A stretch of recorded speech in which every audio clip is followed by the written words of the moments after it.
Family. Hey. Who do I have in here? Y'all, I'm trying to get set up. Bear with me. I hope I'm not too loud. Y'all know I'm country. Welcome. Oh, I got that big old pimple on my chin, but that's all right. Welcome, family. Let's see. Who do we have in the house? My phone is about to die. Jesus. Who do we have? We got. Let's get started. Donna Hill. Ruhamah is out here. Kimberly. Anaya. Batya. Oh, y'all. Pray for me, y'all. Dale J. Kira, Second Exodus. Angie, Love, Ellen. Ernest. What's going on? Stephanie, Aerospike, and Ellen Enosh. Eureka Mel, I'm just y'all know I am y'all Eureka Mel. I hope I'm saying that right. Y'all know that I have struggles sometimes with these beautiful Hebrewic names. I need to make one for myself, but I'm not there yet. But I love the names. So y'all, tonight is gonna be kind of like we shooting straight from the hip. So tonight is Patreon night.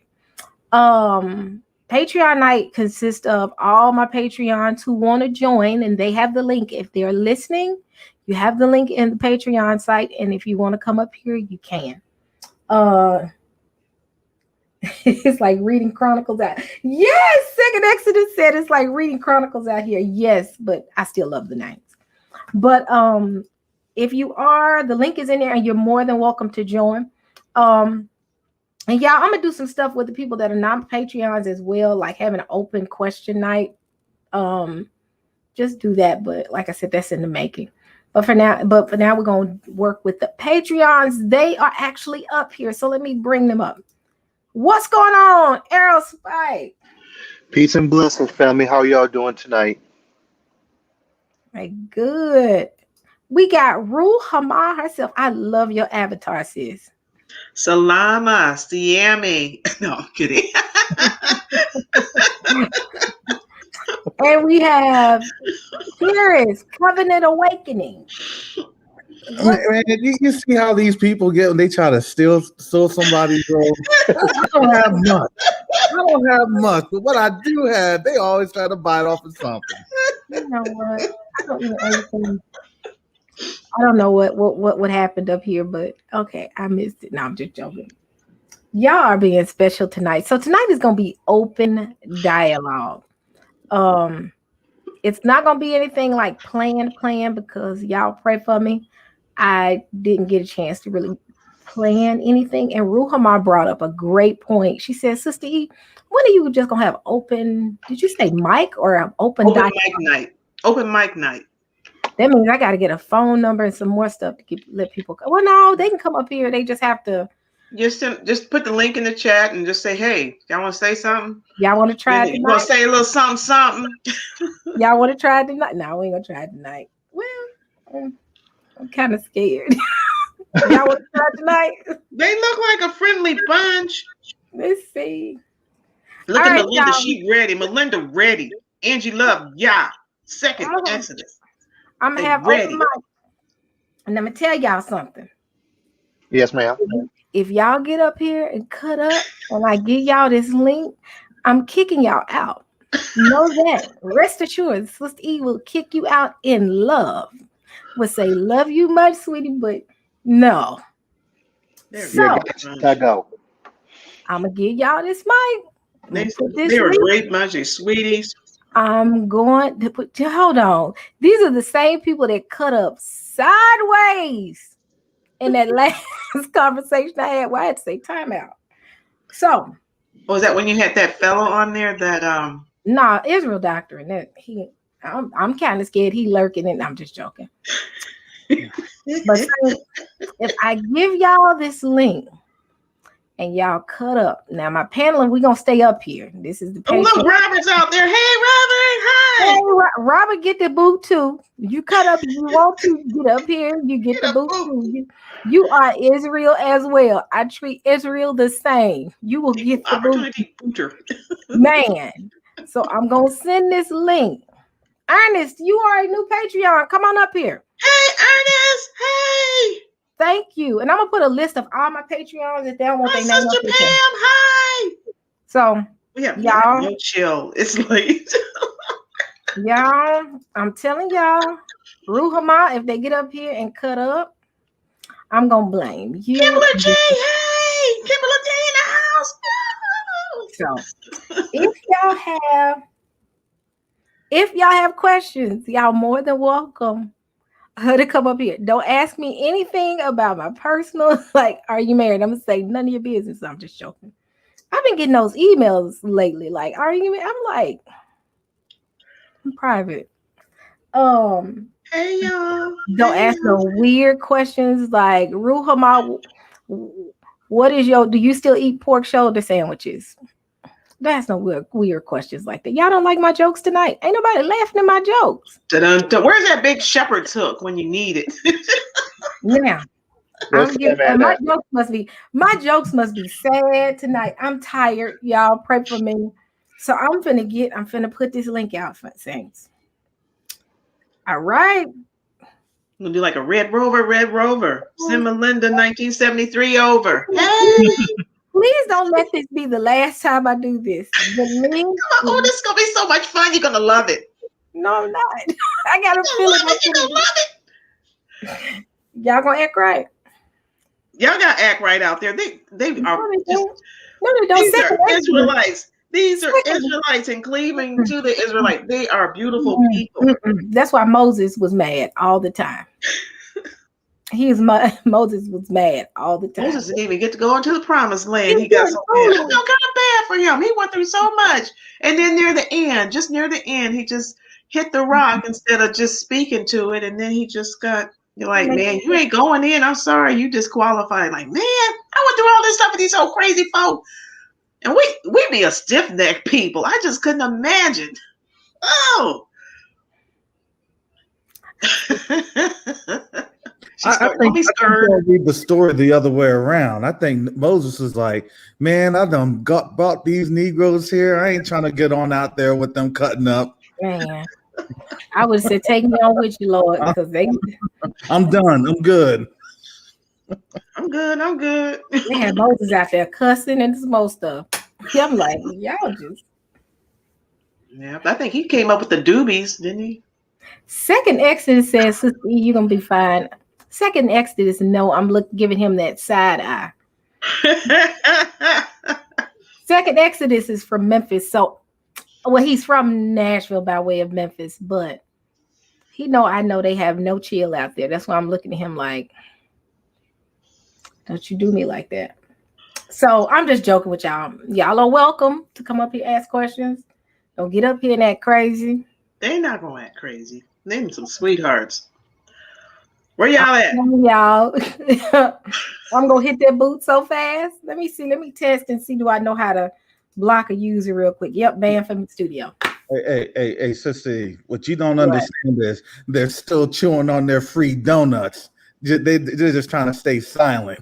That's so wrong. That's so wrong. Get folks that jab and give them diabetes at the same time. I said they trying to kill people. Man, I'm waiting. So y'all, we can talk. Y'all know right now. I'm like, woo. Melinda put some lollipops. Melinda got some lollipops. Y'all, it's been a rough day. Oh, excuse me, all day. You're okay. You got some water? You got your beverage? I don't have my beverage. I have to go get it.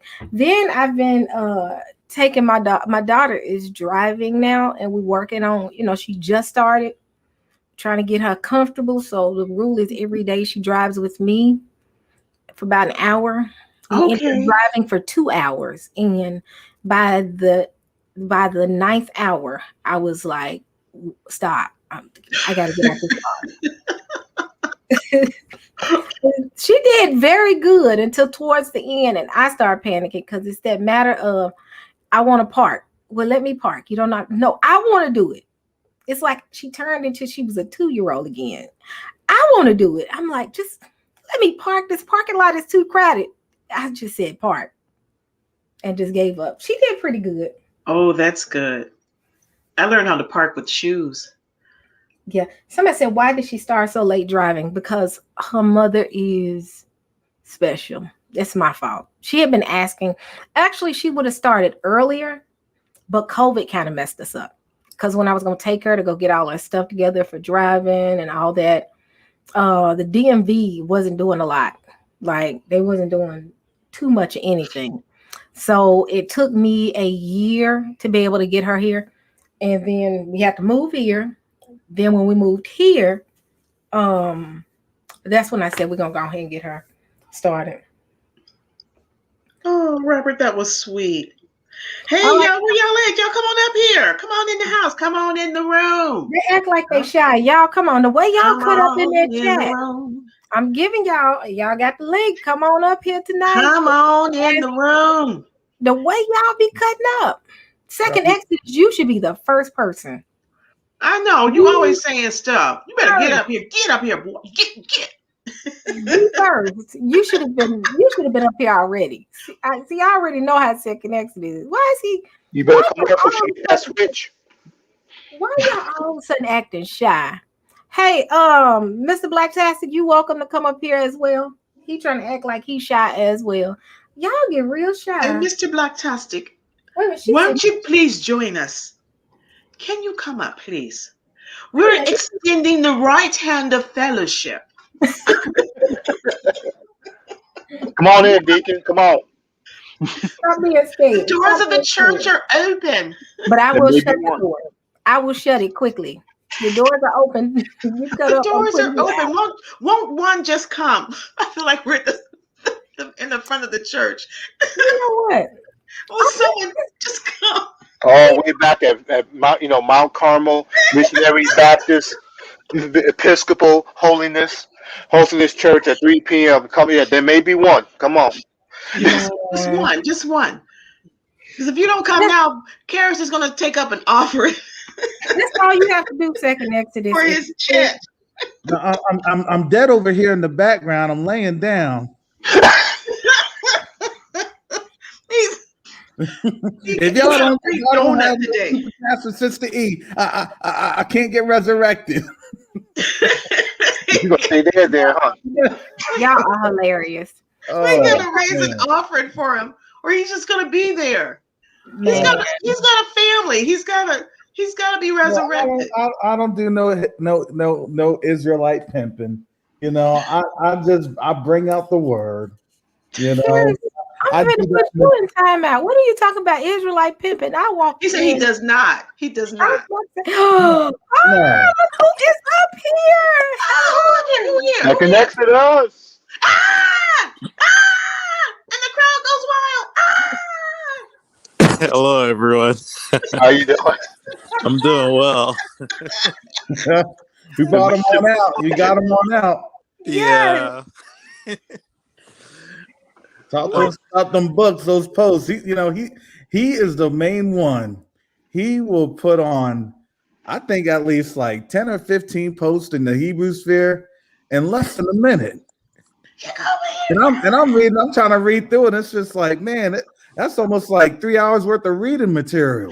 Then he accompanies it with videos. I'm like, oh, he had the lesson plan for today. I skim read. Y'all are hilarious. So if you have questions, second Exodus, you can ask away. We really just all having like open dialogue today because again, I didn't get enough time today to prepare. That's my fault. And like I said, Ruhama was like, let's just have open mic. She just have all these fantastic ideas that she gives me within the Patreon community.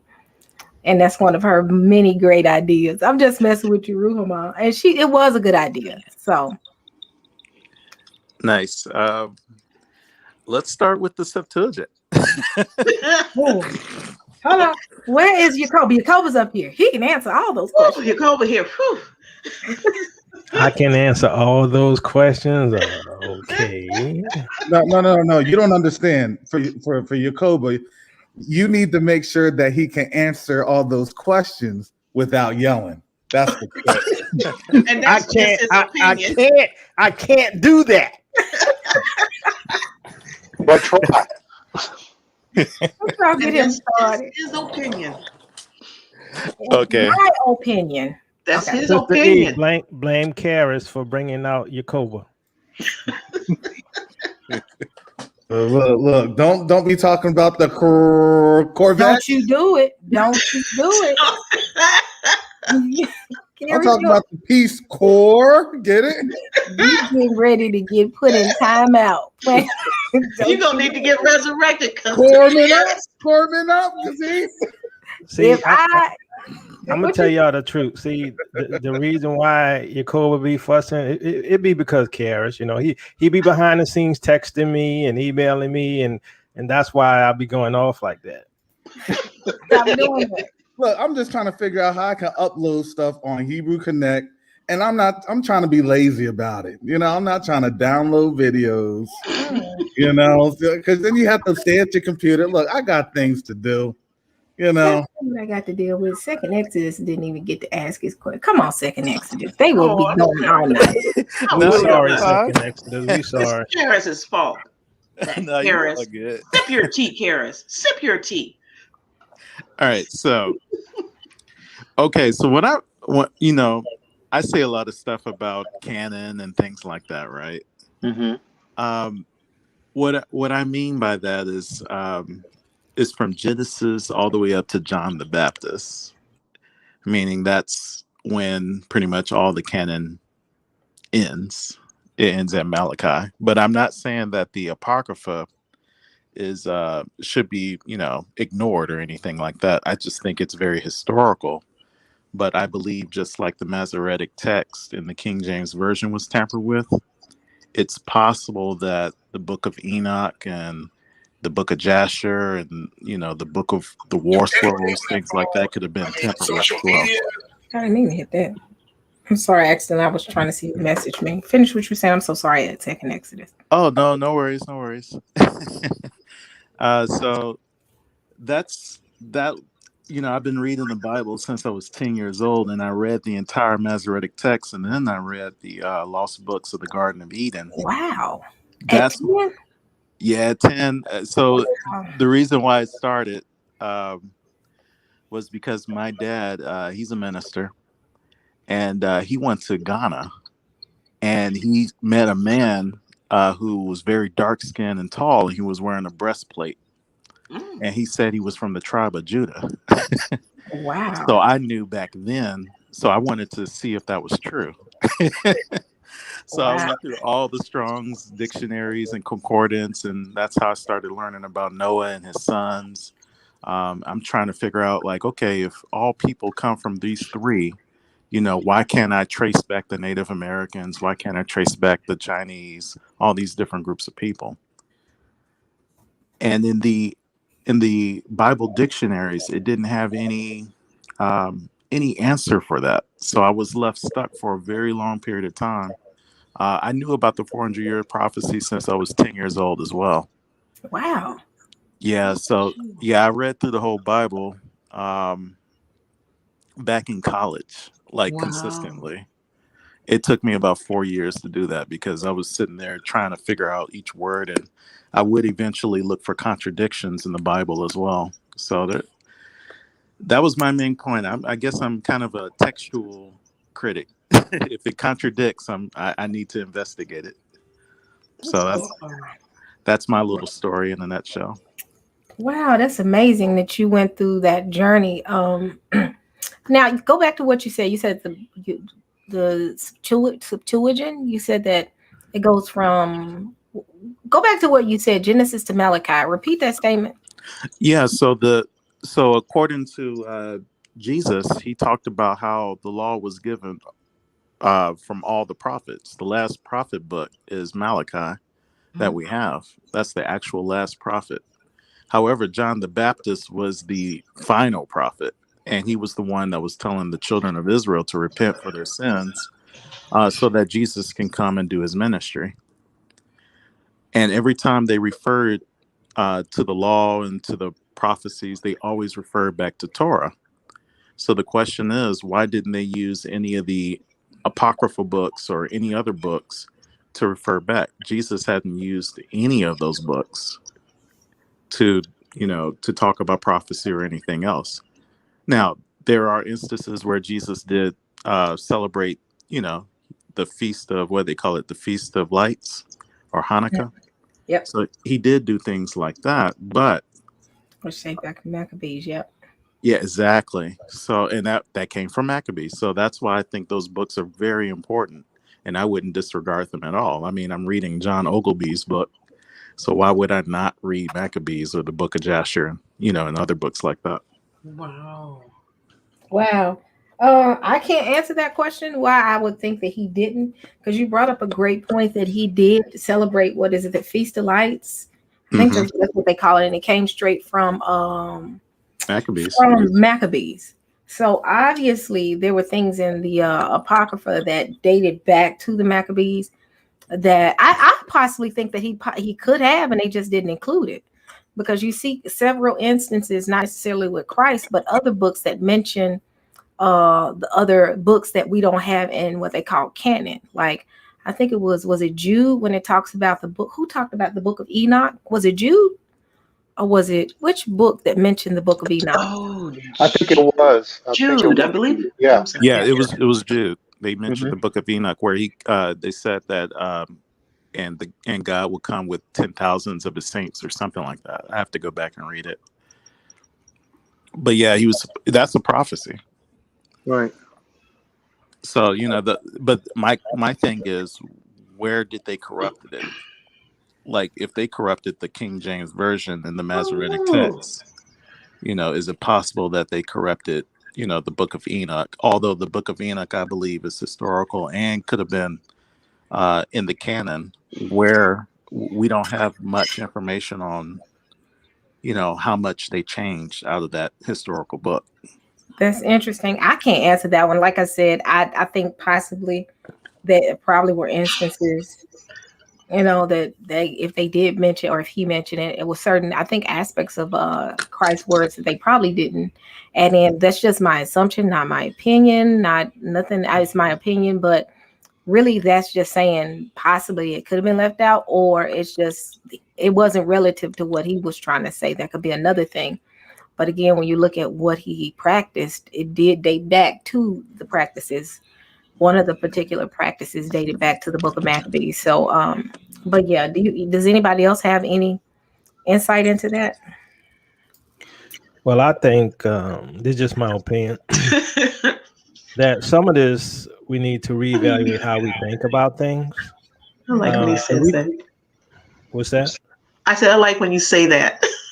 Well, everything's my opinion, but I like your opinion. That's just my opinion. We think about things as a religious text and not as historical and as letters to a people. And so, we know that the laws were given to Moses by the Most High. Yeah. People consider that, religious because it came from the Father. But at the same time, we have the events in history of Israel written in the text, right? And so, is it not written in the book of Jasher and some of these other books we see in what we call canon that, they told us we didn't have? And so, as any historical text, which isn't really written by the hand of God, what was really written by the hand of God was what the prophet said.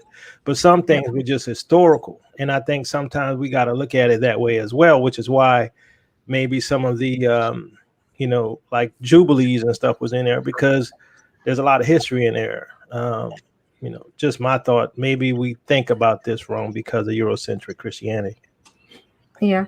But wasn't Ezra, though? Ezra is one of the Apocrypha books, but it had prophecies within there, didn't it? Well, that is true. I mean, Apocrypha, see, that's what I'm saying. I mean, he's a prophet, so that should be considered canon, but they pulled it out. And because of like one particular, one or two chapters that have some issues. And I'm like, okay, well, just don't deal with the chapter you have an issue with. And if the other ones are consistent, use that. But, at the very minimum, it's at least historical, as people try to use as a cop-out. And it is. It's still historical, and it can tell us what people believed and what they thought during those times. It doesn't have to be canon.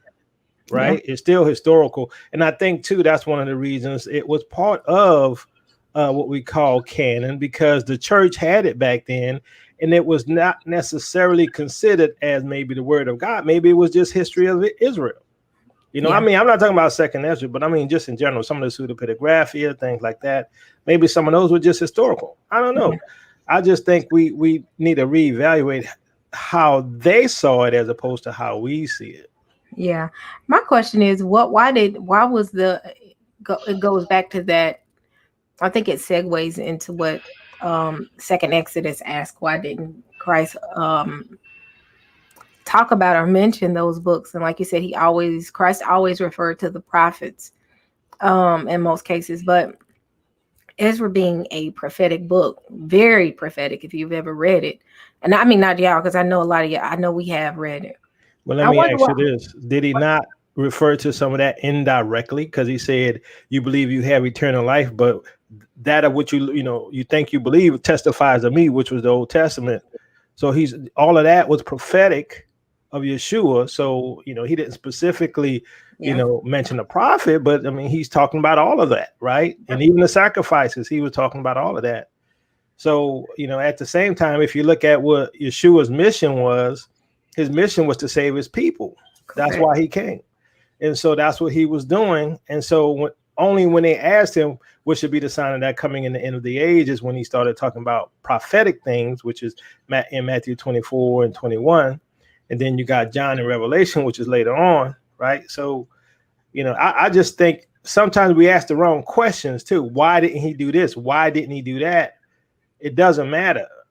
Based upon what he did say, why did he say what he said? I think that's all we need to be concerned with, not why he didn't cover a particular topic, because we don't know, we could never know, and it's not for us to guess. Yeah, I agree. But it was so interesting with the Apocrypha books, and I would love for you to do that again, Jacob, because you did a teaching here recently where you talked about the different books and how they change. But again, it goes back to that question of, why is it up to, I think, the 1500s, all the books were in there, and then all of a sudden came up missing. I'm not missing, but they pulled them out. And a lot of the books are important. Ezra is very important. It is. It's a very important book. And when I read it, I said it gives you a deeper understanding of Revelation at times, certain things. You know what else it does? What? It brings in the context how the Most High sees us. Mm-hmm. Because the Most High, they say, well, why you worry about all this? I forgot where it was. And why you worry about all these people and all these things? And he said, why all these people can't be saved? He like, if I forgot where it was, but basically, God was saying that I want the precious things, right? Yeah. He was like, I forgot where it was. It was saying like, there's so many people, it is as the earth, right? But there's only so many within the earth that has gold or precious things, right? Mm-hmm. Only small parts of the earth has precious things. He said, I want the precious things, right? Even though there's a lot of people on the earth, he wants the precious things. And I remember my brother had did something on Second Ezra where, he said he wants the jewels, right? And we can understand that God wants the valuable things, which is why, we see that some was made to be precious. We see that in canon, and some were made to basically just be, I forgot. Y'all know the scriptures. I'm blanking out today.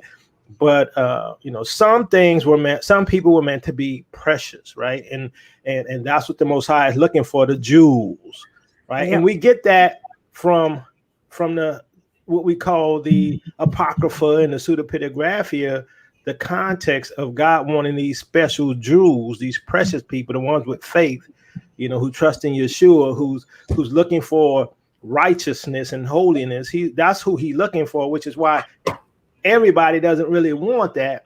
They want their own thing and not what he wants. So they don't fall in that category of holiness and that precious jewel, Mm-hmm. And I think we make a mistake by not looking at it at the Apocrypha and pseudepigraphia because people told us not to.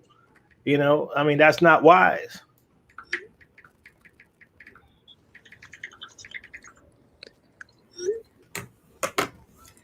Yep. So second, Absolutely. anybody else have a response to it? I'm sorry. I'm sorry. Go ahead. No, I was just saying. I'm sorry. I was just saying that I absolutely agree with that. You know, when people tell us not to look at something and then we don't look at it, I feel like we are losing out on information, which is why I kind of push the Septuagint a little bit here, because the Roman Catholic Church told us not to look at it, not because it was written in Greek, but it probably was more than likely translated from a Hebrew text that Jesus and the disciples used. Because when you look at the New Testament and you see that they say, well, isn't it written in the book of Daniel that such and such? And then you go back in the Old Testament in the King James Version, it doesn't match up. But it does match up in the Greek Septuagint. So that there's an issue there. And then if 90% of the Greek Septuagint's Old Testament matches with what the disciples are saying, whereas only 10% of the Old Testament in the King James Version only matches with the New Testament, you know, I would be scratching my head and saying, well, you know, what's happening here? You know, shouldn't everybody ask questions? And if the Greek Septuagint is a little bit more accurate with the disciples, is that the version of the Bible that Jesus and the disciples used? Could that have thrown off our entire, you know, knowledge base on how we look at angels and how we look at giants and all these different kinds of things? So, Okay. You see the difference in Septuagint even when it goes into Genesis, and I think it talks about which sons, I forget. I think it was Shem's sons. Canaan. Yes, Canaan's not in there. And it's like they kept putting 30 years, but it was like 430. It's like the timeline was off in comparison to the Septuagint as it pertains to the current King James Version. They took away 100 years out of the Masoretic text or the King James Version because they wanted to throw off the prophecy of Jesus Christ. There was a timeline. That's how who we call the Magi. That's how they knew when Jesus was supposed to arrive, because it was a timeline of years. Wow. So when Daniel received that message saying there's 70 weeks, they started counting down from that temple time period. It was 490 years from that time to the birth of Jesus Christ. Mm-hmm. That's how they knew he was coming. Just like how we're looking for the 400 years, they were looking for the birth of the Messiah because they had that timeline. So what the Masoretic Jews did in 900 AD with their new Hebrew, they went through and altered the timeline and all the prophecies that were pointing directly towards Jesus Christ. Wow. Ooh. Wow. And, you know, it's interesting as well that, you know, the book of Jasher, when it talks about the captivity in Egypt, it says 210, right? And in the past, when I was young, they used to say, well, that one was wrong. Well, that one is more accurate than what we call canon, right? Because now we know how long they were held captives in Egypt, which was 215, right? But Jasher had 210. So, you know, I think, you know, we have to reevaluate some things. Yeah. Yeah. Now, the only thing about Jasher is it Jasher or Jubilee? One of the books make it seem as if Melchizedek was Shem, and it takes away from Melchizedek being like a Christ.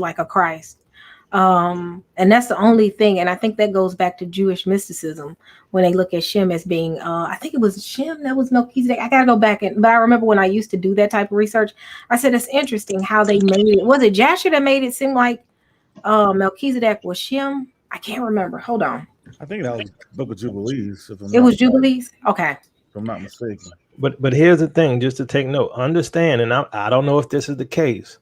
A lot of times our understanding is because of the way that the translators translated it. So we have to be careful, right? Because, you know, hey, you might think the way, you know, it was written that it was saying that Melchizedek was Shem. Maybe it was saying he was a descendant of Shem. I don't know. I'm just guessing. But I noticed looking at some of these things, and you look at different translations and all of this, things sort of change a bit, right? And like I could see the same, like when I saw Genesis 15:13 in canon, and then I saw Genesis 15:13 in the Apocalypse of Abraham. It said pretty much the same thing, but with a little more detail, and it gave more context to it. So, I'm just saying, just sort of keep that in mind and be open that maybe it was a translation issue. I see those sometimes too. Yeah. Actually, can I add on something to what Mr. Jacoba had said? Something you had said, Sister E. We're thinking like, why is it, up to the 1600s that we had everything, then disappeared after that? And what came to mind was, well, when was the time of the Reformation under Martin Luther, 1519? And so my guess is, again, like I said, as Mr. Jacoba said, my opinion, that it's like, well, as they show it as a separation of the Protestant from the Catholic Church, it's like, well, if they're using these books, we're not going to use these books, and we're just going to have these. And it's, less than 100 years later, we have the King James, sans the pseudographic books, the Apocrypha. It's not there. So that's my guess of why that, again, since the West became, which we quote unquote, more Protestant, that's the Bible that started getting used, which only had those 66 books, as opposed to having the Apocrypha with it. That's just my thoughts on it.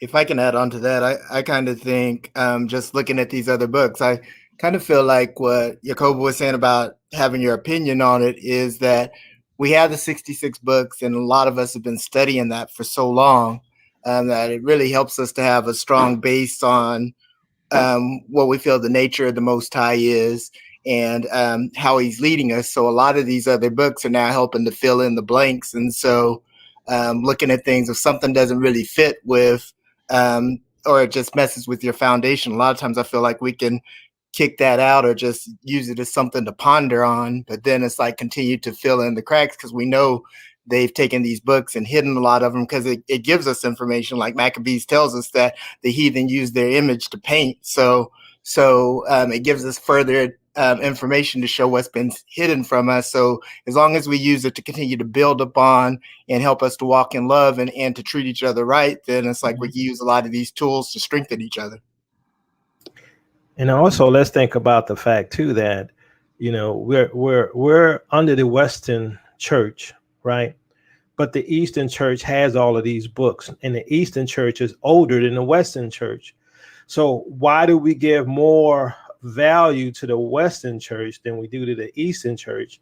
And they've been around longer. A lot of them, have ancestors that may have even met the apostles, and the people in the Western Church never did. So I'm like, we've been under this system, which we know is a corrupt system, right? Which is under Rome, which we know the whole history of that.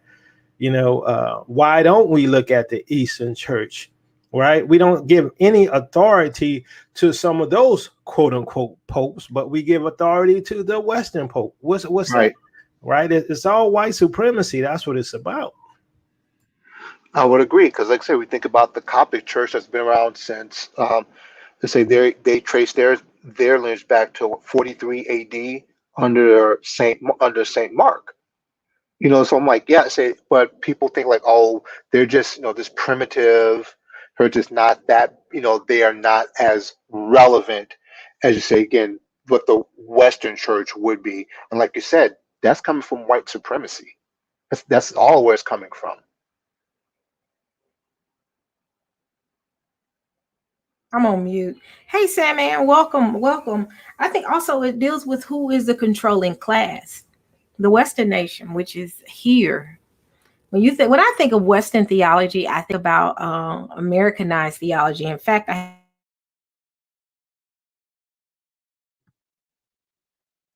You there, sister? From a college course, and it talks about Western theology, and guess what it's called? American religion.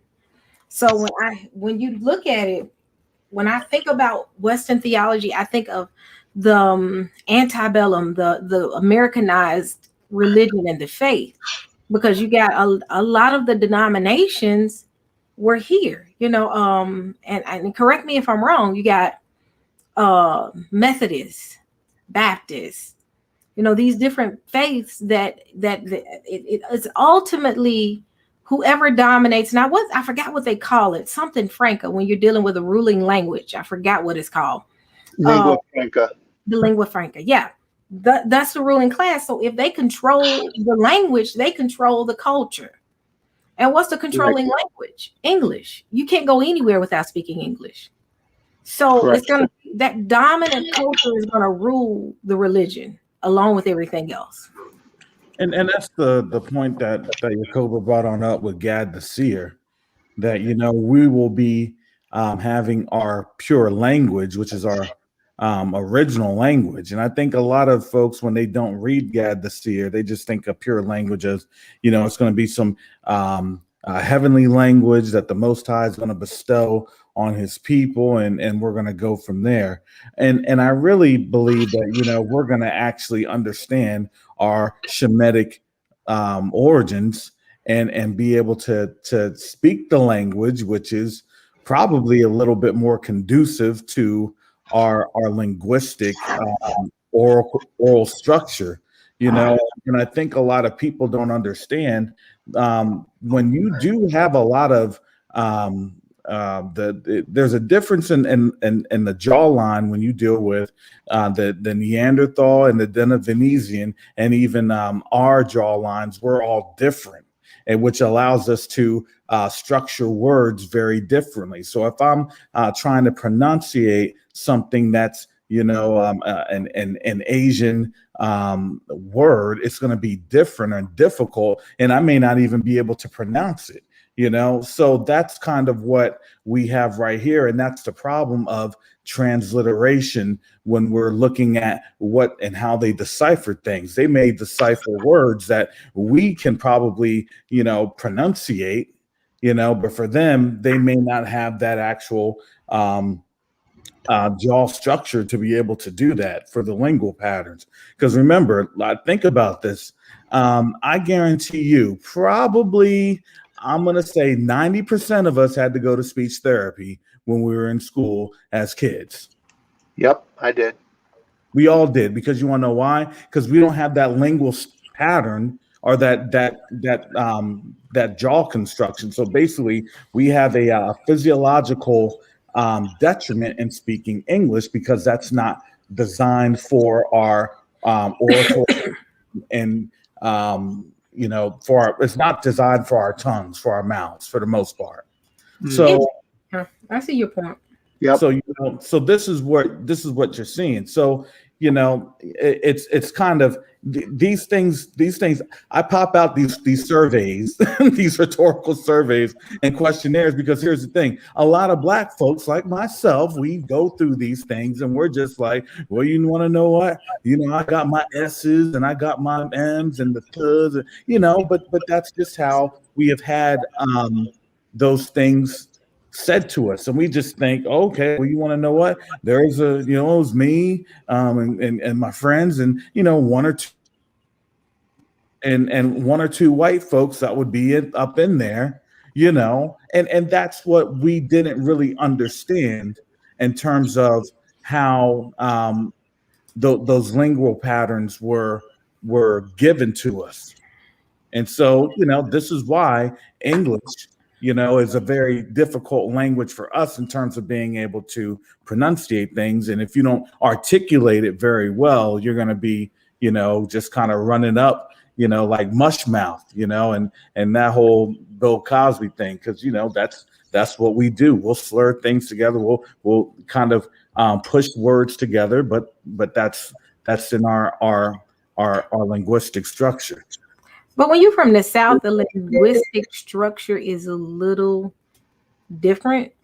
My daughter did some research. She saw this on TikTok, and it talked about the Southern dialect. And when you listen to the Southern drawl, when you speed it up, it sounds like a British accent. And when I saw it, I was like, that is right. That does sound like that. So when you're from an area, when they talk about how, speech therapy, a lot of us, I never had speech therapy because the South itself has its own dialect. I think when you get in those other regions, you do, but we still struggle somewhat when we're certain words that they say, because the way our noses are made, the way it's just certain things we have a hard time pronouncing, and we add our own spin to it. So, because did you second Exodus? Because you came from the South as well. Did you have issues as far as speech? Did you need any type of speech therapy? Well, I actually sound very proper Yeah. in Memphis. Yeah, they'll say, "Oh, you're the white boy." You know, my daughter had that issue, and it stuck with her. She has it gets under her skin because she was raised around. Well, everybody in that house spoke well, so. Yeah, I got that a lot, but that was because, like I said, Nashville, right? So there's more of a country twang in Nashville, and there's more of that Southern drawl here in Memphis. So I would sound kind of proper coming down from Nashville to Memphis. So a lot of people, even when I went back to school in Nashville, people they said, "Oh, I thought you were from Chicago."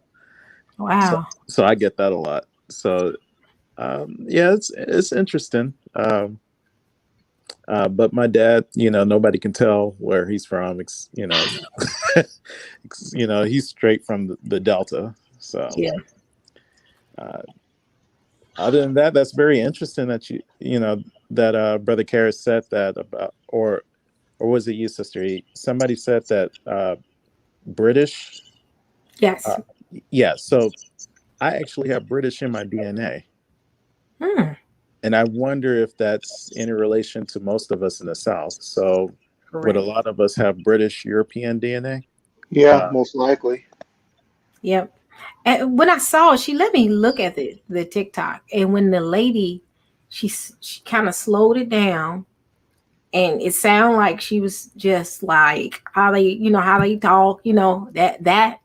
But when they added the speed to it, you was like, oh wow, you can hear that distinct. It's the same, but you can hear the difference because of how fast they're saying it. So it's very interesting when she showed me that. TikTok sometimes has some good stuff. I don't do it too much, but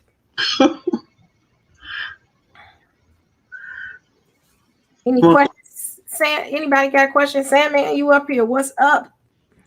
Yeah. Thank you for letting me on. No, I thought it was interesting when you were talking about the different books, and that's something that I really study, because I don't know. I mean, it's like I definitely want to thank Brother Yacoba, because they were in. I was in a Facebook group with them many years ago, and so we would go back and forth on certain comments and different things, and it really helped me to sharpen just my study. So I just wanted to get on and join in on the conversation that you were talking about the older books, and just to thank everybody, because there's been so much that I've received just going on to the different channels, listening to Brother Karras, listening to Yacoba, and listening to yourself. Oh, thank you. We enjoyed that. I think when Yacoba did it, it was a good idea. And I was like, I don't think I can add too much to it, but it was so good to the point you wanted to add something to it. So big up to Yacoba on that idea. That was a good one. I didn't yell too much, Sister E. Oh. You trying to get me to say it again, but big ups to Yacoba on that whole thing dealing with the bugs. He tried to get me to say it again. You know what? I'm gonna be quiet. I ain't giving you no more flowers today at all. No, I'm messing with you, but it was good. It was good. I learned a lot when I ran across that whole antebellum evangelical doctrine. It has you can see how in that time period they began to twist the gospel and the word to meet their agenda. And but what's so crazy is that's when all of the other belief systems came about under that time period. And it's like, so are you saying pretty much these faiths are pretty much skewed? Because I'm trying to make sure, I'm trying to look it up while I'm doing this, but it just made me look at things different. And I was going to do a little bit more research on it because I wanted to kind of talk about it, because it's called antebellum evangelical period. And that period was when the 1800s or 1700s? No, it's, hold on, let me find it. It was during, they call it the Church in the Wilderness. It was during around the 1800s. Okay. And it talks about evangelicalism going throughout the South and throughout. It's kind of like they call it the Second Reformation when I first saw it. And it was like, wait, that's interesting. But different belief systems, and I'll find it. We could talk about it, but I'm gonna do a little bit more research on it. Anything? Have y'all ever heard of it? I haven't heard of that, but it wouldn't surprise me, given, like I said, the church that I would say technically we still belong to, but we, haven't been there or even listened to the sermons. Even though the pastor there is a friend of mine, but yeah, evangelicalism, yeah, it has been definitely tied with white supremacy for decades, for long. Because again, when you look at what we see now, like during the time of the I wouldn't call it uprising, the insurrection of January 6th, we saw Jesus save signs. That's part of evangelical culture. Mm-hmm. And so, so like I said, so when people would say, "Oh, I'm evangelical," like I said, I'm like, well, if you're evangelical, understand you need to understand the roots of what you're saying that you are associating yourself with. Because if you, like I said, especially as me knowing now, that I am, of Israel, knowing that now, like I said, I don't use the term for myself Christian or evangelical in any way, shape, or form. I'm like, both of those to me are now solidly associated with white hegemony, with white supremacy. So I'm like, no, that's a no. Cannot, will not be using that. We'll say also only semantics. Say no, it goes beyond semantics. Again, because when people hear evangelical, unfortunately, not going to think about people who are feeding the poor, reaching out, like that. They don't think of people storming the Capitol on January 6th. That's evangelical. They're going to think about people who were supporting Trump. That's evangelical. So all that is associated with everything that, to me, is demonic now. So I'm like, so why would you, so again, that history of evangelicalism, that we're going to have to really look at that and, again, put it out there and say, guys, you really can't associate yourself with this. Are you're following a Yeshua, or are you part of, white hegemonic thought and philosophy? Is that where you're coming from? Because if you say that, like the word Christian, okay, so that means you are a Western white American, again, associated with something negative, for a lot of people. So again, that's for me. I can't associate, and I won't associate with any of that, anymore. So I try to encourage people, like, yeah, let's rethink, what you call yourself, especially if you're Israel. Don't call yourself a Christian, because you're going to be associated with that stuff over there. That's nothing to do with Yeshua and what he taught. Yep. And let me stand corrected. The Baptist and the Methodist churches benefited from this particular evangelical movement within the South. And when I was reading through it, I saw that part. But like you said, it's that mindset, it was almost a gospel fit for what they needed to get done. You have instances where you got a president that created his own slave Bible. So right. It was really the gospel to benefit them and not the world. And that's how I see it. It was never about salvation when it came to that movement. It was about control. Yeah. They would use Bible scriptures to control the slaves.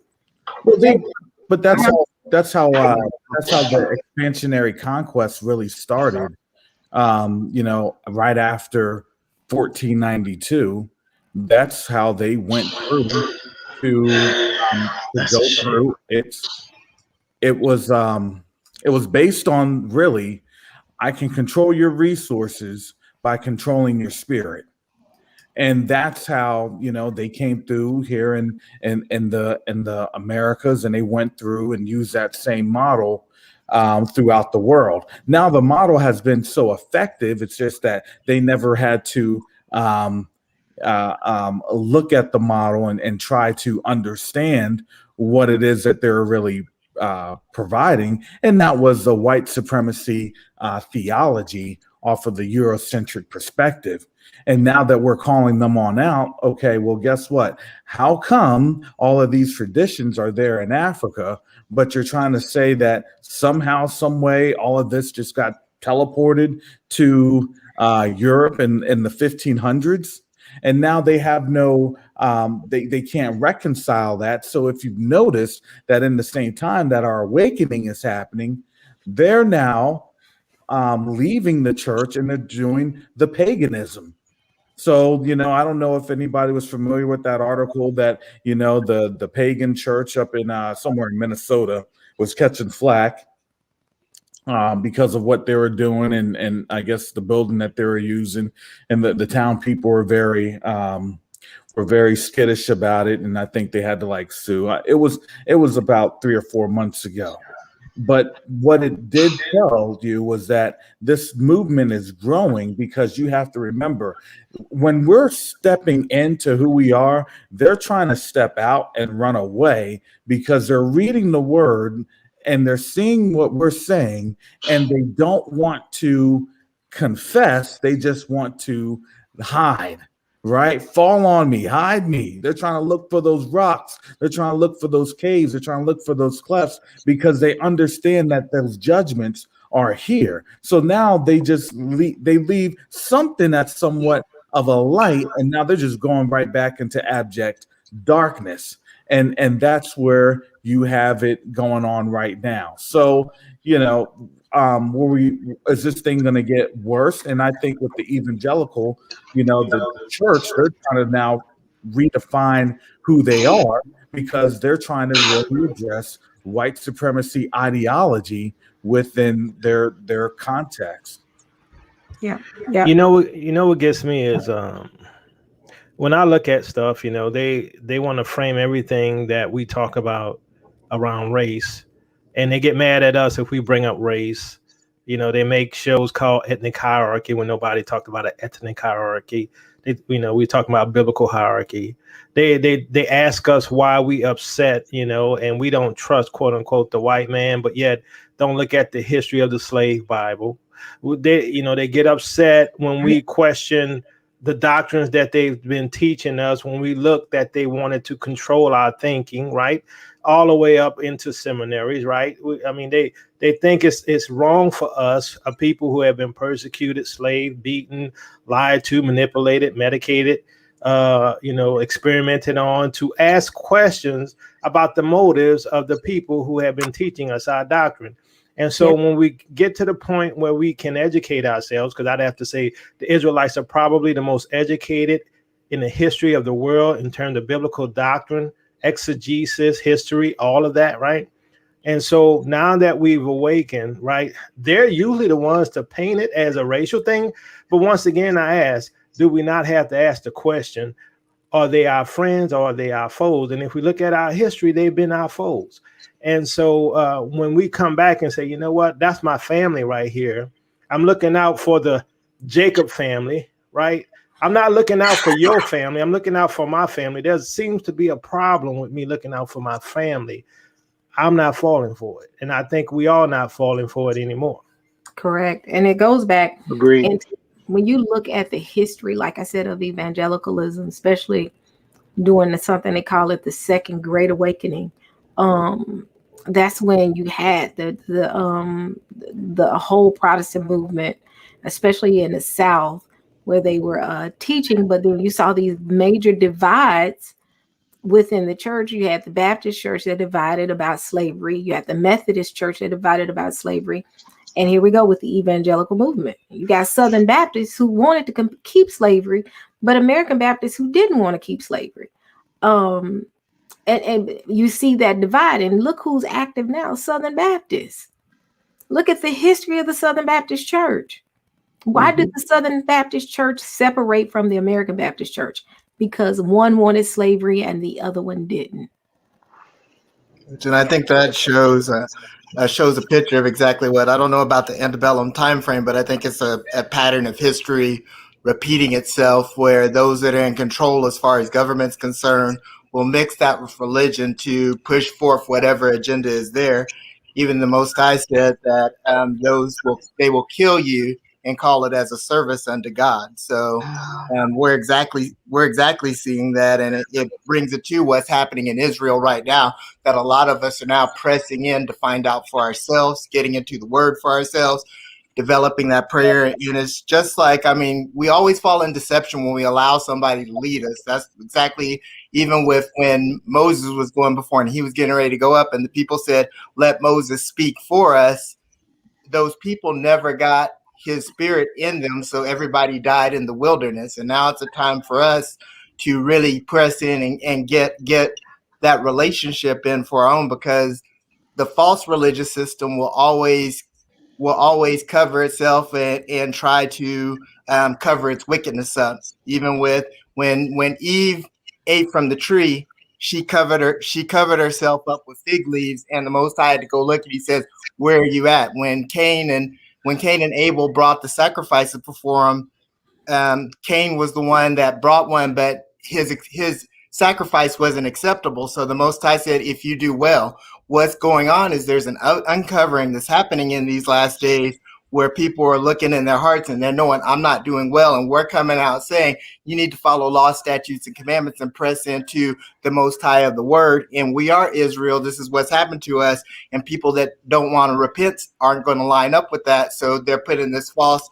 religious system on there, and they're still trying to kill our message and still trying to destroy us as we're getting ready to come up out of Babylon. I have a question.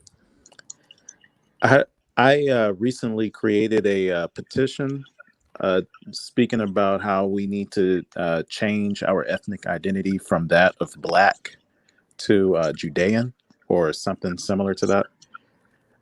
What is your take on that? How do you feel about that? Do you think that would be a unifying type of terminology to help us unify as one people? You know, Second Exodus, I saw the post, and I think I commented on it, right? I understand where you're coming from with it, be honest with you, and I feel you about it. But in my spirit, this is what I feel. I feel that they're going to use it to target us like they did in the past, you know, when they say you can no longer call yourself a Jew, you can no longer do these things, you can't honor the Sabbath, you know. So to me, they're going to have a list of people who identify as Israelites and be a target. That's just the way I feel about it. I could be wrong, which is, you know, why I'm sort of reluctant. I get it. Actually, I mean, I like the idea, to tell you the truth. Second, I do like that, you know, and also see kind of, you know, Yacoba's, you know, view as well. I know this, that the Ish people will fight like tooth and nail to make sure something like that is like, we're you will not try to take that which again they try to identify with and use it for yourself. But it does make sense in terms of what we know from DNA now, that it only makes sense for us to go according to that name. But yeah, that will be great, and I mean great resistance should it actually really take off. Because again, you know, those, you know, who I say occupy the land of Israel right now will fight against that. They'll be like, well, you're taking our identity, you know, this is stolen, you don't prove it, even though we have all the receipts. Yeah, no, I hear you, Aerospike, and both you and Yacoba. I commented on this on my channel this morning, and I thought that it's a great idea, because here's the thing. You can only be recognized based off of your identity.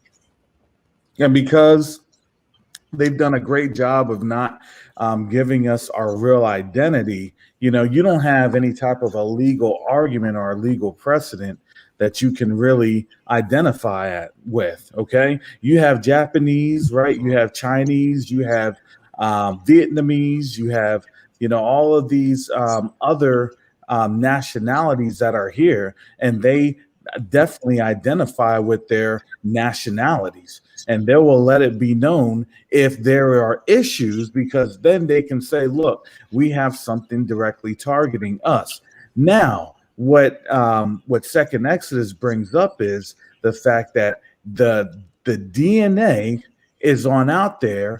And now, not only is that, look, I don't know if anybody's called the I-24 news clip that was posted where, they are on out there saying, Lemba, Jews and Morocco and Yemen, they're the descendants of Judeans. Now, here's the thing.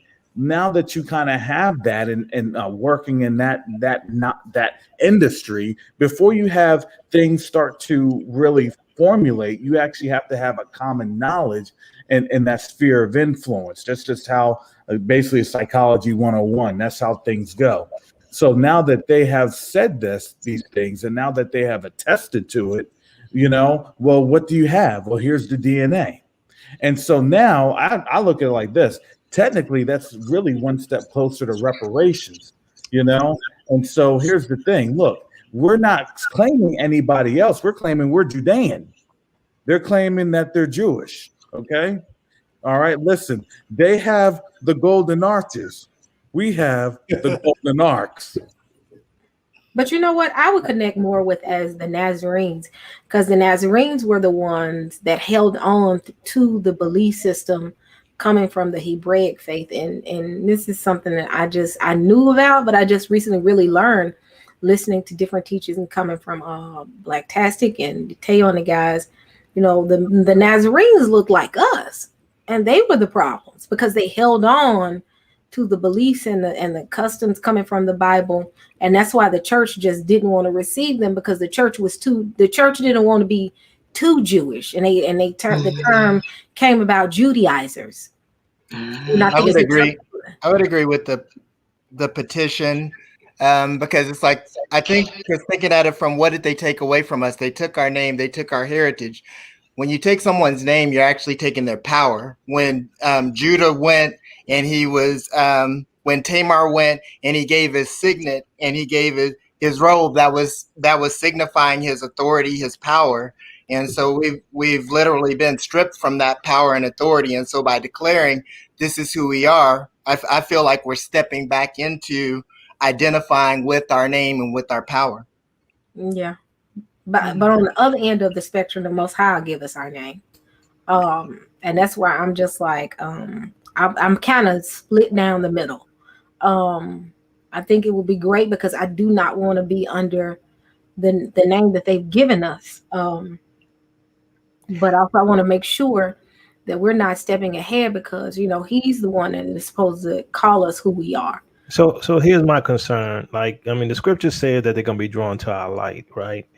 They're not going to be drawn to us because they passed some law and they said, oh, these are the Judeans and stuff like that. They're going to come up with something.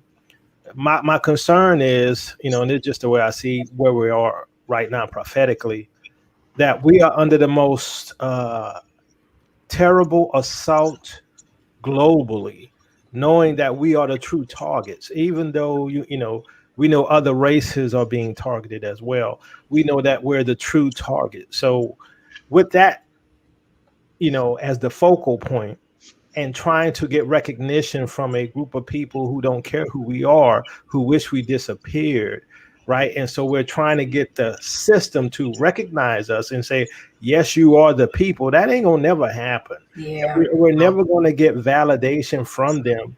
So it's sort of moot. It's sort of like us going to the KKK and saying, look, can you recognize us as Judeans, please? Right? It's never going to happen. But we know they want our extermination. Right? And so right now, I think anything we do right now is sort of dangerous, because this is how I see it. The whole system of the Babylonian Empire is at war. They're not using guns and bombs right now, but they're at war with us. I don't know if you all saw the what they called it, the advice council, the advertising council, right? For advertisements, and they've been putting out the videos for us right? And got black faces and pastors and judges and experts and everybody telling us to get the lollipop, right? And so I'm like, I look at this as a war, not a direct war, because they got to get us to accept it. But we are literally in the most dangerous time that we have ever seen for our people, except for maybe the Inquisition. Correct, because they're already trying to tag us as a threat. I remember what happened here recently with the incidents like in Atlanta and targeting the Asian community. They kept saying it was us. And again, my daughter looking on TikTok, and she showed me something where, you know, some of the people in the Black community was like, no, we're not doing that. They're doing a lot to us, but we're not, you know, we're not targeting them the way they kept trying to make the picture seem like it was us. But I'm gonna tell you and what you think gonna happen. I'm sorry, Sister E, but what you think gonna happen as time goes on and most of us don't take the lollipop, right? They're gonna be accusing the Black folks just like they were trying to do with the Asians of being the fault, right? And they're gonna say, well, it's y'all extreme beliefs, and that's why y'all don't want to do it, and y'all making the world a more dangerous place because of y'all belief system.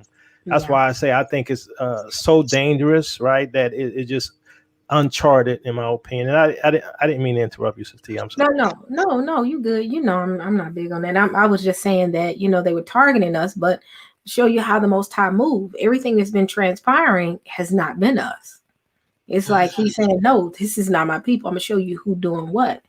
But they've lately been trying to make us seem like we are the culprits. We're the bad guy. That's why the world see us differently because of the stereotypes, more so even with Americans, Black Americans, or African Americans, or Judah here in America. They have labeled us as being prostitutes, killers, drug addicts, and the world sees us as that. So even Black people that live over in Africa and even, you know, other people, when they see us, they automatically are scared. And we see there's like, what are you scared of? And it's because they have, and it's something special about, and I'm not separating us, but it's something about us over here that triggers everybody, even our own people. So I'm just like, yeah,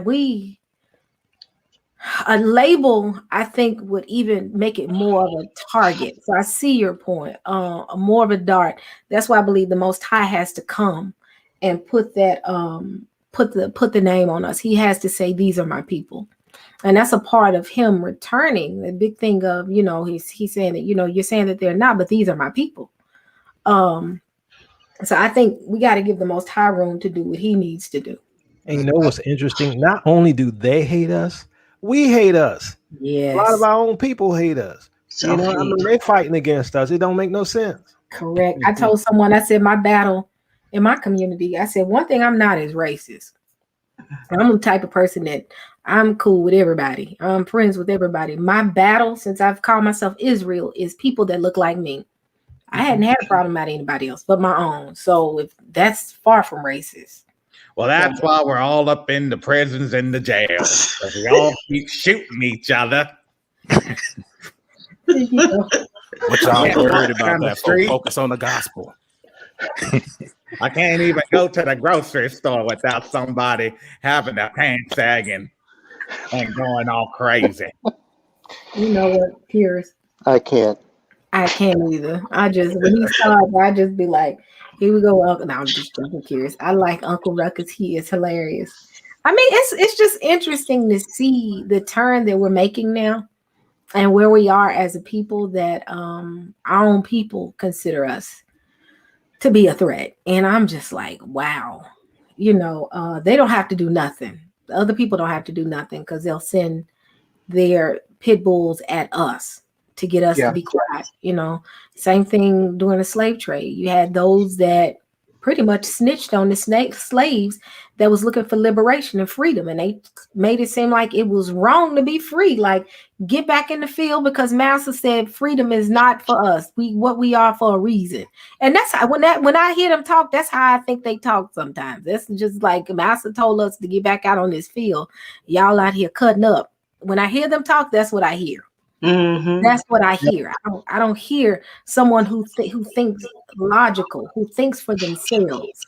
Because if you think for yourself, you can disconnect from the system long enough to have your own rational thought to say this makes sense. But because we have been conditioned as a people to follow what Massa told us to follow, and we just fall in line. And we're wrong for fighting against it. So I'm fighting for the liberation and freedom of my people to be able to understand who they are in the Most High. You told them they were nothing, but the Most High said that they are precious. They're the apple of his eye. And you're fighting me because I'm telling my people you are Yah's apple of his eye. He loves you. Come on now. But then you want to say that, we ain't no different, but our struggle is different. It is. So we the same when it comes to the gifts, but the struggle is different. How I got here is different. How my ancestors got here is different. So you're saying we are all gonna get the same. I can get with that. That's why when I hear like the people in the UA community make certain comments that, we ain't no different in Christ, well, our struggle is different. Well, I can see where my fault. I can see where Yacoba's saying as far as the petition. The one thing I see from a different end is the petitions really coming out and us saying this is who we are, not asking them permission, but us saying this is who we are. And I can see where it's dangerous, but it's been dangerous for us since we've been here. So one of my thoughts is the fact that not only are we saying this, but we have to do it. We have to live it. We have to obey the statutes, commandments, and the Ruach has to be able to sit up on us. When the armies came out against Elisha, he was able to blind them. He was able to send. There are different things that are coming that the scripture says that in the last days, the people that know their Elohim will be strong and do exploits. So we're going to have to operate in the way of the Ruach. I mean, Paul caused the witches to become blind. There were different things that happened, because people were working in wickedness. There's going to be a different grace that's upon us in these last days to allow us to be able to go through this so we can get to where we need to go. Correct. Someone did a statement. Let me say this real quick. Neo, the Awakening, said, quit blaming the white man for our problems. Nobody's up here blaming nobody for nobody's problems. The only thing we're saying that we are the apple of God's eye. I think everybody up here work a job, do their own thing, tax-paying citizens. So nobody is saying the white man has put their foot on our neck. No, but let's not get it twisted. We're not the same. Correct. Right? We black. Our skull is different. Our skin color is different. We run faster than y'all. We sing better than y'all. We dance better than y'all. We different. Okay, this not racial. We different, right? Now, y'all want to spiritualize everything. Everything not spiritual, right? When I go to get a bank loan and a white person go get a bank loan, I'm more than likely going to be denied because we different, right? When we get pulled over by police, I'm more than likely going to get arrested or get shot because I'm a black man. No, we different. Let's not get it twisted. We different. Let's stop the lies. Y'all want to spiritualize everything. Well, we're not in the spirit right now. We physical people living in the world trying to survive with our children, and we different, and y'all treat us different. So, let's not get it twisted. They always try to say that if you work hard, all you got to do is just work hard, and that's not the case. I work in IT. I'm sorry. Hi, y'all. I'm Big Red. I be watching y'all. Appreciate you, Yacoba. Your videos is great. All right, let me stop standing. But I work in IT, and my first gig in IT was at a golf resort. So I'm the only brown person who's not cutting the lawn. I'm not making nobody's food. You know what I'm saying? I'm here to fix your stuff. Literally the only one. Everybody else brown was in housekeeping or in the kitchen. And so I faced all kinds of stuff. And I said this was my first gig, so I went hard. They had the dude wanted stuff set up. I set it up myself. I learned how to program a Cisco AP on my own. Nobody taught me. I went and did all of that. And the dude that I was working with was a Caucasian, a European fellow. And he just would get drunk. He just hung out late. He ain't really do none of that. So the manager wanted to make him he wanted to escalate him to be a manager. This dude would come in late. I would call him up and he would be drunken, knocked out, just out. And I like, dude, they're looking for you. Where you at? Oh, I was drunk last night. I had to come in. And he still tried to bring this dude up as a manager. Now, I did everything right. I went in. I came in when I had to do. I picked up and did everything they asked me to do. But he wanted to escalate this other dude, European, because of who I am. And I know that's true because he started to tell me stuff. Like, this was around the time when Obama was running. And he's like, oh, well, why does Obama say that a Spanish woman's brain is as big as a white man's brain? And I'm like, because they used to teach that our brains were smaller. And then he tells me that his dad is in the Klan and his mom's dad was in the Klan. And this is a dude that's a preacher now. He's a Sunday school teacher in a Christian church.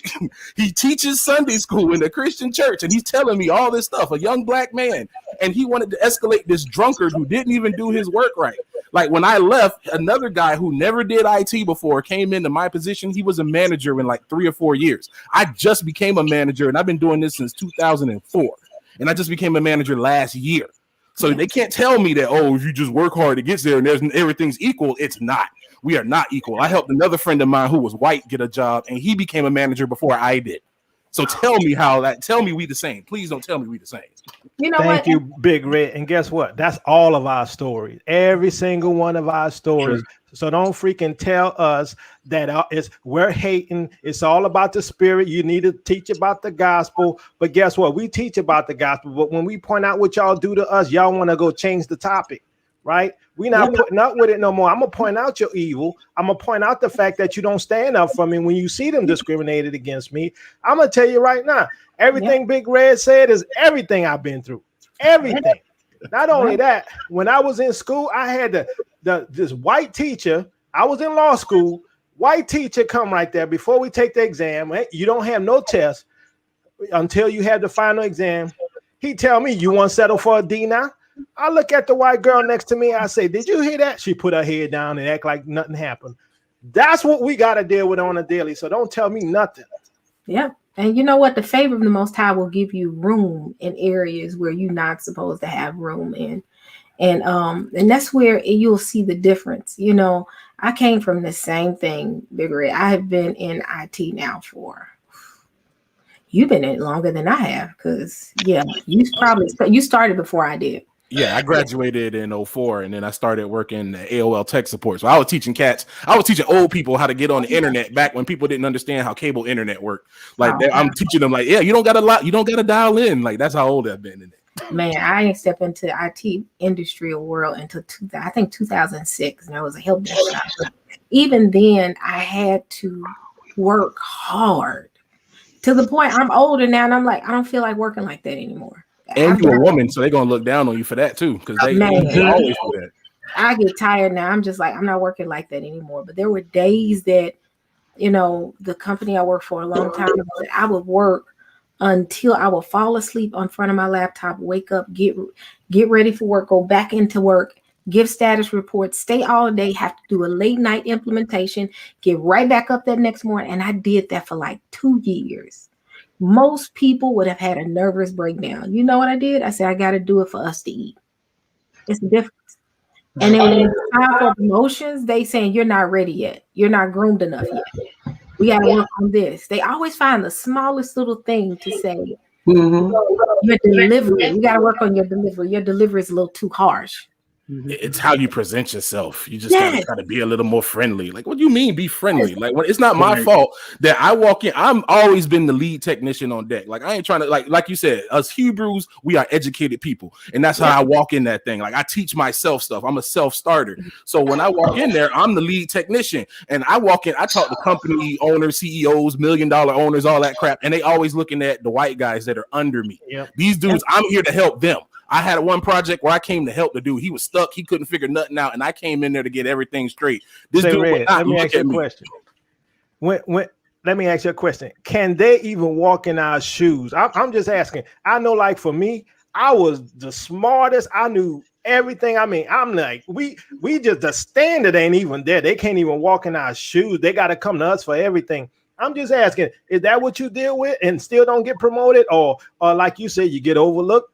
It was the same exact way. It wasn't until I started working for the dude I work with now is an Indian guy, and he finally recognized who I am and made me CTO of the company. But it took all that time. I'm talking about I worked with all these dudes that were like really, really not as smart as me, but they was getting promotions and they was moving up, and they had to come to me for answers. There's a dude I know right now that I trained him. He started years after me. He's a manager now. He comes to me for help.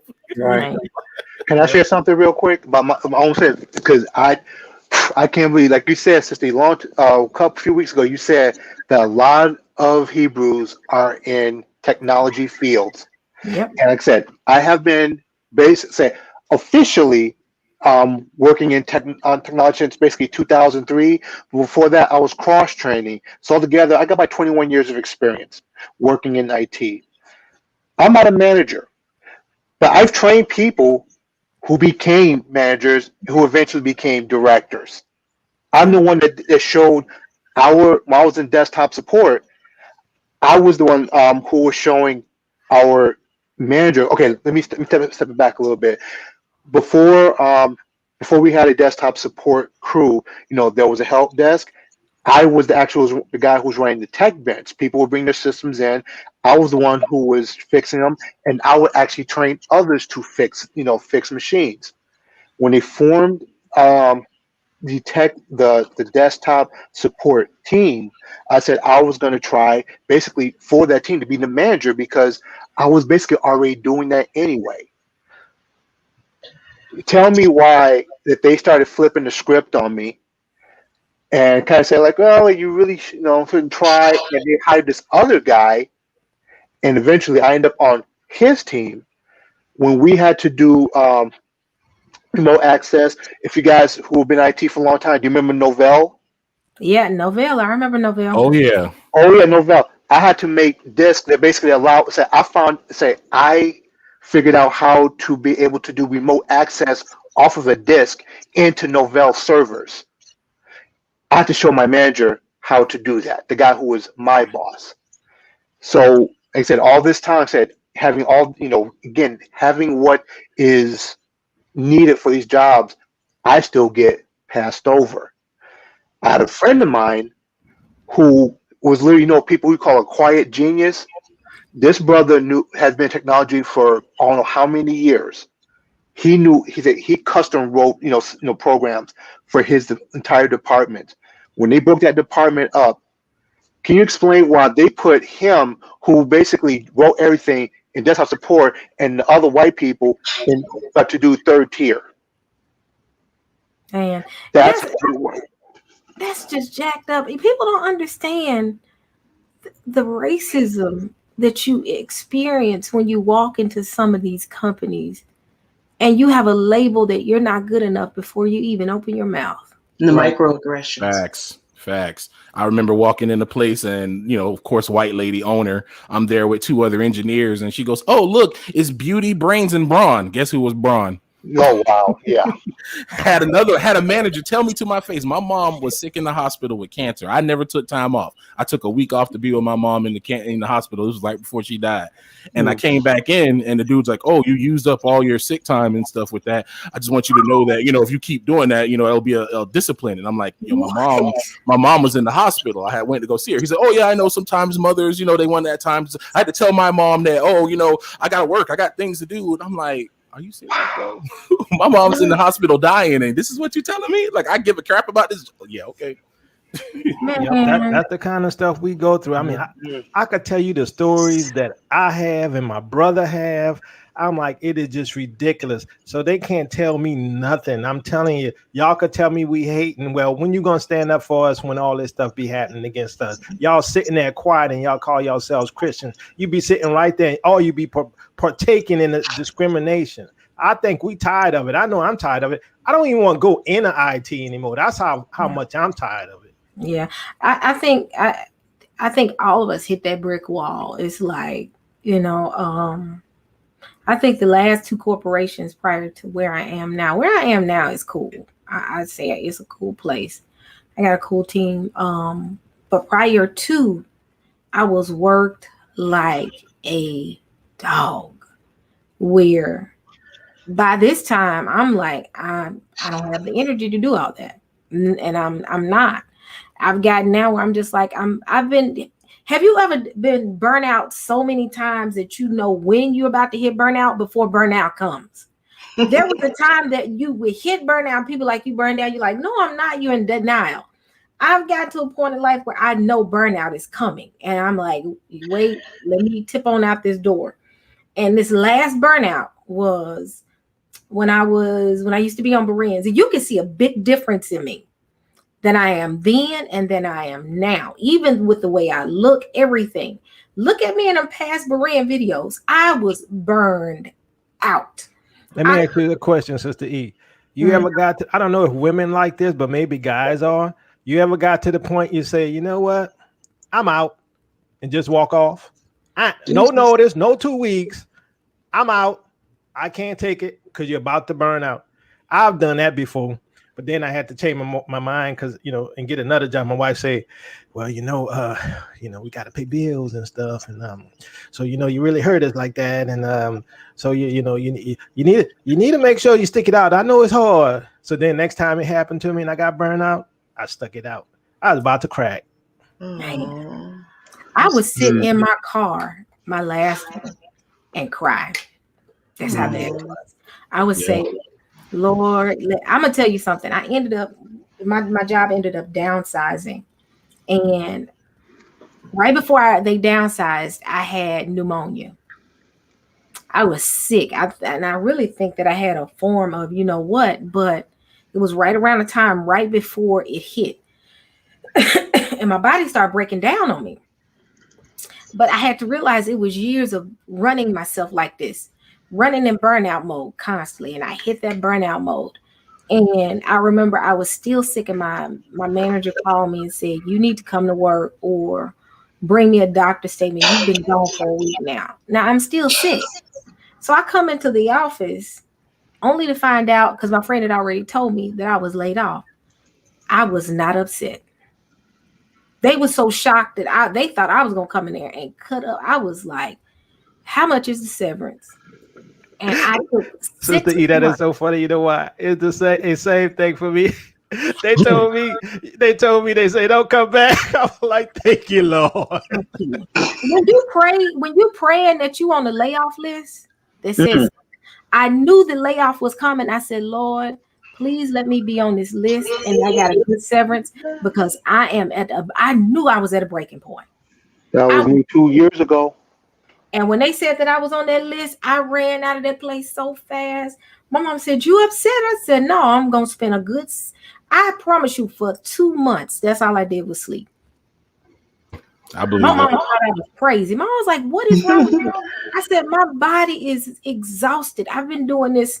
My daughter's was 17 when this happened. I've been running like this since my daughter was like 4. For 13 years it is. Mental exhaustion is no joke. Like, we're not really built for this, and this European system is just unnatural to us, because that's why God gave us that Shabbat, so we could rest. He gave us that time for rest. And everybody, in IT, there is no rest. You always running. Like, soon as Friday come, that's when the servers want to start jacking up and messing up. Like, I had to really get to a point where I had to make myself say, you know what, I'm gonna take time. That's why I thank y'all for the job I have now, because I work from home and I can make my own schedule. I can work easier like that, because you got to take your time back, man, because we can't keep giving these people all our time and energy, and it just eats away and drains away from us, and then we have no time for y'all. Like, we gotta, I'm against this crap, like, totally. But you know what, I thank y'all for the people that I work with now, because even now it's like y'all's grace is now over me. Like, I can feel it, because I'm in an environment where if they see that I'm about to go into burnout, stop, take a break. You don't have to do everything now. You're good. And it's like, okay, let me go take a break. And I can do that. If I'm sick, why are you online? If you're sick, go lay down. If I got personal things, why are you online? Don't you have? And I've never had that before. That now it's like, what is this? Like, when you in an environment that's peaceful, you're like, hold on, I'm waiting for and that's the mindset that we have, because the things that's been going on in our lives, we've been conditioned to wait for somebody to snatch the rug from up under us. And that's not for people for us to have to live like this, but that's how the world is, because normally we're the first ones in and the last ones in, the first ones out. Now I want to ask you all something. Okay, so based off of that conference between China and the U.S., right? And they were trying to say, well, you all don't treat your African Americans very well. And see, here's the thing: when I was looking at all those the COVID-19 stories, and things of that nature for the immigrants and how the Chinese were trying to, I guess, target them, according to Western media. Did you all ever see any of them, or did you hear any stories of the Chinese threatening their job situation? Did you hear those stories? No, Chinese. Yeah, I never heard of it. They love it. Did they ever threaten to fire? Did you hear the stories of them being threatened to get fired? I never have. No, I'm not. No. So here's the thing. What are we constantly under duress of? Being fired, being let go, or killed. Yeah. But did you have any of that? Okay. Yeah, they may have treated them wrong with, having them out of stores and things of that nature. But there was never a threat of them being killed. I never heard of anybody getting killed. Did you? Tell me a story of one of them getting killed over in China. I'm trying to figure that one on out. You saying the Chinese person being killed in China? No, I'm talking about a black person being killed in China. They don't really kill you over there, but China is mad racist against black people. They have a whole commercial that it was like showing a black man, and the Chinese woman put him in the washing machine, and he came out Chinese. Okay. And that was how they were advertised. They're mad racist. At the beginning of COVID, they kicked out. That racism caused somebody to lose their job. They kicked Africans out on their butts when the beginning they're of horrible COVID. on the continent. Oh yeah. They've been doing the continent. Yeah, the continent. Yeah, that's a different. Yeah, that's. Then they're mean in those little in those hair supply stores and stuff. I don't know. They weren't threatening their jobs. You see what they did? They were locking them in at the factories. But what China does is what China's doing, and they did kill a girl. Right. What China's doing is what's going to end up coming here in America, and America's getting more under control of China. Like a lot of these businesses, like Disney, the NBA. LeBron say he sold for people's rights, but he backing up China when they taking Uyghur Muslims and stuffing them in concentration camps and getting rid of them. Like we only $2 away from being that here. We talk about being Hebrews, and they'll round us up and we're going to re-educate y'all and put y'all in the proper camp to learn not to be so racist and stuff. Like China does it where they limit all their internet, and the people that come over here and work here, they're already a part of the party. Like they'll have them already be in there. So like that was a big thing in the government. As a matter of fact, they had all these honeypots that these dudes was dating these Chinese women, and they was undercover spies for the CCP party. Like all these Democrats was all their girlfriends. Like a lot of them had girls that was from the Chinese party, and they was like in close ties with all that. China like mad sneaky and mad. They mad racist. That's why they trying to do that Belt and Road initiative in Africa. And I'm glad a lot of them is waking up and they not letting them do that over there, because they basically do like a mob tie where they'll go over there and be like, oh, okay, yeah, we'll help you. We'll give you this. But they put like crazy interest on it. So now Africa is in debt to them. And now they got to start giving them all. It's basically just doing what the Europeans did, but they leading with the, instead of coming with the stick, they come in with the carrot. Yeah, and China also has the social credit score system, right? So that's pretty much slavery in and of itself. Mm-hmm. Absolutely, and they want to do that here. That's why Biden's talking about expanding the credit to include your bills, and everybody's like, "Oh, that's a good idea," and I'm like, "No," because if they're also going to put your search history in there too. What? You want to include your Google search history into credit decisions. That's something that they're talking about. See, the media don't talk about this. All they want to do is tell y'all to be mad at Trump and be mad at Trumpism and QAnon and all this stupid nonsense that don't make sense. Why they be secretly doing this junk on the low? Like they want to include and expand that. And of course, the liberal, white kids are like, "Oh, this is great." But what they're not going to tell you is that, hey, you've been watching Yacoba, you've been watching Sister E. That's going to lower your credit because they say things that we find problematic. Right. My score is going to be like 0.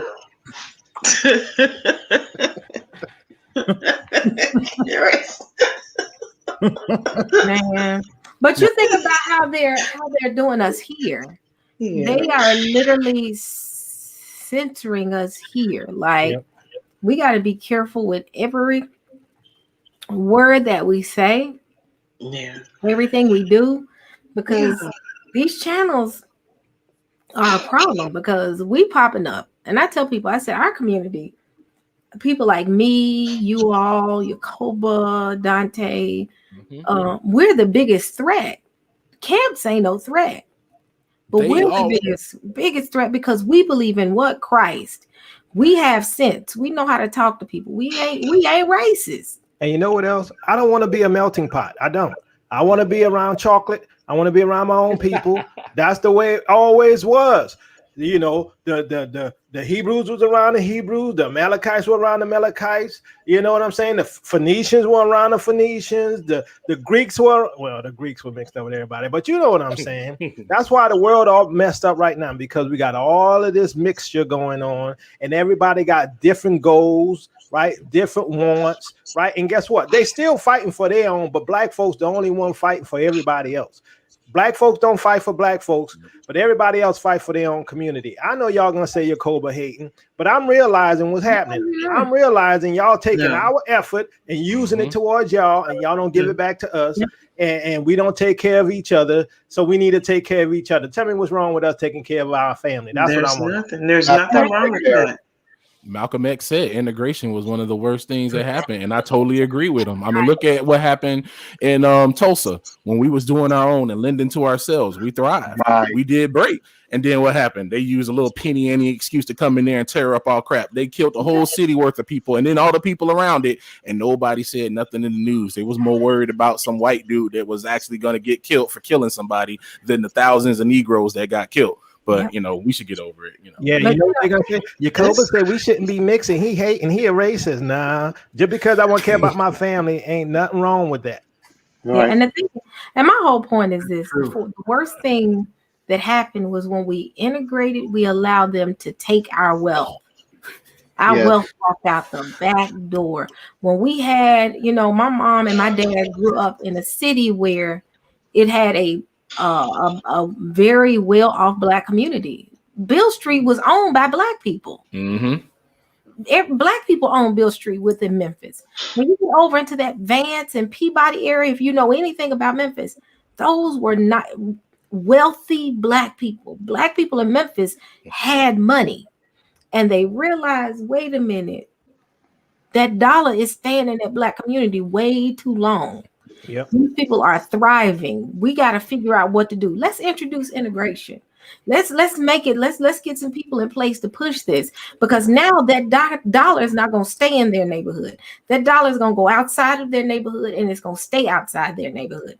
We didn't need the government to help us build our neighborhoods. We kept our neighborhoods intact. My dad told me stories. It was nothing for them to fall asleep with the door open back then. Because they took care of each other. Did you see my show yesterday, you know, about the whole Africa tradition that we have?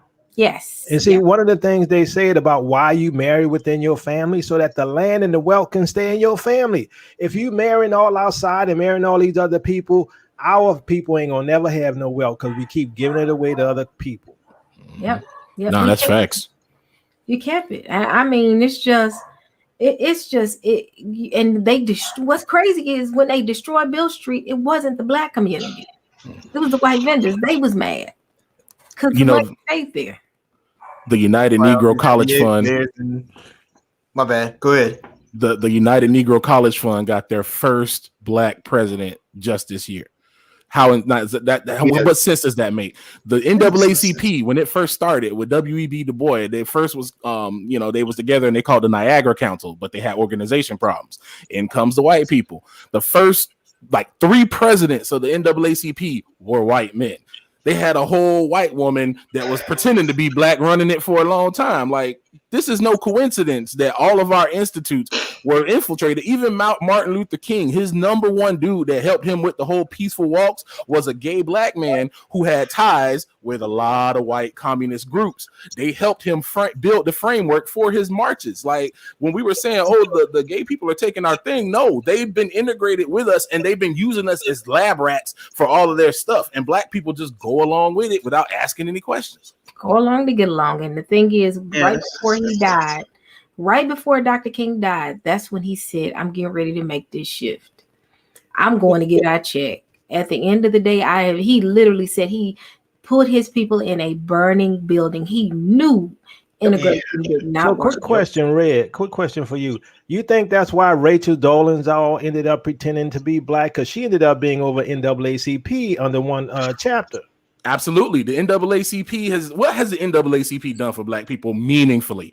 What have they done meaningfully? It's nothing but a sham. We give this slush fund for Democrats to take money, and all these black folks that's in it are all complicit. Not all skin folk is kin folk. Matthew Waters and all these other cats, they all in on the same thing. These folks, all these organizations have been set up by white liberals. Look at Black Lives Matter. They tell you, oh, Black Lives Matter. Everybody just thinks, oh, it's what it is. No, the two girls that started it, they say that they're trained Marxists. Marxism was started by the Edomites, which we all know who they is. They, the Zeit people, them cats. They started that communism system, and that system has killed more people than anybody else. We suffered under that system because once it starts breaking it off in the class, guess who's going to be the bottom class? Look at what's happening right now. Oh, they used us to get the vote, but now he's letting all these Mexicans come over because he's like, free stuff, free stuff. The Mexicans going to outnumber the black people. Guess who's going to have a stronger vote when it comes to voting for people? Like black people just voted themselves out, but all these systems is designed to basically promote that. And instead of black folks questioning these things, they just say, oh, it's NAACP. Oh, it's Black Lives Matter. That means it's for me. And they give what they think it means instead of reading into it and seeing. They are against the nuclear family. They are against the man and the woman. Like, are you kidding me? How are you gonna? That's the very thing that's causing us problems right now, and you are against it. They praise men that have become. I'm trying to find a nice way to say it. Like YouTube. Yes, they praise those type of men, but the ones that want to become women, those type of cats, they praise them before they praise black women. I'm like, how are you gonna talk about a trans man before you talk about a black woman? Don't talk about them wrestling and stuff. Oh my goodness. These people trans men are wrestling, trans men, women are wrestling women and in the Olympics or whatever. I don't know. I saw something. It was just weird. It was like. You're still a man, but you took some hormones. But they have destroyed our nation, and we shouldn't do anything they tell us to do. They want you to take a lollipop, tell them no, right? Facts. Everything they want you to do the opposite because it's all against us. It is. Right. It is against us.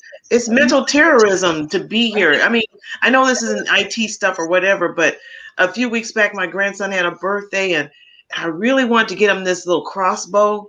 Because I'm into, every child that had a birthday, I get them something, for the apocalypse or something, to prepare themselves for it, like compasses and stuff like that. And I wanted to get him this crossbow, but all I could see is little Tamir Rice. You know what I mean? Yeah. Because he's a black boy and he gets a bow and he was in the yard just, practicing. Someone's going to call. Why do I have to think like that? Why do I have to think, why am I terrified that, my grandsons would be driving, somewhere down the street? I still get profiled. You know what I mean? Especially if I wear my hair a certain way, if I'm real Afrocentric-y looking or whatever, or radical looking, and I work in a predominantly white area. Mm-hmm. So it's like, why do we have to think like that? I mean, it's like mental torture. Yep. Just trust on Jesus. Just trust Jesus. Don't worry about it. Just trust Jesus. And as you go sit in your pews with the white Jesus on the walls. It's not about color, though. It's not about color, but go to the church with white Jesus all on the walls, but it's not about color. All right. In my job, there is a white Jesus picture in my job. Mm-hmm. And one of my coworkers, I call her Auntie Ruckus, she was in there telling another coworker, like, oh, I really like that picture. Oh, wow. She was just like, oh, it looks so nice. Oh, that's so pretty. Look how they got. And she just went on and she was just ranting and raving about this surfer dude, Jesus. It's like, why? Yep. I mean, I guess I could have been there, because the first time that I ever prayed, I prayed to a white Jesus picture, but I was only 8 and I didn't know any better. Right. But Yeah. I'm sorry. Go ahead, sister. I'm sorry. So I was go just ahead. that was my own little interjection there. Okay. No, I was going to say something. I shared with a couple of the brothers and Covenant Awakens. One that I shared this with. I practice martial arts. And obviously weapons training is part of that. So this goes in basically what Ruhama was saying. For me, it was always difficult because the area I live in, like I said, it's a college town, and our people are basically going to make about maybe 5-6% of the population here, and we're in pockets. So it's basically it'd be a cluster of us in one spot, a cluster of us in another spot, and then the rest of us scattered around. So part of martial arts training is weapons training, and you're talking about always being aware. Like I use what's called a bow. We call it a bow staff. In one of my practices. Well, I wanted to do at least.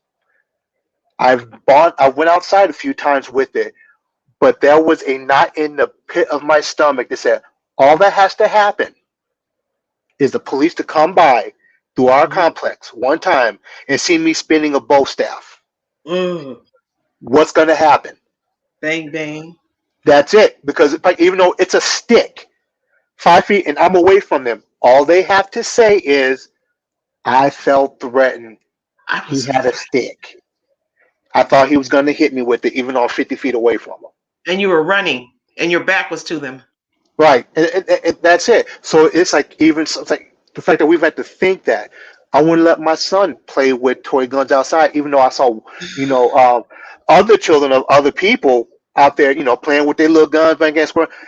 I wouldn't let him do it. And I saw the other, Israelite children running around.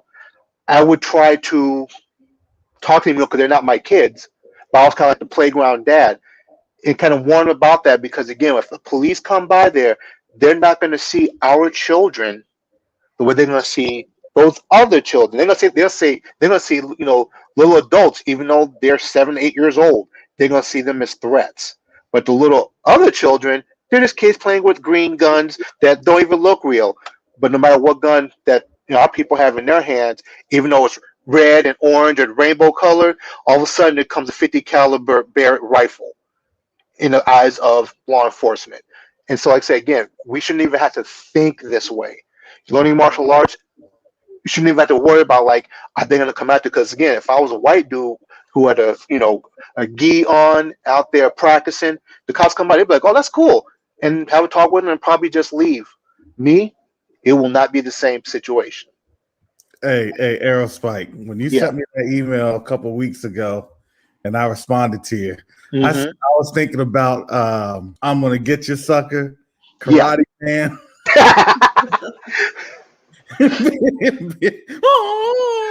Exactly. I have my 2 Kali sticks out, and I'm doing a Senawali with them, just going at it. Yeah, I should go out there with with the fringes on, maybe with a talit on and do that, and let's see what kind of response I get. It's just like you don't get that same response from I'm gonna get you, sucker. They weren't messing around with that. Nah, man. It's just like what Lakoba said. Like we shouldn't even want no parts of the system. Like even when it comes to Planned Parenthood, they always want to push that in the black communities, and there's more black babies that's aborted than anything. Like they're always trying to cut us off and get rid of us. And it's so funny that that's like one of the big things that they push now. And God said that it's going to be as it was in the days of Noah, because when you read the book of Jasher, you find out that one of the things that y'all was upset with them about is the women were drinking elixirs to not have babies because they wanted to have their bodies stay the same, and the men started to abhor women that were pregnant because they liked the women that didn't have the pregnancy for their bodies to look the same. And does that sound familiar? Does that what system is always pushing that? Oh, just go do your career, don't worry about a baby messing up your body. Oh, kill that baby, you don't want to mess up your body. Like they literally tying into the same system that God told us was in place that with Noah, and they want to tell us that we crazy for not trusting them. Wow. Right, that part. Like we are legit seeing the days of Noah. Like I'm putting this thing together, and I want to put out a video about it. We legit seeing the days of Noah, and all these European pastors, they so busy trying to like take everything like an analogy and take everything like it's just imagery. Like, oh, they just seen some writings on the wall and they did it. Like in India, they have this dude called Agastya. He wrote these papers called the Samhita, and they found out that he figured he had a battery 2,000 some odd years ago, and he talked about how to put the batteries in parallel and how to power. He talked about nickel plating metals with electricity using electrolysis, and he also was talking about electronic cars. This is an old Hindu text. And in the Bible, in Enoch, it talks about how the Watchers came down and taught them different technologies and they taught them different things. When they talk about the scientists in Nazi Germany, they had a group of women and men that were these special soothsayers, that the women grew their hair long and they would go into the spirit and they would do things. And the scientists legit said we had help in getting all the technology that they get. And these are the same people that America brought over for our programs. But this is the system that they want us to trust in. See, when they don't do, these Americans always want to sit here, oh, God bless America, and salute the flag, but don't do research in the God that they praying to. They talk about God. We in Egypt, they got whole obelisk in Central Park. There's a straight up Egyptian obelisk in Central Park. Like, come on, man. That's crazy. Man, that's crazy. And when you look at, and I accidentally kicked myself out. When you look at the things, the technology and how I ain't gonna say technology, how everything is an allegory, and how they made it seem like the kind of the spiritual things that they did was an allegory. But then I remember when the limba, because I say this, they can't understand, I don't want to say the mysticism, but they can't understand the spiritualism in the Bible, because that was given to a people. And I'm trying to find the best way to say that.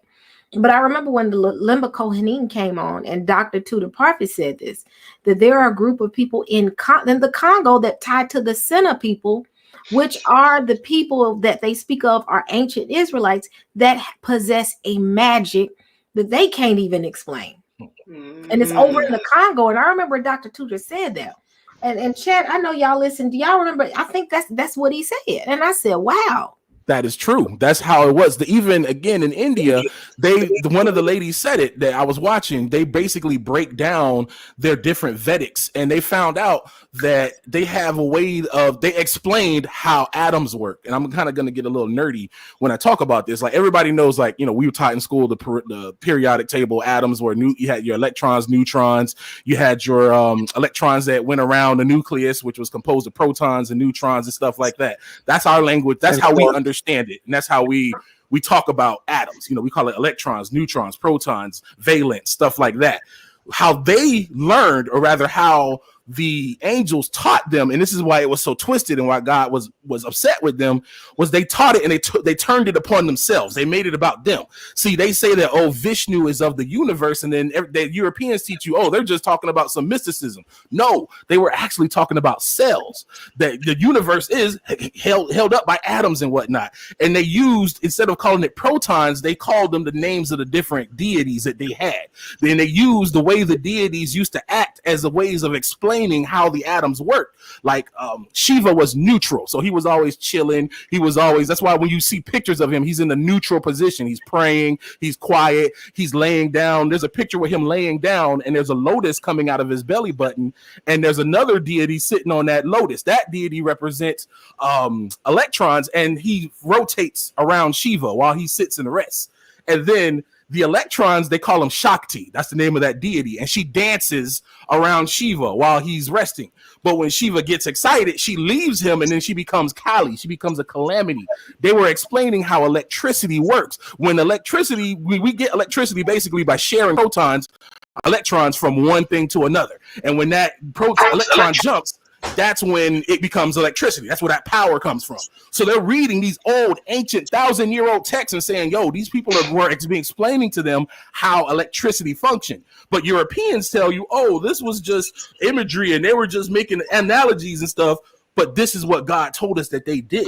We see that this is what they got from those angels that came down and taught them this. This was in their ancient cultures. This is what Enoch was even talking about in his writings when he said like Azazel and all them came down and taught them the different secrets of the universe. But they want to tell us it's different, and it also tried to delegitimate the Bible when the Bible called all of this stuff. It called all of this. It's no surprise that they have this because God already told us that these demons, these angels came down and created demons and did this stuff. Yep. And it's the same thing with the whole idea of chakra, right? And the flow within the nervous system, within the body, and how the electrical impulses go through the body, and you know, all of that stuff is in ancient writings. Even like the Bhagavad Gita. The Bhagavad Gita talks about flying ships and all these type of things, right? Yep, sure does. And nuclear, it talks about nuclear fallout.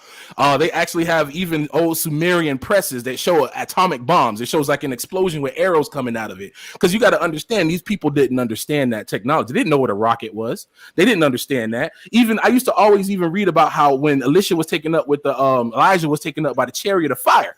I'm like, that sounds like technology. That sounds like a rocket, because if you don't understand a rocket, you're going to call it to what you can relate it to, a chariot. And you see fire coming out of it. So you're like, a chariot with fire. That's what it is. But they had technology. They even talk about in China how they describe the dragons coming down. Well, dragons sound a lot like rockets. They always talk about pillars to heaven, that the shaman would jump into these devices and they would have suits on. I mean, they talk about it a lot on the History Channel, but they try to make it seem like it was aliens, and this is where they trying to trip everybody up, because you notice now they're talking about aliens like every other day. And mainstream media, they always talking about alien this and alien that. Like, these folks, these Europeans in Christian church gonna be listening to these jokers thinking that these aliens is gonna be something from God. They're gonna think they angels and stuff because they not reading their Bible for real. You know, and that's what I loved about Pastor Darby when he first came out, because he was one of the first ones I came in contact with that talked about the things like CERN and different things when it deals with the the fallen ones. And I know I know that later on, that's when at the same time, I started running into certain things teaching that as well, especially when I started looking at some of the stuff Dante was doing as far as transhumanism and all that. But these were the fallen ones. And when you look at like ancient aliens, and it talks about, what's that Sumerian, it's on the Mayan temple. And in it, it's a man, he's a priest, and it's like he's sitting in a spaceship. Oh, the Aztec image? Yes. Yeah. And you see it, and they said they still trying to figure it out. And it's just like when you read all that, I said, it's like the fallen ones went into different areas and taught these people their mysticism. The Mayans, when you look at the ancient people that supposedly taught them the magic, it was the fallen ones. Yep. And people don't like to talk about that. And some people don't believe in that, but it's definitely real, because even Josephus, this is what's so amazing about Yah. He preserves everything. Josephus wrote about the pillar of Seth in his Antiquities of the Jews. And the pillar of Seth was where they knew that something was finna jump down. So they said, okay, God finna destroy the world with fire and water. So we finna write down what God showed us on these pillars in fire and one in clay. And so that way, if the fire come, the clay will still be here. And then if the water come, the stone will still be here. And Josephus talks about this. So there was a lot of knowledge that was around during that time that was lost, like Alexandria, a lot of the different things that they are lost, but there's also a lot of things that are collected. You know, the United States takes artifacts from Egypt and they classify them. Why would they classify artifacts from Egypt? They say that Hitler was always searching for artifacts. He was always out there hunting for artifacts, and they had this advanced military, and they had the advanced technology. They've known about this junk for years, but they just be lying to us, telling everybody. Even with the church, they show angels as little cherubims and as humans. God says we are made in the image of God. It doesn't say that the angels are made in the image of God. Although angels would look like men, angels clearly didn't look like men, because every time an angel appeared before somebody, they fell down as dead. So They you're be not finna fall. terrified. You're not finna fall down if a dude looking like your Uncle Joe come walking up on you. You're gonna be like, "Oh, what's up, man?" But They were these dudes, terrified. right? And look at how the Hindu people draw. There it is.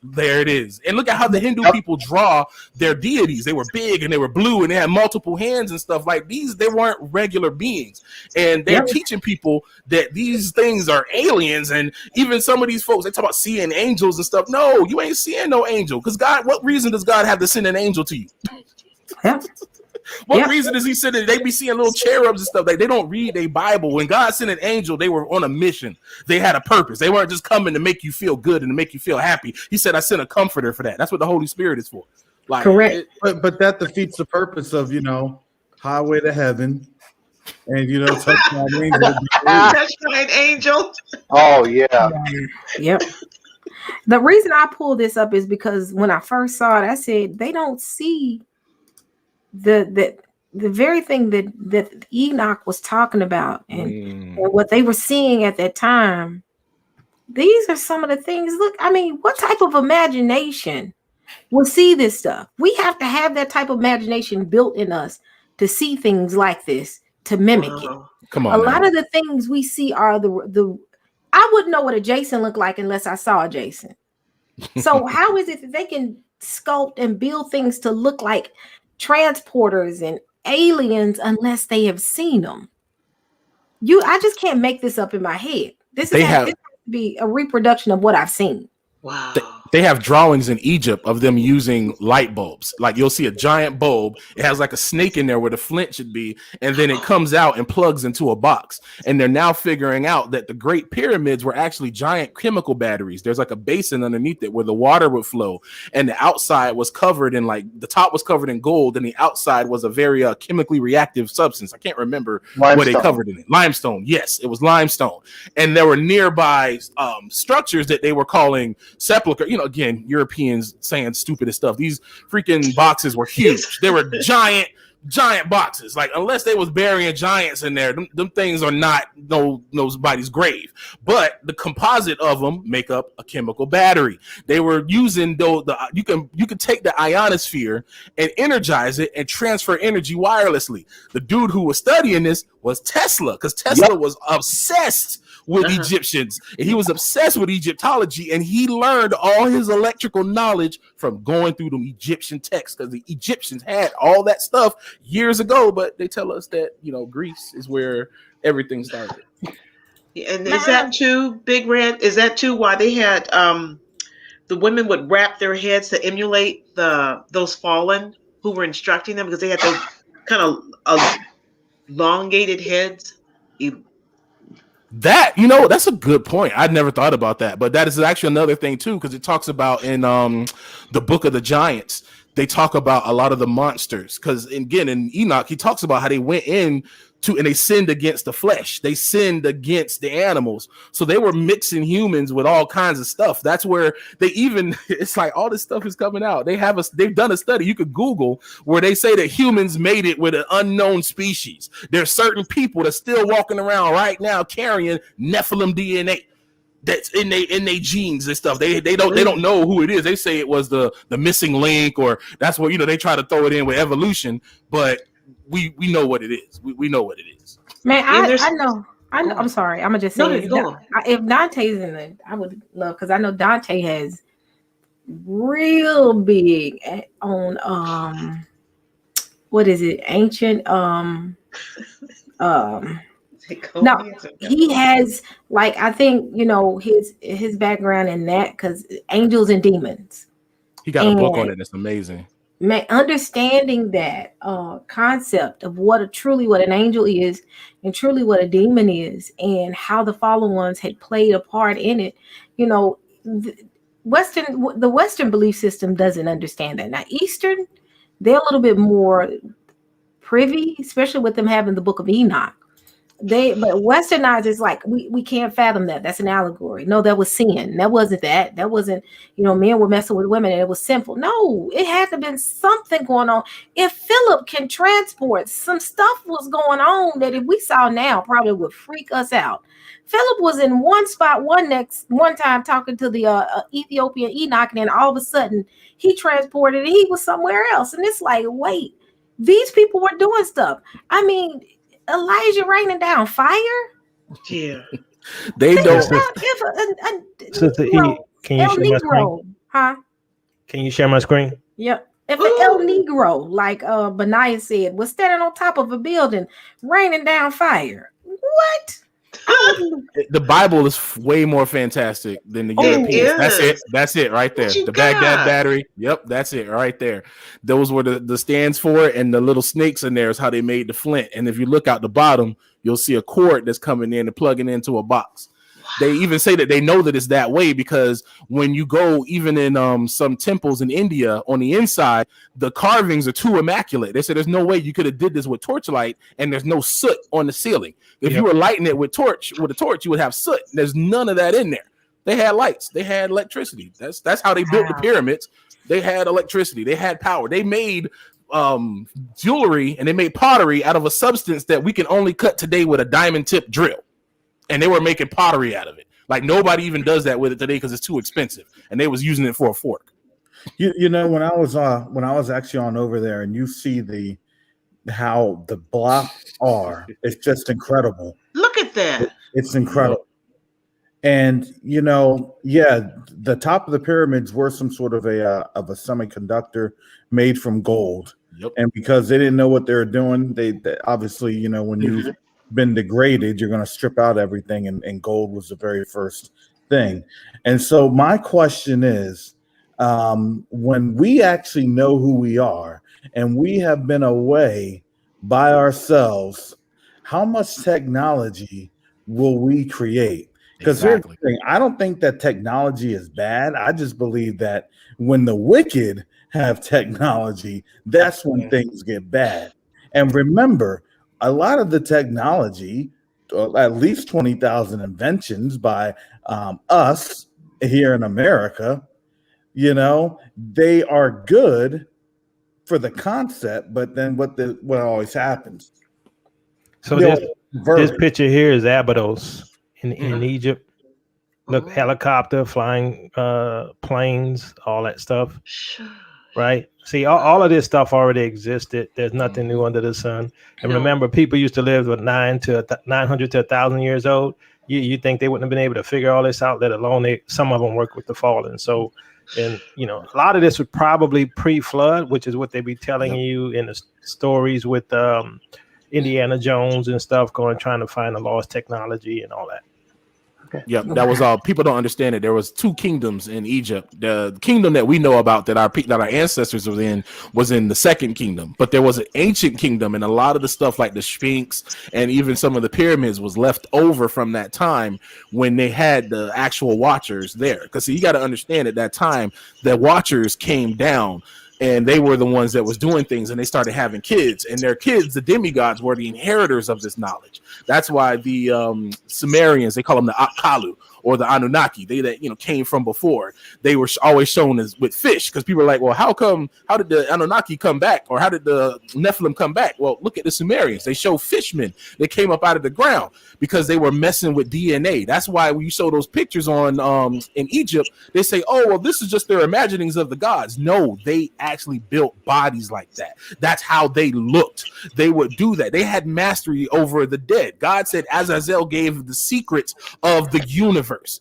They were able, in the book of the dead, they talk about how they were able to pull souls back from the realm of the dead and transpose them into other bodies. They were talking about how all the deities and the gods of that time were able to shift in different bodies and have different forms. That's not allegories. That's what they were doing. And that's why God buried all that mess underneath all the waves.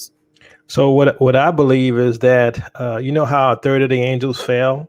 And we know that a lot of the angels had half human, half animal, half whatever type of features. And, I believe that a lot of the stories that's dealing with elves and fairies and all of these beings are, fallen angels. And a lot of them, I believe that there was a kingdom before, pre-flood, right?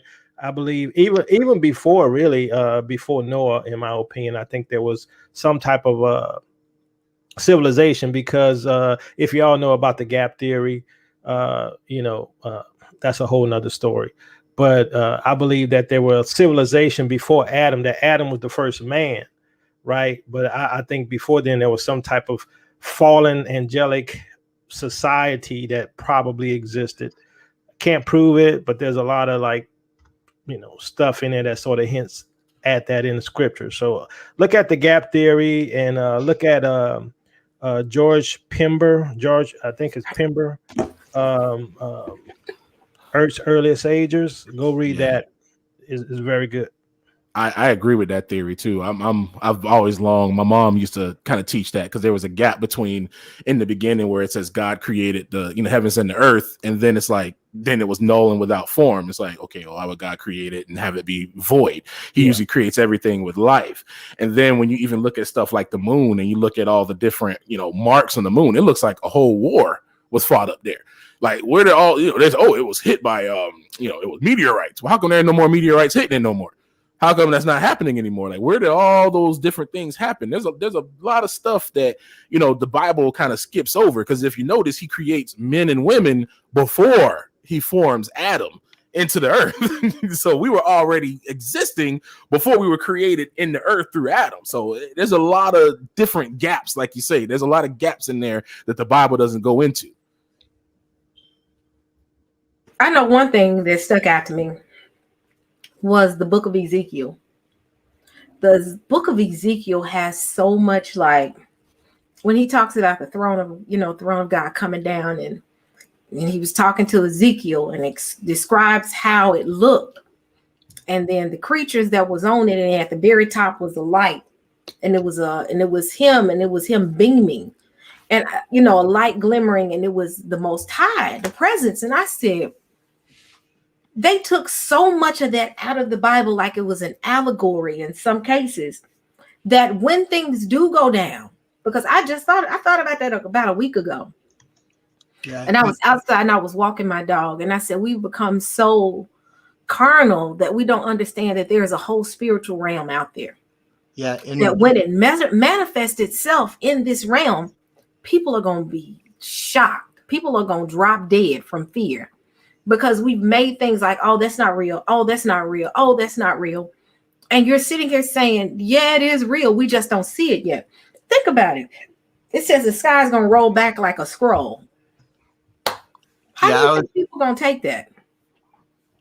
I was going to say in Jeremiah 4:23, it kind of talks about the void. I mean, I think there's cities before, and in Jeremiah 4:23, it says, I beheld the earth, and indeed it was without form and void, and the heavens, they had no light. I beheld the mountains, and indeed they trembled, and all the hills moved back and forth. I beheld, and indeed there was no man. And all the birds of the heavens had fled. I beheld, and indeed the fruitful land was a wilderness, and all its cities were broken down at the presence of Yahuwah by his fierce anger. For thus says Yahuwah, the whole land shall be desolate, yet I will not make a full end. And it's as if the word is telling us there were cities here, there were fallen here.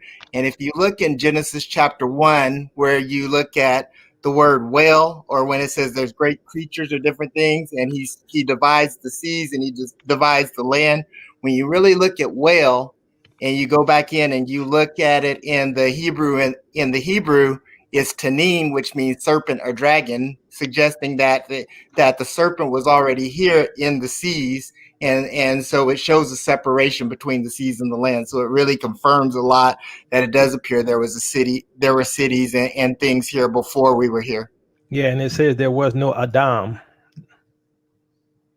in that scripture you was reading. So good point, Sam, man. And the thing is, it's good to have this conversation. The world has made us so afraid. Like, I know they finna chop this video up into sections, which I really don't care, because we're having this conversation. It does not take away from the view on salvation. Correct. Because you got a bunch of IT geeks who are probably sci-fi geeks. I would say probably majority of us reading the Bible, and we're sitting there saying, wait a minute, this stuff sounds like some of this. Our imaginations will go so far sometimes, because my mom just used to say, your head is in the clouds. Your imagination is taking my imagination would take the best of me sometimes. But that type of thinking will allow you to be able to read things like that and visualize it like, yes. Wow. What, like, my mom had a prophet. I'm sorry. What were you saying? My mom had a prophetess friend, because my mom, I used to watch anime and be always in the comic books. And, my mom, old black lady, she ain't understand it. So she was talking about it to one of her friends, this prophetess friend of hers. And she said, no. She said, let him keep watching those shows. Let him keep looking at that. God's going to start showing him things and talking to him through those TV shows. And sure enough, God's helped me take more esoteric things in the world and understand them through watching anime and watching all that stuff, because it's spiritual. Like everywhere else, they're spiritual. This is like in America, they just dull you so much in the spirit, but everybody else understands that there's a spiritual side to this world. Like even in the Bible, it talks about the creatures with multiple heads. When you see these cultures drawing their ancient beings, they have multiple heads. This ain't no coincidence. But let them tell it. It's an allegory. Each head symbolizes, and you just like, shut up. You're just mad because you don't see it. We see it. When I would watch anime, I would be like, man, these guys are really deep into the occult, because there's stuff I know from the scripture and what it says is going to happen in the last days and what it says about angels and the whole thing about this world government. They got all that in the anime. I'm like, everybody knows but us. I'm telling you. Yep, you're right. They've been telling it for years. They even through the different movies and stuff. Like people up here talking about Slay Queen, when Beyonce got up there dressed up like that robot, don't know that that's straight up a rip from this old Illuminati movie called Metropolis that was talking about taking mankind and controlling them. Like this is what people don't understand. That the whole issue, even with Christ, is about so much more than just coming in and making him live your best life now. Like we are literally at war with fallen angels. That's why God said we wrestle not against flesh and blood, but against powers and principalities and rulers of darkness. These angels came down. They can't stand you. We look like, especially us, because when Adam was made in Yah's image and he looked like us. He was a black man and Eve was a black woman. And then we were also chosen by God. So them devils don't like us. We look like God and they mad at us because of what God has done for us. And they're in full and total rebellion. And these people these big rich billionaires are working behind the scenes as occult workers. Like Truth United, man, he got such a great series talking about the history of religion, and all of that stuff ties into when you look at that and then look at the Rockefellers and all these different families and what they do and what they're interested in. You can't help but see that these folks is out here worshiping the devil, and they're using that power and that knowledge to lead humanity to a better future for those angels when they come back. That's why they want to get rid of a third of. They say, "Oh, we too swole. We got to get rid of all these people. We got to kill." Why? Because even there's a picture of a lion, a video of a lion. He's eating a buffalo. She caught it, and all the herd came and jumped on that one lion. That one buffalo by itself can't beat the lion, but the whole crew can. So one human can't stand against the doggone Nephilim. But you saw David and all them in groups. We can beat them back. The Native Americans have stories about how they had to fight giant beings that were attacking their tribe and eating their people. There's all sorts of newspaper articles about giant bones being found in America that they don't talk about. Yep. Like they are setting us up to get rid of humans so that they can bring these demons back so that they can have their playground in the earth. They want to figure out how to live forever. This is why God broke them up at Babylon, because they was in there trying to get the secrets of heaven, and God tore up all the languages. And then when you look at the languages now, they just now learning that all the languages, Japanese, Chinese, whatever, if you compare them back to Mandarin, like if I have a word for air and I take it in Chinese and Mandarin, I can break it down to Sumerian and it'll all mean the same thing. God is real, bro. Yeah, and that's it. And that spiritual realm is real. Like people have gotten we've become so dull to the point of, again, if we saw anything, like think about it. Christ walked on water and told Peter, "You can do this too, Peter." And you know what else? The sheep are going into the pen, following the wolf and getting sheared. They're saying, "Here, come and get your lollipop." And they're going in like nice little sheep. don't ask no questions, None. because they told you to come in and get your lollipop. It's sad. And like Brother Red said, we are in some serious time. That's what I don't think people get. They had us over there fighting against urban apologists and all this foolishness. Do they not understand that our lives are at stake? And not only our lives, our eternity. A lot of people going into eternity without the Most High, and they fighting over foolishness. I'm like, this. They don't even talk about the fact that we are literally in the book of Revelation right now, that these people trying to take us out. They don't get it. This is spiritual warfare, and they making it carnal. They making this an allegory, and they said people are going to be possessed in the last days. That's scary. And people ain't going to be able to deal with those demons because we become so carnal minded, or we don't have the spiritual power to be able to fight off these demons that's going to be walking on this earth. Because some of these people walking around here laying hands got full of demons themselves. This is why your heart and your spirit got to be right. I've seen things in churches where you've seen manifestations of things, and you standing there, you looking and you trying to get yourself together. I mean, I saw an instance where something red came out the church and the door was swinging. I was talking to my daughter one time, and I had a neighbor, and I could hear him in the middle of the night beating drum, making noises, and I could hear it. And I didn't think anything about it. But I was like, every night I would wake up. Well, he ended up getting kicked out of the apartment, but we were at home and something happened and mood started changing in the house. People were getting mad, and the Holy Spirit said, start praying. So my daughter was sitting at the very top of the stairs. I lived in a condo, and at the very top of the stairs, Madison was standing there looking at me. And I said, stop, let's pray, because things was just happening in the house. I'm talking about a dog wasn't acting right, nothing. And I said, I'm praying tonight. And we were praying in the house. And then all of a sudden, at the end of that prayer, my daughter was standing next to me, and my dog was standing next to me. I said, what's wrong with you? She said, Ma, I promise you, while you was praying, I felt a rush of wind come past me. I said, what? It scared me. I said, wait, what did I pray? And the Most High had to show me these are going to be the things that we're going to have to do in these last days. These are the very ancient demons that y'all are speaking of. They ain't gone nowhere. They just got to find bodies to inhabit. They are earthborn, and God said they will never go into heaven. So they wandering around now. This is why people out here doing all this nasty stuff, because these demons, this is their nature. This is how they are, and they can only act it out through people, through humans. Like what you experienced, Sister E, that cat was doing witchcraft. I know it's crazy. God told me this. God put this girl across my path. Somebody I knew who was in the church went straight witchcraft, and then she just started telling me all the stuff that they be doing. Like she just be telling me everything that they got going on. And one of the things that they gave her a drum and told her to beat that drum, and every time she wants something, to beat this drum, and that good things and the things that you want come in. And I'm like, bro, you straight bringing them demons in. Like you think that this comes with for nothing? And like she had a roommate, her roommate ended up dying. I'm like, bro, you think that this junk comes for free? I'm like, these demons have a price, and the price ain't fair. Like, this is not no play. This ain't no pretend stuff.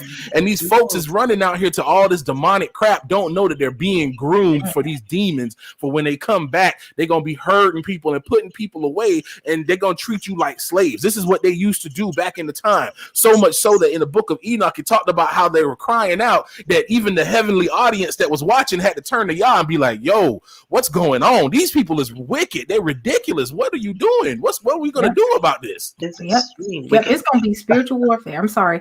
Come on. Oh. No, I just said extreme wickedness. That's all I said. I mean, it's going to be like that. I mean, we were in New Orleans, and I'm going to step back and let everybody say what they want to say. I was in New Orleans about 4 years ago. This is 3 years, about 4 years ago. And for some reason, that time that I went, that's when I was really, really, really seeking the Most High, and he had really been dealing with me. You know, I was deep in my prayer. I was like, I mean, you know how you so connected that you can feel. It's like you can feel everything around you. And I was standing in front of a hotel room, and it was I think it was the Homewood, and my dad came with me, and my parents came with me because I had to take my daughter to a camp. So I left out of my hotel room, and my dad and my mom came downstairs, and this man, I mean, it was a bunch of people standing in front of the hotel, and this man looked directly at me and my father and said, "You ain't the people," and walked off. What? And when he said it, I was like shocked. And Madison, my daughter, she was shocked. She was looking like, wait. And I said, that's a demon. I said, he's mad because the more you becoming aware of who you are, the more you're beginning to go into the realm that the Most High says you have access to do these things. But you don't have that faith, the very faith that he told Peter, you have little faith. You can do these things in my name. And what's going on now is his people this waking up is more than what meets the eye. It's not just a carnal, because when you look at the valley of the dry bones, it talks about the physical part, but then it was something, and Jacoba mentioned this as well. It's something else that needed to happen when the bones start connected in attendance. It's like the breath has to go in. And when the breath of the Most High goes into someone, everything that's in you to be the people of the Most High will activate. And I don't want to sound too creepy, but it's just like we are aware that this is going to be spiritual warfare. Everybody is into all these, I look at the counterparts, UA community, talking about all these different books about all these different, the pistol, all these books, they becoming so theological that they are no earthly good. Because when we get into this spiritual warfare, none of those books gonna save you, but the very faith and what's been put in you is gonna help you fight the enemy and his demons, because it's gonna be a fight at the last days. That if you don't have the power that he's giving you, you're gonna be taken over by them. It's true. It's shocked. May I say something? I'm sorry. Go ahead. Okay.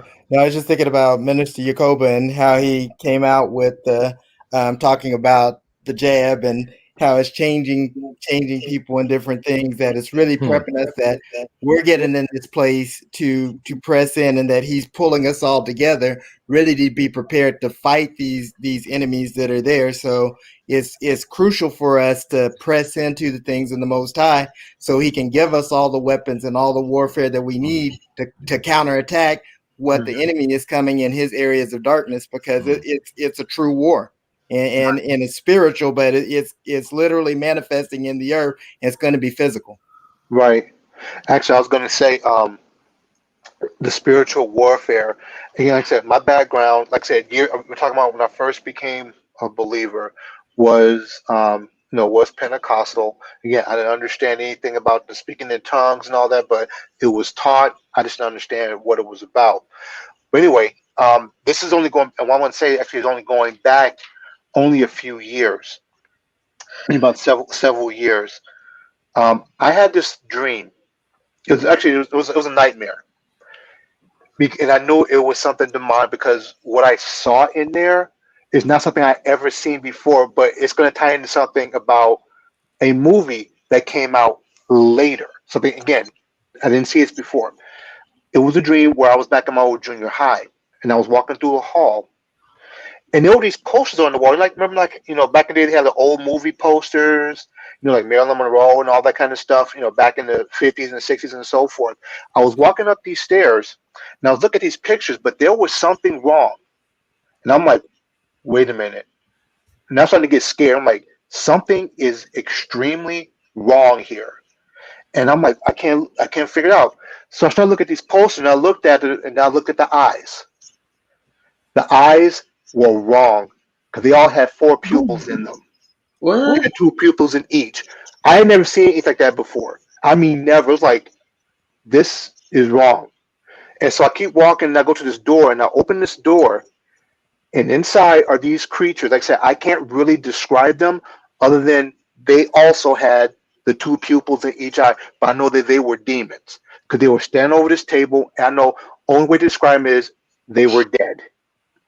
They had no life in them, but yet they were, alive.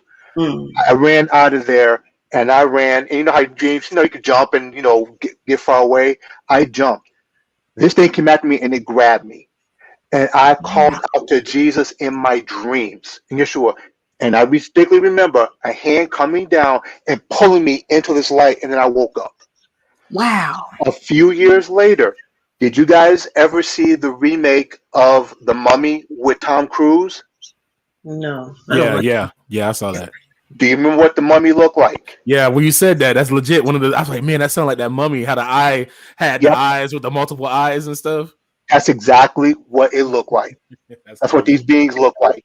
And I was like, woo. I mean, when I saw that, I was like, oh my gosh, this is what I've seen. And this goes on to, like, again, these people, putting out programming of beings and realities that they say, oh, this is all fiction. It's like, no. I believe these people are tapping into this, and demons are actually influencing a lot of these producers and directors and writers to write stories about them. They know exactly what they do. I'm sorry, go ahead. No, go ahead, brother. Go ahead. Let me answer this one question real quick. This guy, he said that, I don't think we can teach anyone to cast out demons. I think it comes by faith and obedience to the Holy Spirit. I think you have to teach people, because think about it. Samuel was a great seer, but Samuel had to go under Eli. Yep. Eli had to teach Samuel how to function in that prophetic role. And I'm not comparing to the voice that he heard from the Most High to a demon, no. But even then, dealing in that realm, he had to teach Samuel, because when Eli heard God's voice, he thought it was, when Samuel heard God's voice, he thought it was Eli. And Eli kept telling Samuel, go to bed, until Eli realized, oh, that's the Lord talking to him. He had to show Samuel how to operate in that. Yep. Jesus had to show Peter and them. They didn't know. So it's the school of prophets is necessary, because you can have a gift and don't know how to operate in it. Samuel was arguing with Eli, thought it was Eli. Eli said, no, just say yes, Lord. Or call his name. So it's a thing of, it's not necessarily saying you got a gift, but people don't understand what that gift is, and then they be all over the place. There has to be a level of mentorship to get to that, because if mentorship was not required, Samuel did not need to go up under Eli. So that was so on point, Sister E. That was so on point, because I don't go around saying this because of, from the Christian church. I try to distance myself from Christendom. And even when I did claim to be a Christian, I didn't go out and brag. I'm like, oh, I'm a prophet. Like, from the time I was young, I've had multiple people, from Hebrews to even Europeans, prophesied that into my life. And it was something that I was mentored in by my mom. My mom was a pastor, and she was called as a prophetess, and she mentored me in that. They used to have a school of the prophets where they taught that. Well, you have to be taught to be a prophet, because if you don't, you will run wild with your abilities. Like, you got to understand that. See, as a prophet, I'll feel things intrinsically within me. Like, we had to go to this one lady this one time, and she was just demon possessed. She was like 5 foot nothing, and my father, my brother, and me, we're holding her down, and it's like hard, because this woman is straight up demon possessed, and she was full of so much lust that it literally felt like something was touching me.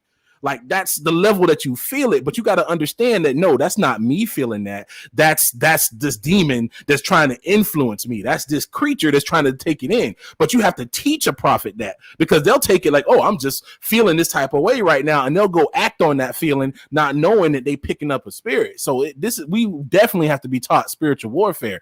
Jesus taught them how to cast out the devils and the demons. He said, this y'all will do too. You're gonna do more things than I did. He said they're gonna do more than that for this time such as this, because this is the reason why God equipped us for this, to battle these demons. This is why he sent us the Holy Spirit, so that now we can battle them on a more fair ground. See, back then, this is why they had to kill the people that they weren't, God told them to do. It wasn't just because they were, bad people. It was because, number one, they had DNA that was messed up, and number two, you couldn't handle no demon. You couldn't call on nothing to beat no demon in. The only thing you could do was just get rid of the body it was working in and get it out of the way.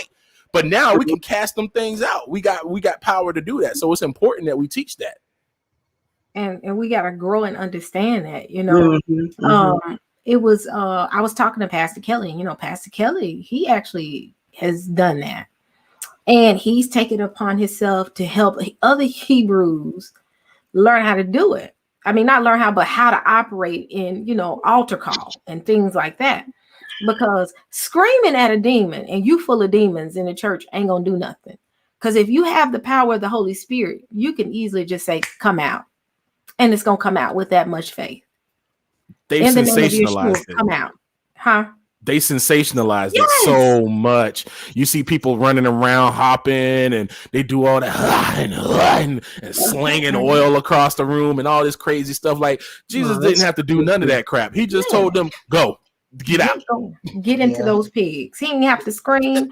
But the thing is, even before Christ said anything, they saw him and said, wait, you're not even supposed to be here. Why are you here? Because if you're truly walking in the will of the Most High, they're going to sense the spirit that's within you before you even open your mouth.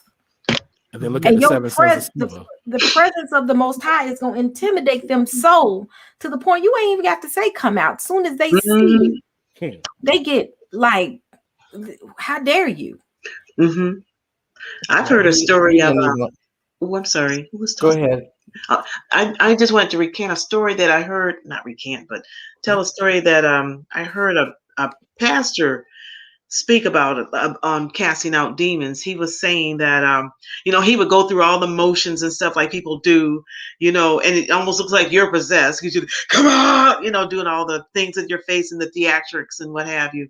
And he said he was at this service one particular night, and he said this little white girl was up there praying with somebody, and he wanted to go over there and tell her, look, because this person evidently had like demons just frothing, just really just, it was just a big guy, and this was this little girl, and she just got right next to him and just touched him gently and says, Holy Spirit, drive it out. Drive it out, Holy Spirit, drive it. And that was her prayer. That's all she did. And he was thinking, oh, it's not going to work like that, because you got to do this. You got to do that. You got to, you got to project your voice. You got to, you got to lay hands. You got to mash them down. He was going through all the things that, he thought you were supposed to do, but it's really the work of the Holy Spirit, in you, working through you, in a clean vessel, of course. I mean, you can't be doing all kind of crazy stuff and then think you're going to lay hands and stuff. But that man, whoever he was, he was delivered. I mean, the change. I mean, you could just see it. It was like he was set free.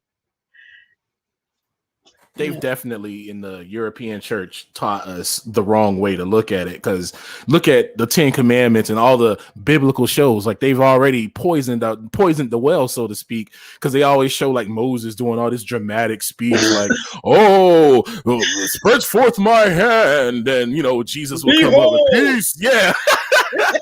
They put off all this dramatic silliness. So then you got these dudes in church being all dramatic and crazy when all y'all did was wake up and go, man, y'all tripping. Peace be still. He ain't flip out. He ain't have to do nothing crazy. Like, it wasn't nothing. Anytime you look at in the Bible, the movings of God, there was always a way and there was a reasoning behind what God did.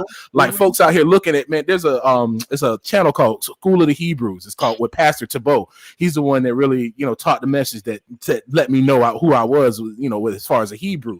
And he did a message about the staff of Moses.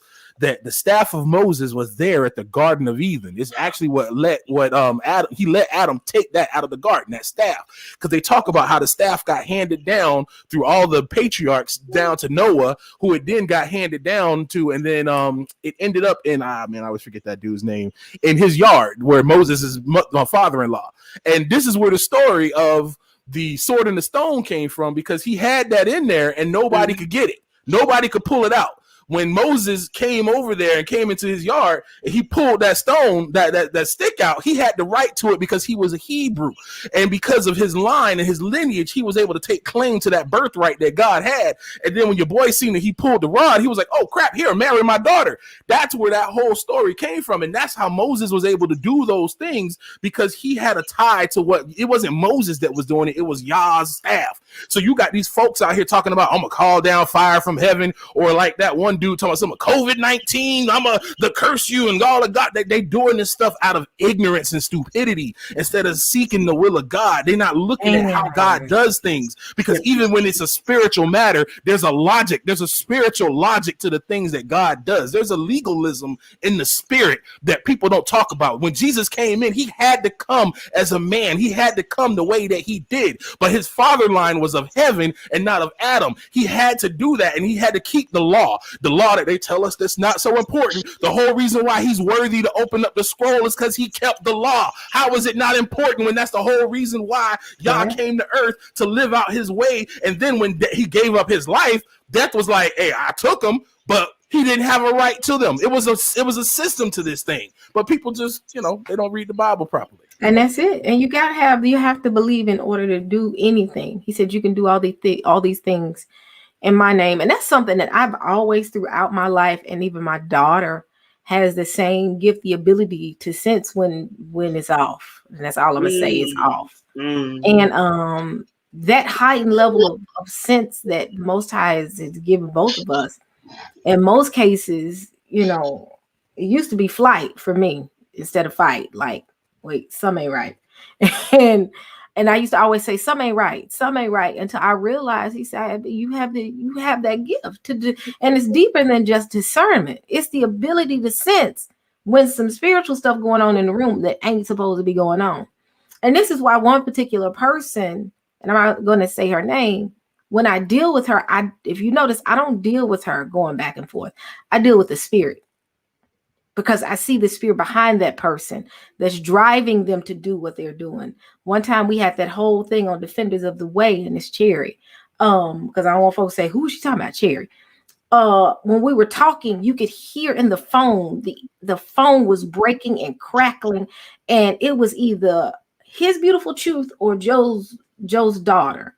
One of those said, that's that spirit behind her. And it's like it was cracking the airwaves. And I'm sitting here saying, y'all don't hear it. Go back and listen to the thing I did with Defenders of the Way. You could hear it in her voice. And I promise you, every time I hear, even my daughter's like, cut it off. Because you hear the spirit that you can hear that spirit. And because of that, being sensitive and having the ability, it's always been something like, I don't know what to do with this. Until I started walking and understanding his word and reading his word, to understand that he's given us this ability to have the power to be able to cast it out and call it for what it is. But you can't walk in the spirit of fear. And the thing is, a lot of the fear I had as a child was because of the things that I could feel and see. And people used to always call me scary as a kid. And I'm just like, y'all don't feel this? Y'all don't see this?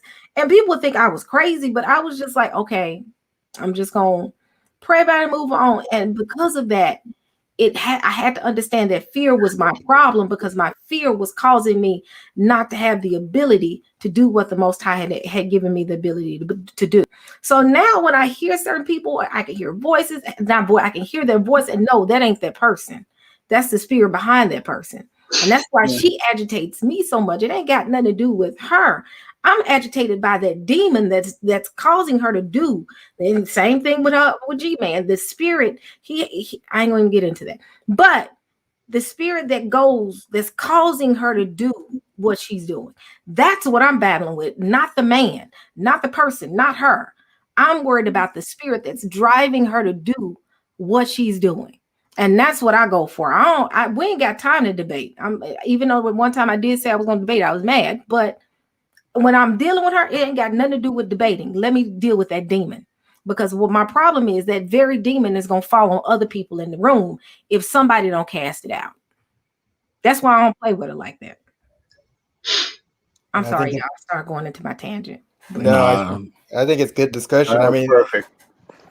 A lot of folks, I know exactly what you mean, because I heard I heard certain people going off like that, and you can just tell that you're not dealing with a person, you're dealing with that spirit that's behind that person. And that's why a lot of them are so irritated by, when you tell them that, you're a Hebrew and whatnot, and they lash out with all this, churchisms and nonsense, because that spirit don't like that that God's people are waking up. It don't like that in you. That's why they always will have us. They know who we are, because if you notice in every European church, who's ushering in the Holy Spirit? Who's ushering in the spirit of God? They always got a Hebrew singing their praise and worship. They know that y'all, they know the skills, they know the gifting that's in us because we was made to praise God. They don't call us Judah for no reason. Like there's a reason why, but they want to take advantage of it and just use it instead of letting us free flow in what God tell us. That's why they got people out here scared of demons and stuff, telling you all this crazy mess to do all this nonsense when it don't take all that. It really don't. Correct. That's serious business. That's why right now it ain't no joke. Now being Israel is deeper than just being called the nation of Israel from a natural standpoint. It's the call to deal with to walk in the very gifts that even Christ was trying to teach Peter and them to do. To walk in these very things. Y'all can do this. That's why he got agitated with some with him sometimes, like, y'all can do this. You know, he was like the great, you watch some Convo movies, the great teacher. And he's trying to teach his students how to do what he was like, y'all, come on, y'all know how to do this. When he was asleep and the storm was raging, they woke him out his sleep. He was like, y'all should be able to do this. I've taught y'all this. And the very thing that's put in them is also in us as a people. So the more Israel wakes up, the more the demonic realm knows, wait, getting ready to go to real warfare now. Because his children are awakening. It goes back to the people will yearn what is the scripture? Because I always talk about the people of Yah, the sons of the world grown creation. Yes, for the sons of Yah. Why?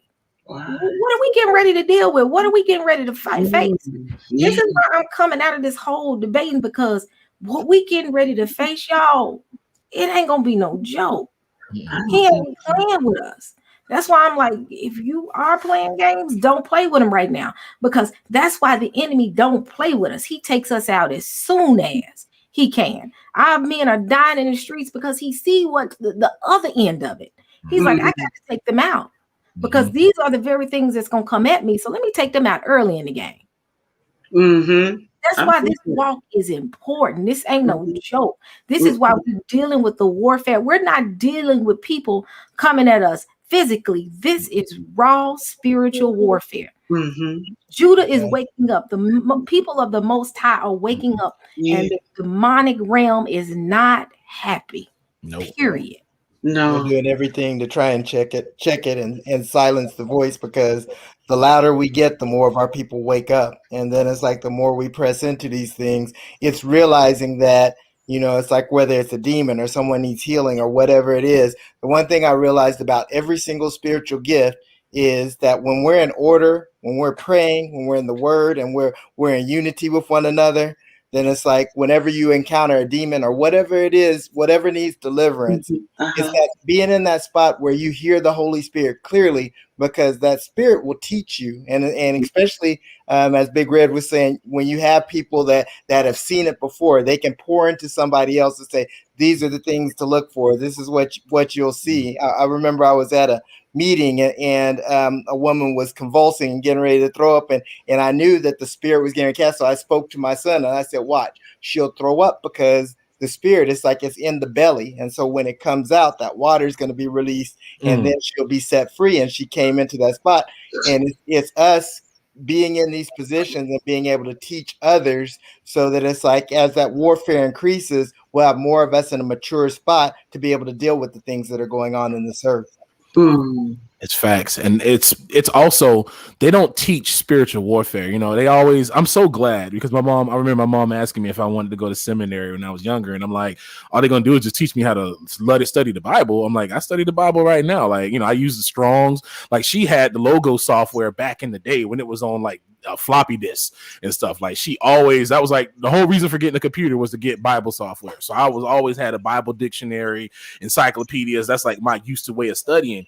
And people really was not being taught spiritual warfare in church. They just want to teach them these Calvinism words, or they teach them this old traditional nonsense, wearing hats and all this other nonsense, and not teaching people like these things is real. Like, these folks is out here sitting by the water, sending their spirits down there to talk to these ancient demons demons and to get ancient knowledge. Like this junk is straight up real.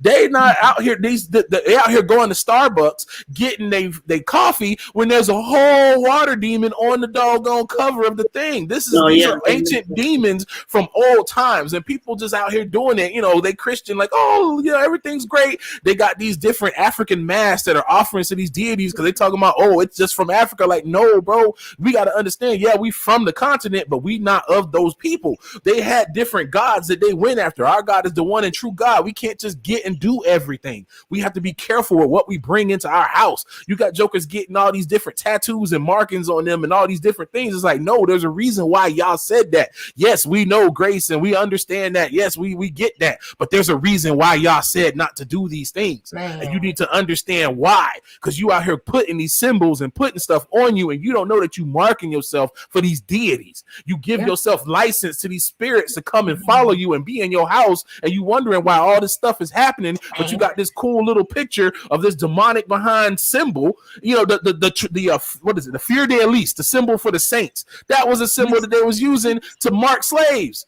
So you're wondering why that spirit of slavery, that spirit of poverty is sitting in your house, and you around here a hardcore Saints fan wearing the symbol of your slavery. Yes, it's like, come on.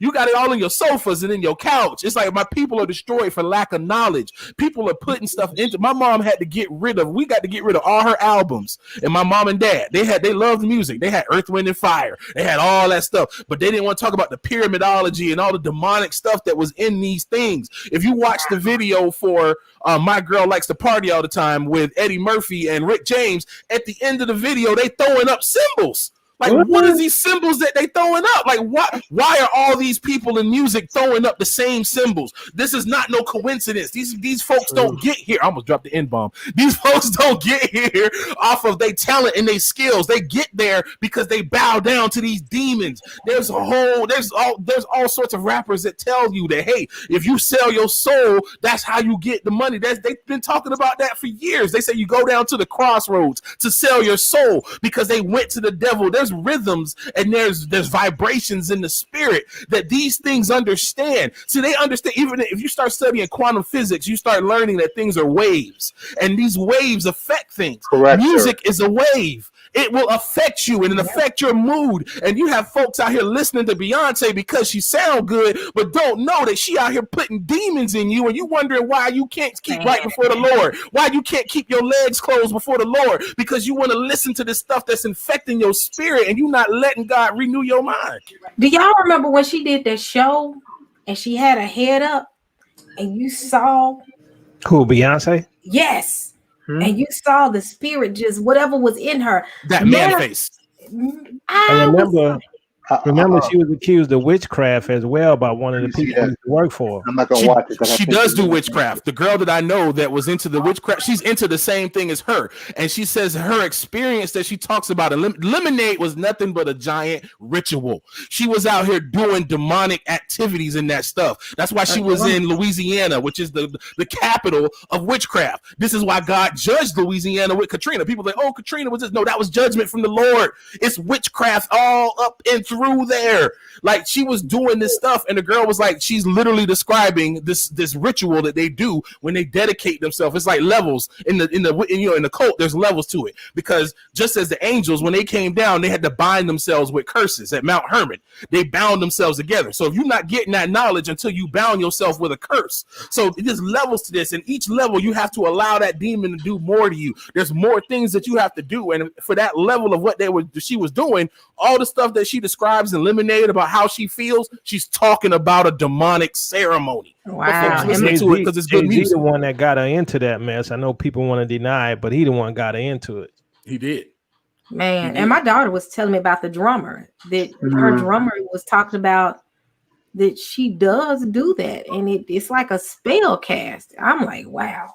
Jay-Z wearing shirts, do what thou wilt. That same phrase is from Aleister Crowley, who basically wrote the book for the demonic Bible. He hangs out with Rick Rubin. Rick Rubin is in the doggone demonic church of Satan.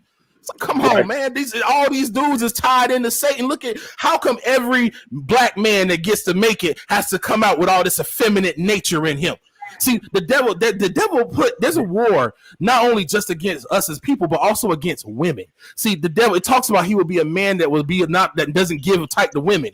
It all starts even in the garden where God said, I'll put enmity between thy seed and the woman's seed. The devil don't like women. This is why he got men out here acting like women to replace the women. This is why all the black men that come up, why they all so effeminate and so touchy-feely and do so nasty, like Steve Harvey's daughter with Puff Daddy's son and him at the same time. Come on, man. That's just demonic. All this mess is demonic. But these people thinking that this junk is regular and they getting here off their talent when these folks is out here selling themselves and putting in sacrifices to get this power. Yep. And see, I'm sorry. Anybody got something else to say? I know. Yeah, brother. Yeah, I was gonna say to Big Red. You were so on point. We talked about the African masks. Yep. I was when I was doing my I did my minor in Black Studies, and like I said, one of my old professors, we talked about, because I was talking to her about some things, and then she said that I should set up a little, basically a little temple, a little altar, and call on the ancestors for stuff. And I'm sitting there like, what?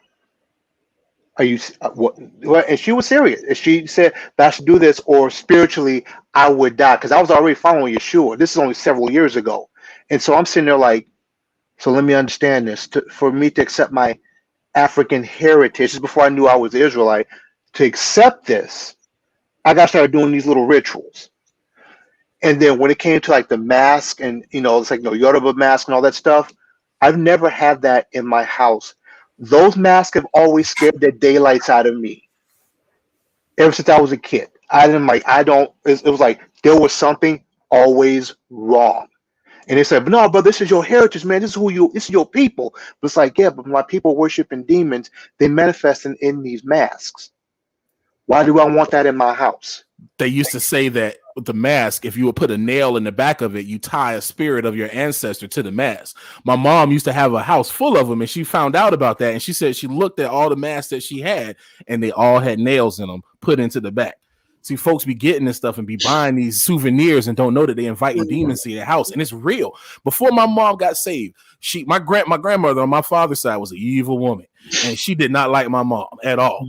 And she was doing witchcraft against my mom. But see, my mom grew up in the traditional Christian church, and she's like, oh, if I don't believe in it, it won't hurt me. So that's how she was thinking. She got sick one day. She was in the hospital. They don't know what's wrong with it. 3 different doctors looked at her, don't know what's going on. They was about to cut her appendix out to the Indian doctor, said, well, I'm not going to do that. I don't feel like you need to cut. Just rest. While she was resting, this lady came in and talked to her and led her to Christ. After she gave her life to Christ, she did a full recovery.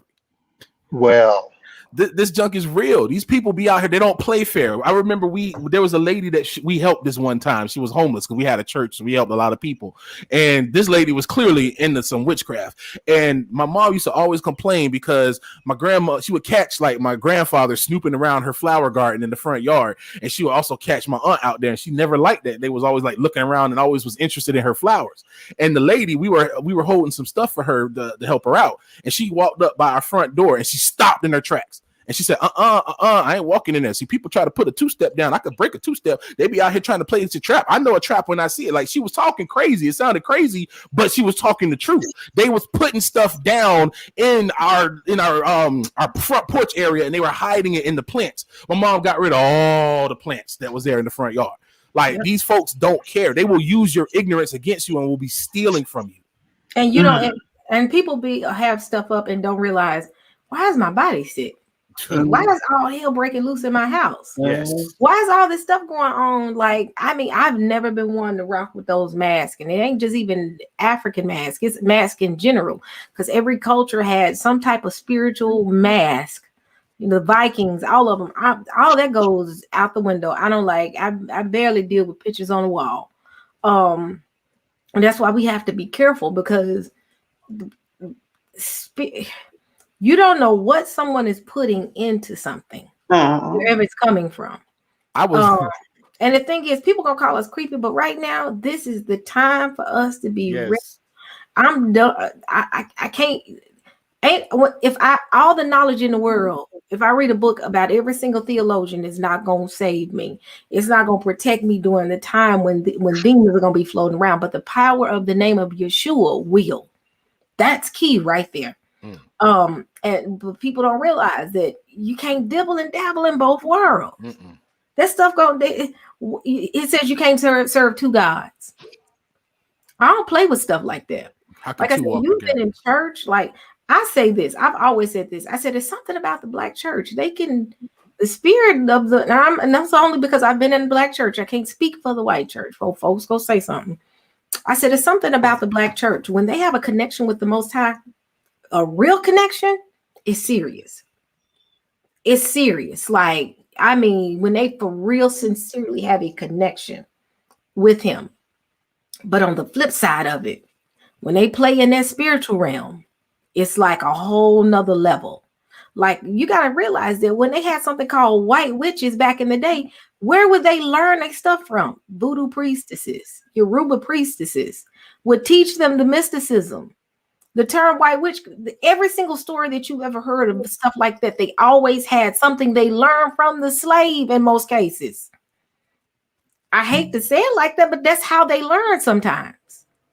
That's exactly right, because they call it, I think the word I'm looking for is synchrosity, where they say that all the different religions share similar traits because it's all based off of the same original Nimrod and his mother, that whole same thing with the father, fake son, fake Holy Spirit. It's that same fake demonic trinity spread out over all these different things that they all got from that original point. So it's like the Greeks came, they saw how the Egyptians was doing it. So instead of calling it Horus, they call it what they call it. I forget the name of the Greek god for the underground. It starts with a D. But there's synchrosity within a lot of the deities because it's just as Sister E said. They learned from the black nations. The younger nations learned from the black nations because the black nations were older. That's where the Sumerians and all that stuff, the Europeans and all them that came from the other nations that were coming out of the caves, they learned from what they were doing. Yeah. It's just we have to be very careful. Blacktastic told a story, told an instant. I wish he was up here because he has had some instances where he told some interesting things that have happened to him, and how he came in contact with the spirit of the Most High and how it changed him. But the thing is, it's just like it's different. It's different when I see that connection with the Most High and people, especially the black church. It's really different. But also, like I said, when they tap into that other world, it's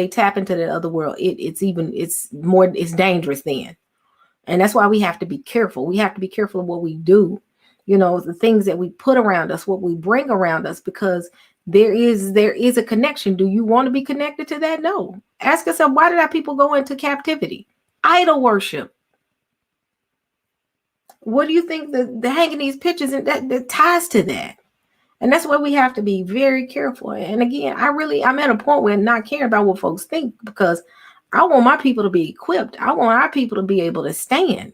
That's what I'm saying. And why now a lot of the churches, what are they doing? They still teaching the principles of prosperity. Mm-hmm. I'm like, that 10 years ago, but they still doing it, right? Ain't nobody getting no true teachings except Israelites. Yep. Because when you fighting demons, you got to be right with the Most High, but they teaching us lawlessness. You have to look at what are the true things that the enemy's trying to get us into or lure in front of us. It's two things. It's either power or money. And Most High said, what does it profit a man but to gain his world and lose his soul? Or to go after profit? When you have all of these artists or different things, why are they sacrificing to all these things? Because of power, because of money. Anyone that's operating in witchcraft, why are they doing it? It's because they want to do it out of their own will instead of obedience to the Most High for a legal power. So it brings in a spirit of darkness. But those are the two things that cause us to stumble every time. Yeah. One of our ancestors that at first was a man of God, he flipped and he ended up becoming dibbling dabbling in so much idolatry that he was deep into witchcraft, and that was Samuel. People don't want to talk about that. The flip side of what happened to Samuel. Samuel was so far gone that the Ethiopians talk about that they had to go get the Ark of the Covenant because he was cutting up so bad. You mean Solomon? Yeah, Solomon, not Samuel. Yeah, Solomon. I'm sorry. I got my S's confused. Say it's Solomon, not Samuel. Y'all know what I'm saying. Thank you for correcting me, but Solomon. That they had to go get it. Like, seriously. Like, he is an example of walking with the Most High and then flipping it. And you look up Solomon caught up in all types of witchcraft. Let me say it again. Solomon was so caught up in it that he was able to trap demons to his will. Like, they still study his writings. That's why they call it the Key of Solomon. He wrote writings and books because a lot of them, he got into alchemy, which is funny. That's where chemistry and stuff comes from. But he got so far into alchemy and he started like coding his books that even paganers to this day still study his writings because he learned how to trap demons to his will and how to control like that genies and all that kind of stuff. Like, it's in our language. Even the word genius means genie because it comes from a jinn. A jinn, they used to say that people that were intelligent had a spirit on them that would help them out. Why is intelligence tied to a spirit? Because it goes back even to Eve in the garden. What did the devil trick her with? Well, did God say, oh, you're going to be like him? You're going to have that intelligence. It's the same thing. And that's why people be going to it now, because they want information. They want knowledge. You see so many, especially like, black women, they be going, they so thirsty for a dude. They out here throwing down bones and doing all this stuff to trap a man and to keep a man. And then they get a nightmare and wondering why it's a problem. Well, you went to the devil. What you think he going to give you, an angel? Yep. They said, actually, I found out, Pastor Kelly, that Solomon is his witch name. Didn't know that. I forgot that his other name. What was his other name in the Bible? But they said Solomon actually is the name that he had when he shifted over into witchcraft. Solomon. Did I say Solomon? Yes, Solomon. Yeah, and they try to say that star over the Ish people is the Star of David, but there's no Star of David. So it's like when you get that, it's a Remphan, but it's like it comes out of Solomon. So it's witchcraft. It's high occultism. And Solomon got that because he was messing with these women, and they don't, they always want to say the God of the Old Testament was just mean because he was killing people. Like, no, this was about DNA. This is why they pushing that jab so hard. Because again, it's just as it was in the days of Noah. This was all about DNA. And the devil was trying to come in and corrupt the DNA again so that Jesus couldn't be born through a pure human woman. So that's why God had them wipe them out and said, don't marry them, because they were tied to those customs. They were tied to all of those demonic ways. And Solomon, letting his hormones just run him, he out there marrying these women and making soul ties with these women that's dedicated to these demons. So it's no wonder he went into it, because they know we're spiritual people. We are a spiritual people. This is why during now you see this great falling away of men and women who was in the church that's just straight up doing witchcraft, because they're not getting that spirituality fed out of this nonsense in the church. So they too busy trying to get you to come and spend your money and get them ties and teach you these messages like like self-help, like, oh, God wants to help you out, oh, God wants you to live your best life, or God wants to give you a new car and all this craziness, and people they thirsting in their spirit, but they finding it with the devil. So let's ask the question, what does that say then about the lollipop and those who have dealt with the lollipop? What does that say if what happened during the times of Noah with the manipulation of DNA, and the Bible says at the times of the days of Noah was, so shall also the coming of the Son of Man be. I'm just saying, same thing. What do y'all think about that? That's exactly what it is. I mean, every time I see, you talking about the jab and stuff, I'm like, man, people just not hearing what this man is saying. I posted it in the group on Facebook. They showing these reactions of these people. They're now starting to say that it's messing with your head. Like people that have a propensity for dementia, it's causing it to happen sooner. People is going into spasms and they shaking and they can't control their body because this junk is changing your DNA on the inside. They doing gene therapy right now. I played two videos for my dad, went over to his house, covered all kinds of different things, gave him the stuff that was inside the jab to show him that it's messing with your DNA, and he still took it.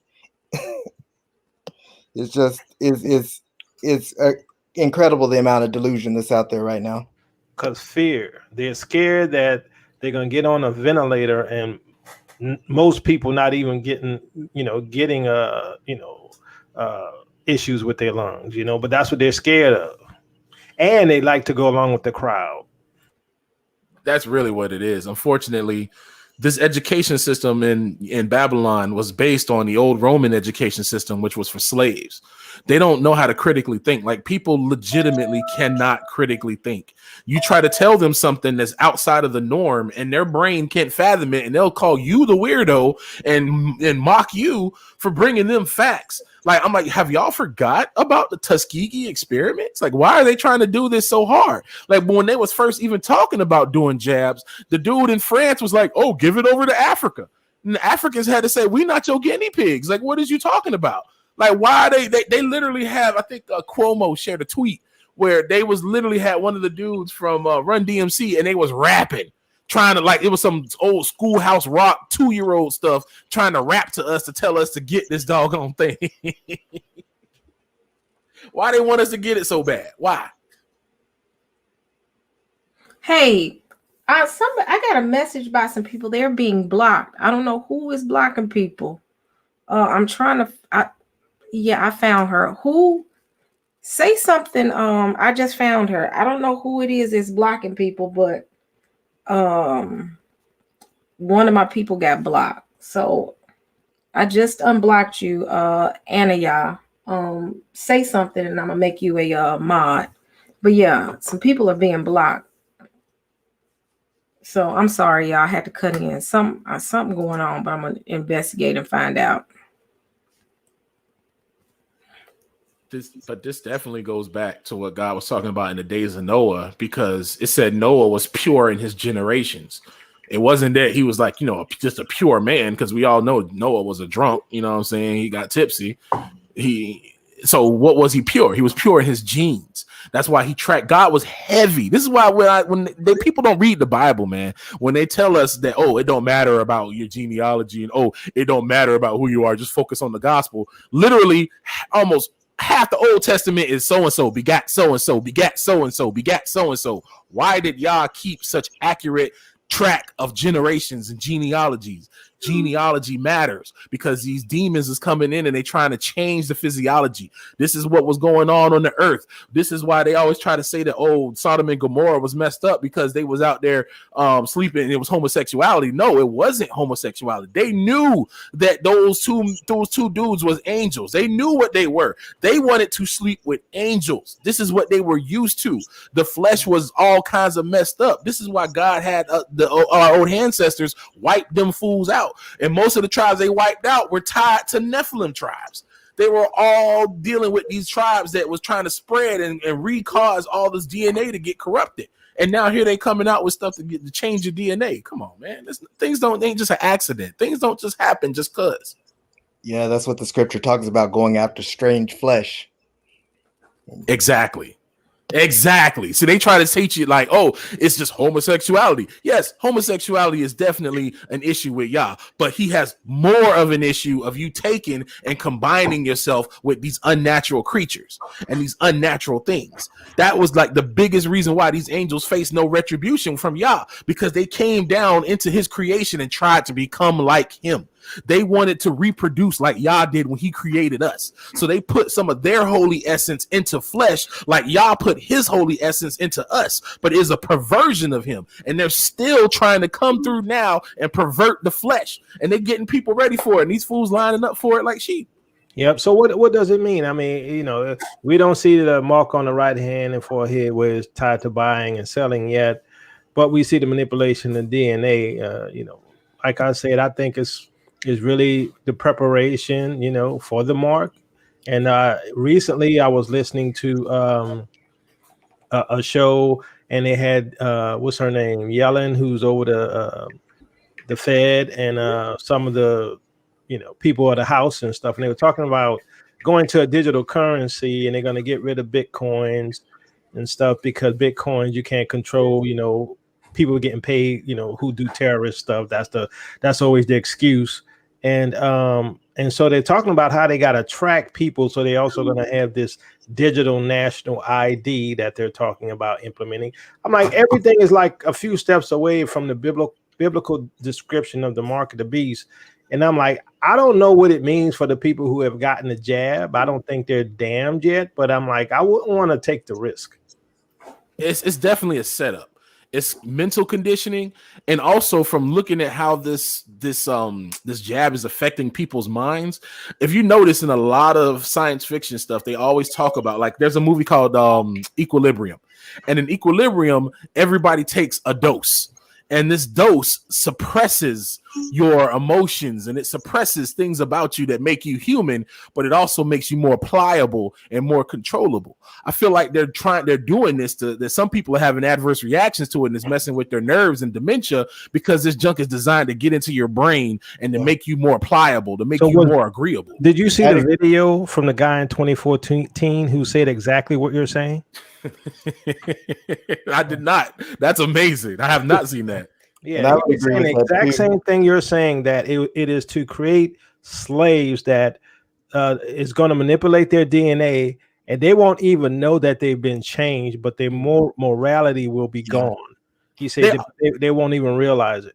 And that's facts, because they already do that now. I used to laugh at Alex Jones and think it was crazy, because he had this one scene. He's like, "Oh, they're putting chemicals in the water and turning the frogs gay," and I'm like, "Oh, this dude is tripping." But then a couple years later, I read a story. They're finding out that plastic bottles carry more BPA than normal, and it's messing with the hormones of young boys, making them have estrogen. So you're having young boys grow boobs like girls because they're drinking out of water bottles. They're already doing that to us. There was a declassified thing about Louisiana where they had the military spraying radioactive material on people. They have the radiation trials, which is so funny. This thing got declassified by Clinton. This just shows how devious they are. This was declassified. There was a whole story talking about during the time where they were doing the atom trials, the trials for the atom bomb. They wanted to figure out how radiation worked on people. So they literally were feeding radiation to mentally disabled kids and feeding radiation in the water lines to Black communities, as usual. They released this on the day of the O.J. Simpson verdict. So, of course, nobody saw that. Nobody saw that. Like, they've been doing this for years. Well, let me ask you the question. So what do you do? Because, I mean, they got fluoride in the water, and that's not all that's in the water. You know, they just tell you about the fluoride, but they got all these other chemicals coming in, and you taking a bath in it, you drinking it. If you're drinking fountain water, you drink the bottles, you're screwed. I mean, we are caught in this system, and it's literally manipulating people, making them gay and all these things. I mean, what do you do? That's why, for me, when I look at what's happening, I can't see how the Most High isn't coming very soon, because I don't think we can survive much longer.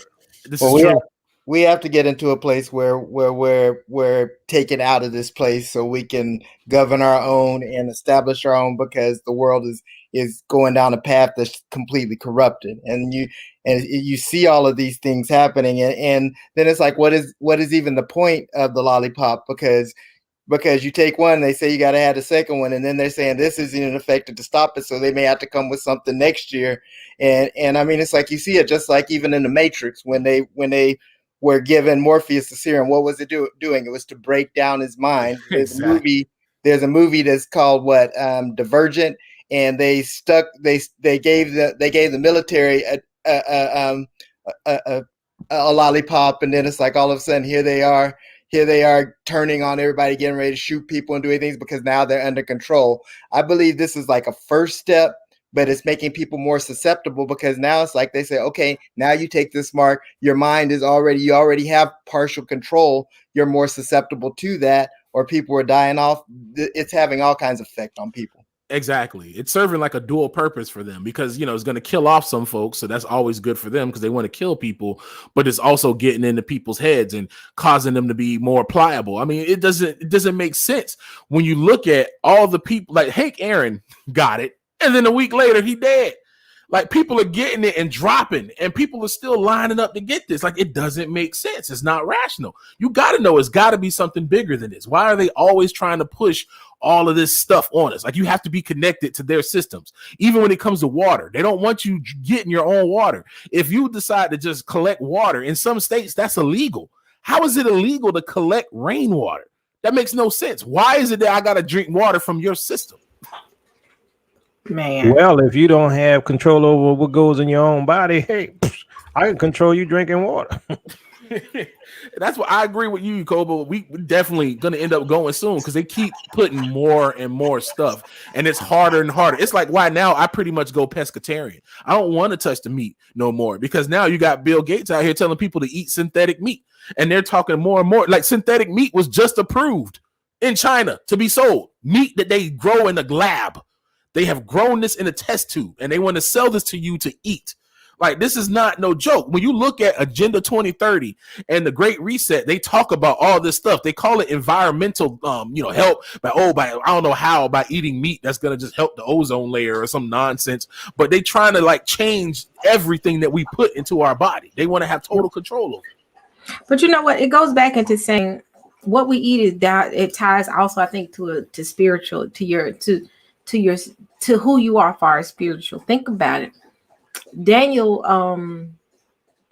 was trying to interpret the dream, and one thing Daniel had to do was eat a different diet. Right. He turned away from eating anything that the king ate. Don't eat any of the food. And I think in a lot of cases, food tie into who you are, and not who you are, but it's a spiritual thing as well. And I think that's why he wanted us to stay away from certain things, because I really believe that, certain foods do certain things to you.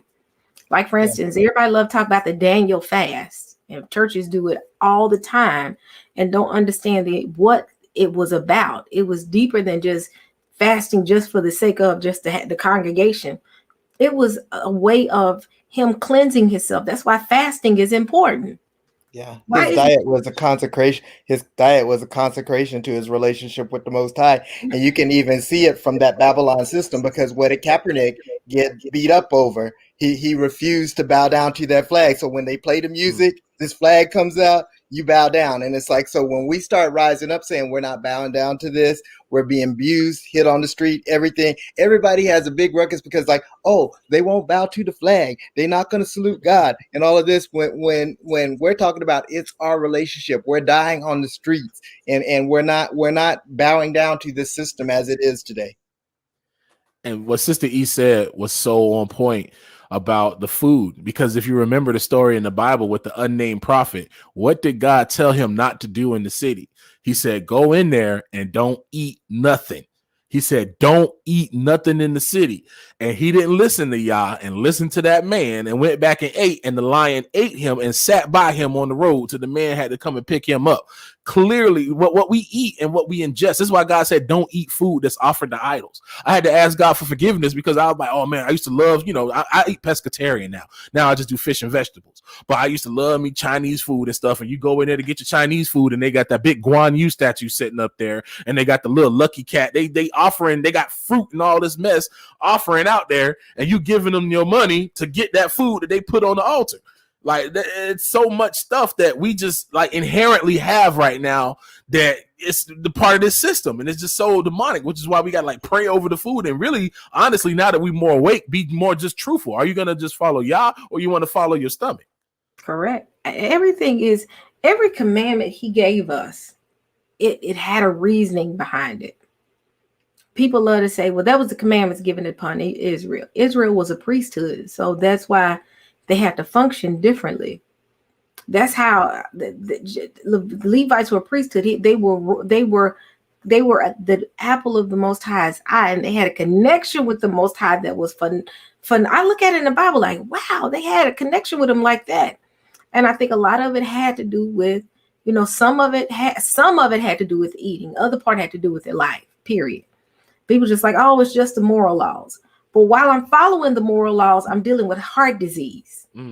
I'm dealing with brain fog, because when you eat certain foods, it causes you to go into a state where you're just exhausted. Facts. But when you fasting, it's like you're tearing away the carnal side, and nothing but the spirit is able to dwell and connect with the Most High. And it's something about the food. I said, y'all, this food thing is deeper than what people are making it seem to be. They really can continue on. But for me in my house, I'm done with it. Because the thing is, it's something about the food. It's something about Sabbath.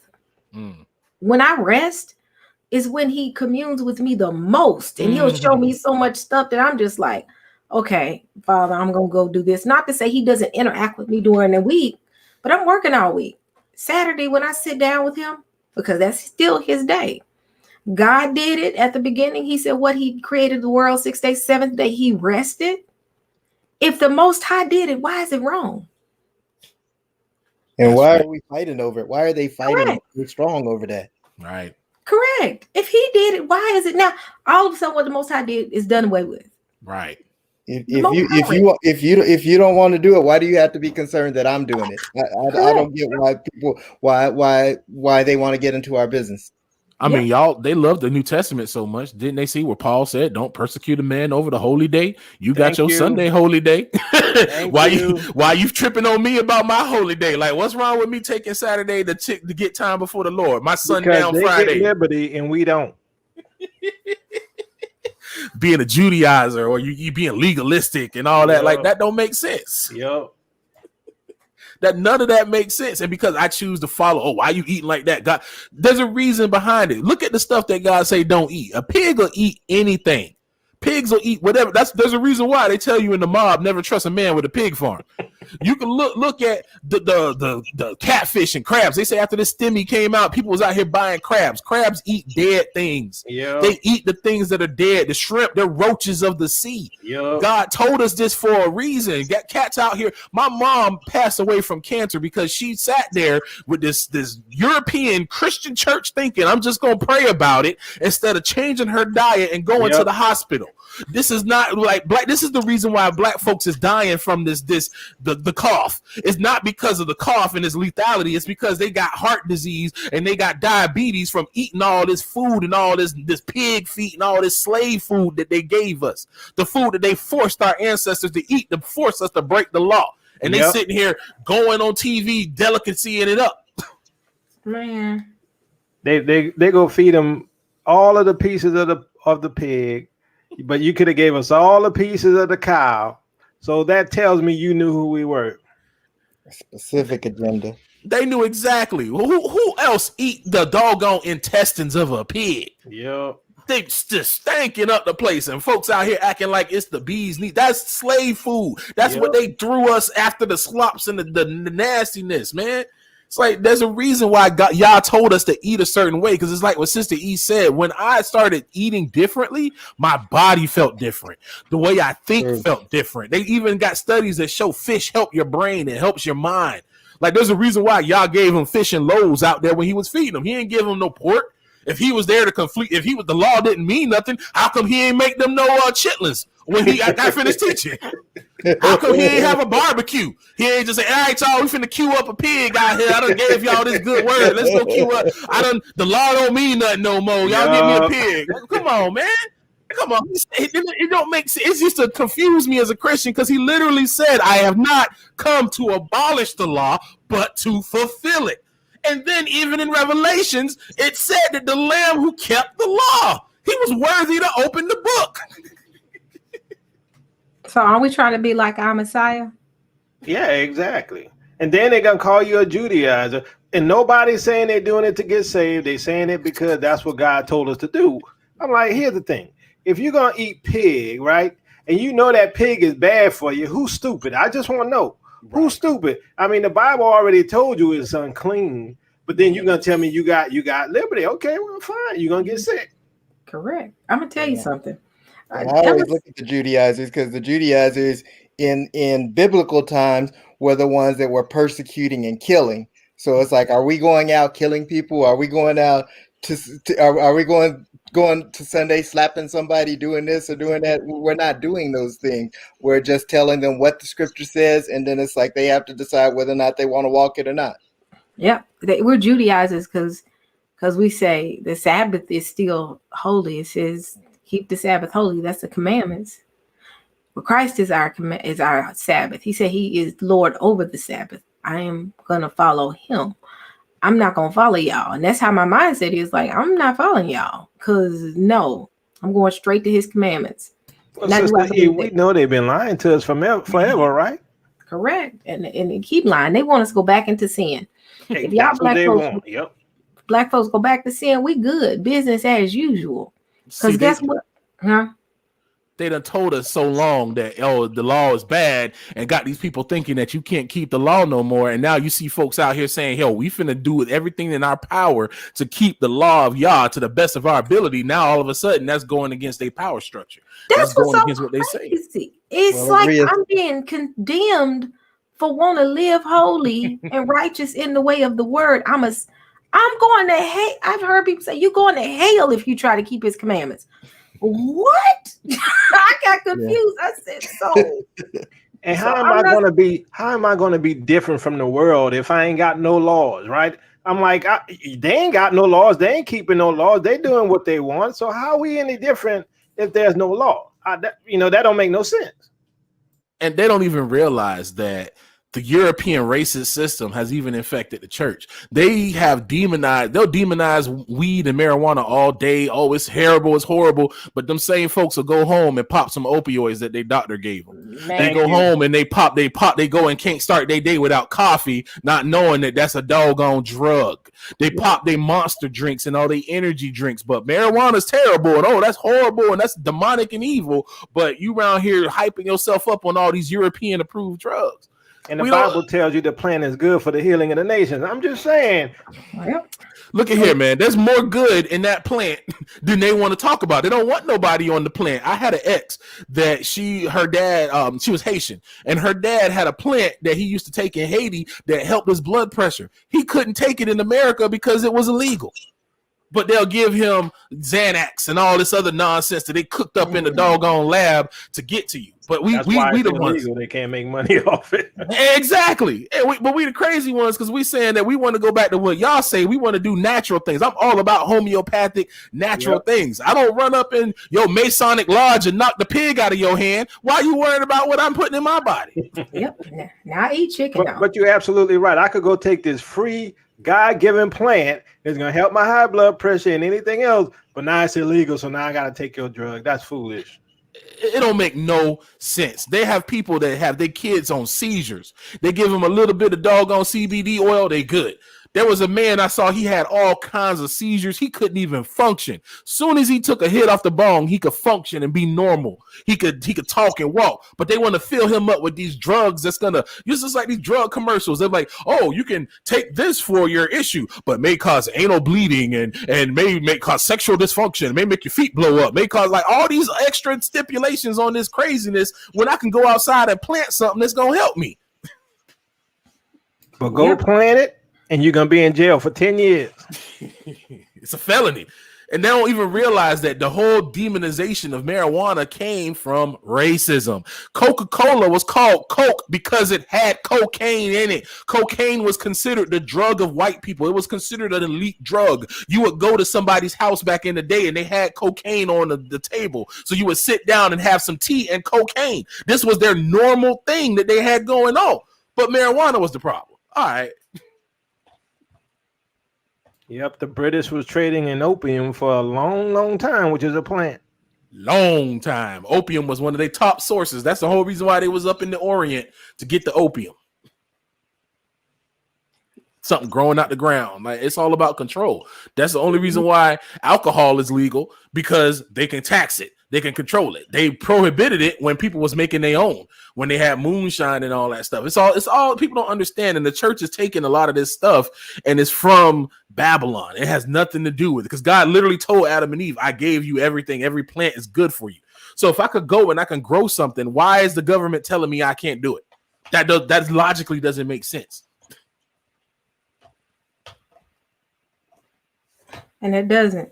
Yeah, I've enjoyed this conversation. I really have. I want us to do this again, because this is the stuff that I really want us to make sure we kind of stay in line with, because this is, I'm telling y'all, me and my daughter have been kind of like, something ain't right. The spirit been uneasy, and I'm just like, something is, I don't know what it is, but it's like something coming, and it's gonna be, and I'm not just saying it just to be saying it. It's just crazy dreams, all this stuff. It's just like, you see spirits dropping on folks, going in places, killing people, shooting up stores. They just recently caught someone in Atlanta about to go into a Publix. Yep. Let me ask y'all a question. I mean, since Sister E brought it up, do y'all feel, because, you know, for me, I feel something is really near, something huge, something big. I don't know what it is. That's what I sense in my spirit. I'm like, judgment gonna hit hard. What are y'all thoughts? Brother, you don't spoke some things. You don't spoke some, because over the last year, over the last year, I have been sensing, it's like in my belly, say, unless I went outside and just went and prayed, my spirit was on fire. Like something is wrong, something is coming. And what ended up happening was that I would go to my complex, is that I would go to the end of the little block area, and I would sit there and just cry out to Yah. I would just cry out and pray. And then he started doing something that I didn't expect. Where I go is basically, it was like by a dumpster, and the area that I was at was like a I call it a little force area. That's why I saw difference in my martial arts stuff. But anyway, I would turn around and I would start praying for the apartment complex. And I kept doing it. And the sense I got was like, Michael, you're the priest of this place. Because I'm going to say, I go out there and I pray. And I end up praying for everything here. But it's like my spirit was like uneasy. Like, y'all, something is going on in the spirit realm. Say it's not just, not just the cookie. There's something going on. And right, we keep seeing all these mass shootings out of nowhere. Yeah, something big is coming, bro. So I'm with you. I think something really is about to happen. Just don't know when.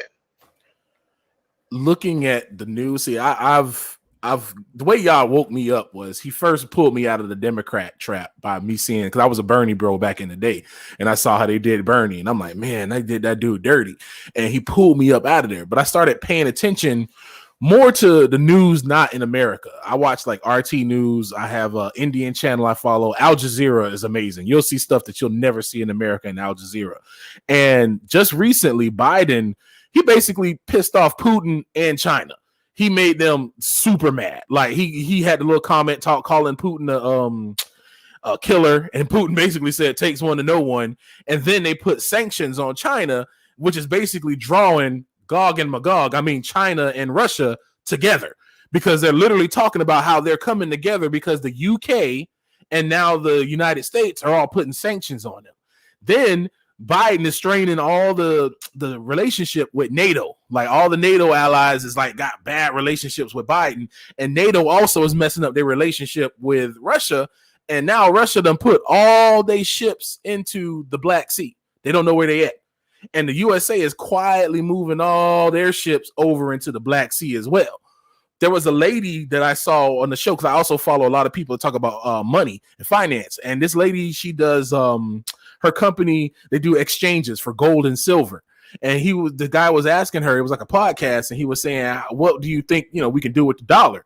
And basically this lady said, if we make it past 2023, she'll be shocked, because the dollar right now is just on such a downward spiral that it's a wrap. And she literally went into full prepper mode and started telling people how to get like jewelry and how to use that and how to have all this other stuff. It's going to happen, and it's about to happen soon. And people, there's a video you had on your channel, Minister Yacoba, with one of these, it was a pastor that had a dream, Pastor Dana, and God gave me an interpretation for that dream. He saw the end. He's seeing what's all this happening right now. He saw that ending, just like God showed Nebuchadnezzar. And even if you read in the book of the Giants, he gave them dreams of their downfall. He saw that downfall. We're going to see the markets crash very soon. And they keep playing games. Like right now, Biden is getting together historians, and he's quietly having meetings because he wants to start passing a lot of stuff that's going to radically change America. That's literally what it says in the article. He's getting ready to start pushing a lot of different legislation that's going to end up screwing with the dollar, because if you notice, anytime they talk about doing stuff for climate change, and anytime they start talking about doing things for the environment, quote unquote, it always involves the government gaining more power. They had that Green New Deal, the AOC proposed. It basically would have made the government the HOA for the entire United States, because they would have taken over all the buildings to make sure that they're economic and safe. Well, if the government owns your building, then they can tell you to get out if you don't get the jab.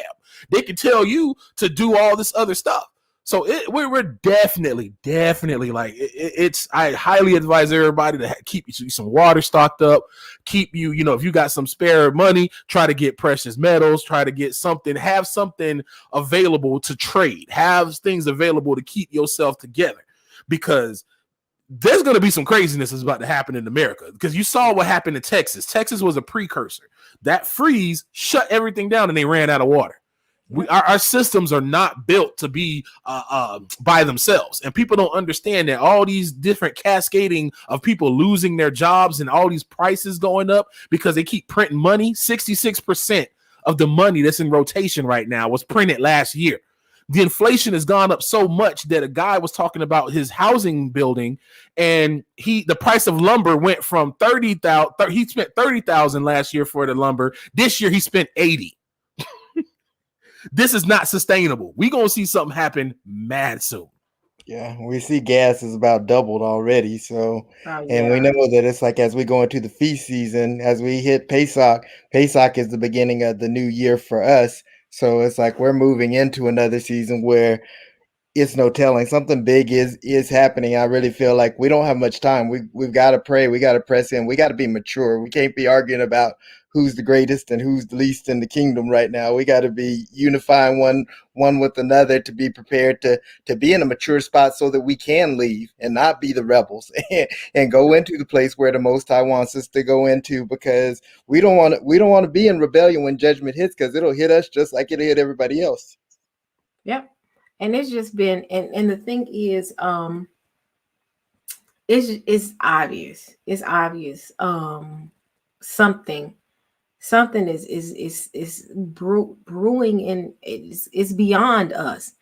And if people say, "Oh, now the Hebrews are turning spooky," that's fine. The Most High is showing us to be prepared, to be ready, and not just from a physical standpoint, but from a spiritual standpoint. Because the things that we're going to see and the things we're going to deal with, if you don't have the spiritual fortitude to handle it, you're going to break. Why do people fall? Why are these people going to fall? Is it because of their lack of faith? That's because they thinking that the rapture going to come and they ain't going to have to suffer for y'all. They ain't mentally prepared to suffer for y'all. But you can literally see it. I can go on TV and say whatever I want to say about white people, and that's perfectly fine. When has that ever been okay? I'm literally look at Germany, and there's like all over the world, they're having anti-lockdown protests. They literally are sicking hoses and dogs on white folks in Germany.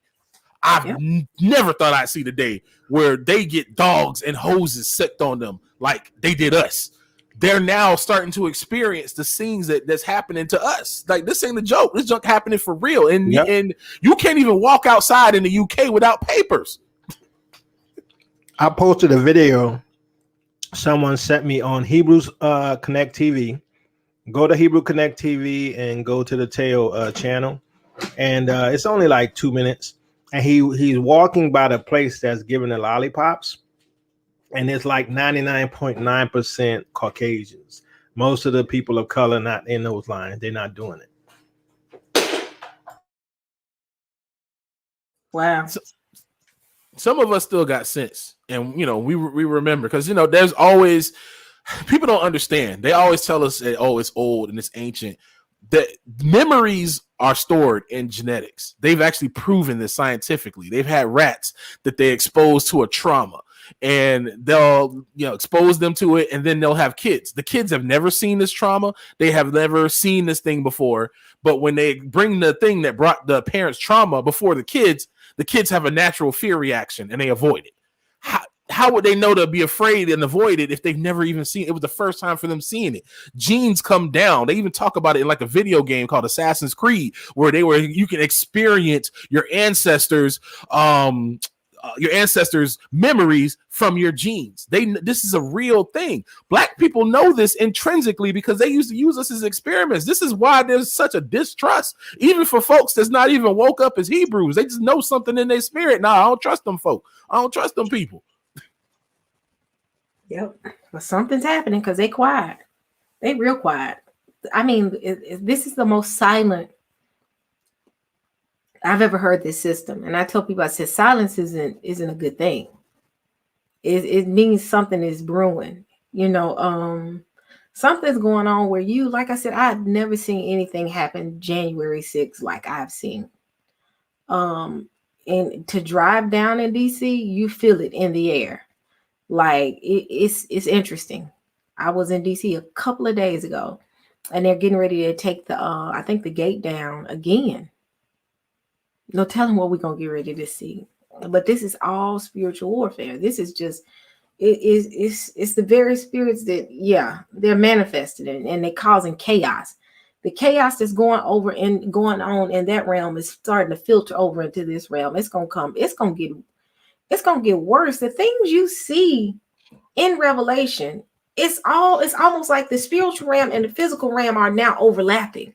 And that's what I used to say. I said, why is it so sci-fi-ish?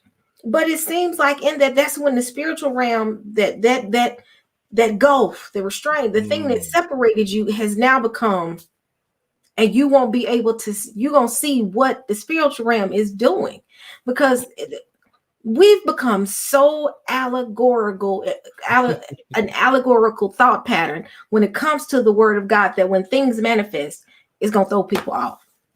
And I don't see things like that. That's facts. It's like what Minister Yacoba's video that he had about heavenly warfare. I was running around my house because I was literally just telling people, I'm like, bro, there's volcanoes going off in places that ain't going off in years. They're feeling shakings and tremors all over the place. You got rocks falling from the sky just everywhere now. There's all kinds of unnatural phenomena going in the earth that they trying to say, oh, it's climate change. Oh, guys, this is why we got to have more climate change. It's like, no, there's something going on in the spirit, bro. There is something heavy going on right now, because it every day is like reading Revelations. Every time I'm going through, I'm talking about, they talking about aliens and stuff openly.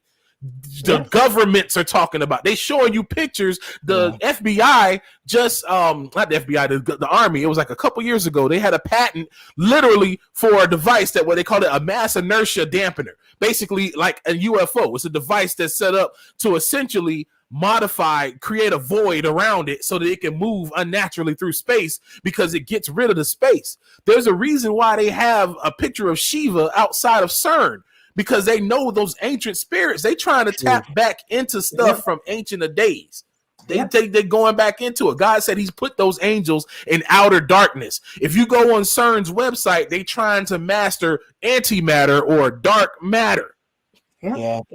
Pastor Darby did a powerful teaching on that. Yeah. Oh man, that thing was so on point. Like I'm like, man, I loved it, because again, nobody taught that. I was so sad when my mom passed away, because she used to teach stuff like this, and people didn't teach this stuff. So it was crazy to me that people didn't think demons was real. It was crazy to me that people couldn't see this stuff in CERN and see that this was demonic and this was crazy. Like people just going along with it like it's regular. I'm like, bro, they conditioning you to be a slave.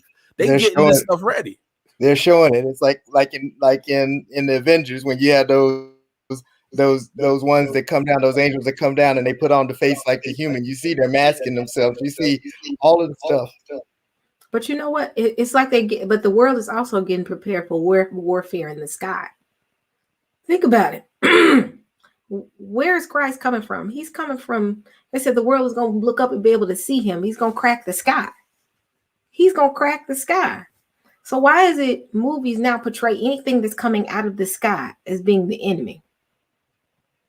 Look at this obsession with rockets and Mars. Like they just put this, so they say, because again, I don't trust these folks. I don't know what, they could easily put something on 3D. Like they tried to say that they put a Tesla in the sky, and they had, how in the world you got a picture 15 feet away from this car floating through atmosphere? Did you send a camera up with it? Like, why do you have all these different angles of this car floating through space? Where are the cameras in space? Like, how do you know what our galaxy looked like? So you sent a camera all the way millions of light years, as you say, out and turned it around and took a picture? Like, there's just so much stuff that they tell us that we accept it as fact, but they really out here conditioning us for this nonsense, and it's all coming down, which is why now they're talking about aliens and stuff, because they can't hide it no more. The knowledge is increasing. Ask yourself what happens if, let's say that Christ comes, let's say tonight, and he pulls that sky back and you see him.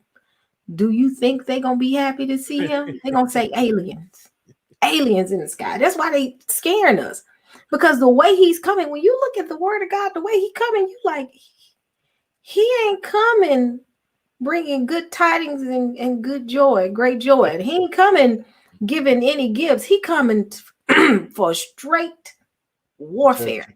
He coming to take his people out of here, because I do believe that he is going to take us out and put us in a place of safety, because when he starts destroying, they said it's going to be up to the horse's bridle. Blood. Like, wait, hold on. So this beautiful picture, this happy Messiah that they keep saying, oh, he's going to come with that's not what I see in Revelation. I see full-fledged war. He ain't playing. And I want to be on his good side, because if you on his other side, you gone. Like they say, blood up to the horse's bridle. When I read that, I was like, what? But they don't teach you that. They teach you, oh, when he comes, it's just going to be, glory. Psalms 110 says he executes the heads of nations, and you know that didn't happen in his first coming. Man, look, I just pray, Lord, please let me be on your good side, because when you come this go around, it ain't gonna be no joke. But the way Hollywood has played it, aliens. So the world will be warring with him. Some people who don't know him, those who know him like us, will see it as being, he's coming. But people who don't know him, unbelievers, atheists that don't believe that there's a God, they're gonna see aliens. Time to go to war. They already are framing it that way too, because even when you look at some of these programs, they try to say that, oh, Enki, this is how they were trying to say it in this one thing I was watching. Enki was trying to teach humans knowledge, but then there was this great God, and of course they show a picture of what they traditionally say is Yah, the white, big bearded. He didn't want him to teach man, and he didn't want him to do that. They're already starting the indoctrination for people to see that these demons is, oh, they're giving us technology, they're good. Your God didn't do anything for us. He let people sit down and be starving, not knowing that the nation that they loved so much is the reason why those people was over there starving and those people was over there having those issues. They blaming Yah for these issues that the devil is doing. And he gonna have these folks out here thinking, because God even gonna he talks about it when Satan, that's the reason why Satan gets locked up for a period and then gets let go again, because he's about to let those angels go that happened years ago. See, Yah is a God of justice. When he locked those angels up, he locked them up for a time, and then they're going to be set free again. This is why Satan is also going to be locked up for a time, and then at the end of the millennial reign, he's going to get set free again. So that means that Satan is going to come down and create a spawn. He's going to do what those watchers did years ago, and that's what's going to be that Antichrist or the lawless man. Yep. They already have the ability to do that. They have a whole... They can grow humans. In China, they've already created modified humans. This doctor made twins that are immune to HIV. They have artificial wombs where you don't even need a woman no more. They can just basically get the seed and grow them in an artificial womb. And they already cloning humans. What's in that body? If Yah is not putting that spirit, what's in that body that they're cloning, that they're creating? Because it ain't going to come from a spirit from Yah. So what are they putting in these things? It's already here. They're already doing all this gene therapy. They already doing this stuff. They just not telling people, and people not paying attention. There's a thing called CRISPR. CRISPR is this gene that they found in the bacteria that it'll go into in bacterias, it'll copy a virus, and they'll take some of the DNA strand, and then it'll go through and it's like a computer. It'll scan all the DNA in the bacteria, and when it finds copies of that virus that match that DNA that it copied, it'll cut it off, and it makes a perfect cut without messing up the DNA or nothing. It's like a clean scalpel. So they learned that they learned, quote unquote, or were taught that they can program this thing to attach certain things. So they always tell you the nice stuff at first. They're like, oh, we can program it to attack cancer cells, and we can program it for herpes and stuff, and we can tell it to go through the DNA and get rid of these things. But they also can program it, and the dude said it. He's like, yeah, we can get to the point where if you want wings, we can program that into the CRISPR, and they'll modify your DNA and give you wings. They already have the methods for this stuff. That all the groundwork for all this crap is laid. Like, we in those times, man. It's happening soon. It is. It's gonna be in those times, because when you look at you just said something and it just slipped my mind. Because you were talking about the thing is, he still, well, I tell people, I say, you even still see his grace after he does what he does. He said, because those that don't take the mark, they still have another chance. They still have another chance in the millennial king, because the thing is, he said the nations are going to come and worship him every year for the feast. So if they come and worship the Most High, Christ on the throne, come to that city, guess what? They will have rain. But there are going to be ones that won't come, that won't have rain. And I said, if Christ is on the throne here and doing a millennial reign, who gonna release Satan? How is Satan gonna get out? I'm thinking deep. We need to do a show on that 1,000 year, because I got a little twist on that one. We can do. We can do that. We can do that. That's part of the whole revelation. But we can do it on your show, because I enjoy when we have these type of deep conversations, because I'm like, he has gonna have his minions are still gonna be on the earth doing 1,000 year reign. Everyone here will be welcome if you want to come. We'll do that show. I'm definitely. I've been really, when I was 14, I got into Revelations, but I couldn't get a lot of it. And now that God opened my eyes to who I am, it's like, now it's just like, it comes forth like never before. And I'm seeing it like never before, even in how every day I'm like, man, that's like something will happen. And I'm like, bro, that was in Revelations. Like, oh my God, this is literally living this thing out and showing the connection that Satan having. Why? I'm like, man, because I asked that same question. I'm like, well, how come Satan get locked up for a little bit, then let out? Because God is a God of justice. He's going to let out those same angels. He gave them a time period where he put them in the outer darkness for when they came down and made it with the humans. Satan didn't do that yet. So Satan is able to freely roam the earth, but he's going to do that when he creates the Antichrist, because he wants to create his fake Jesus. And when he does that, that's when God's going to lock him up and he's going to be in there. But he's already setting the groundwork for his kingdom. We can see everything. I mean, even in all the agendas that they're doing all over the world, you can see that they're setting this stuff up for something transhuman.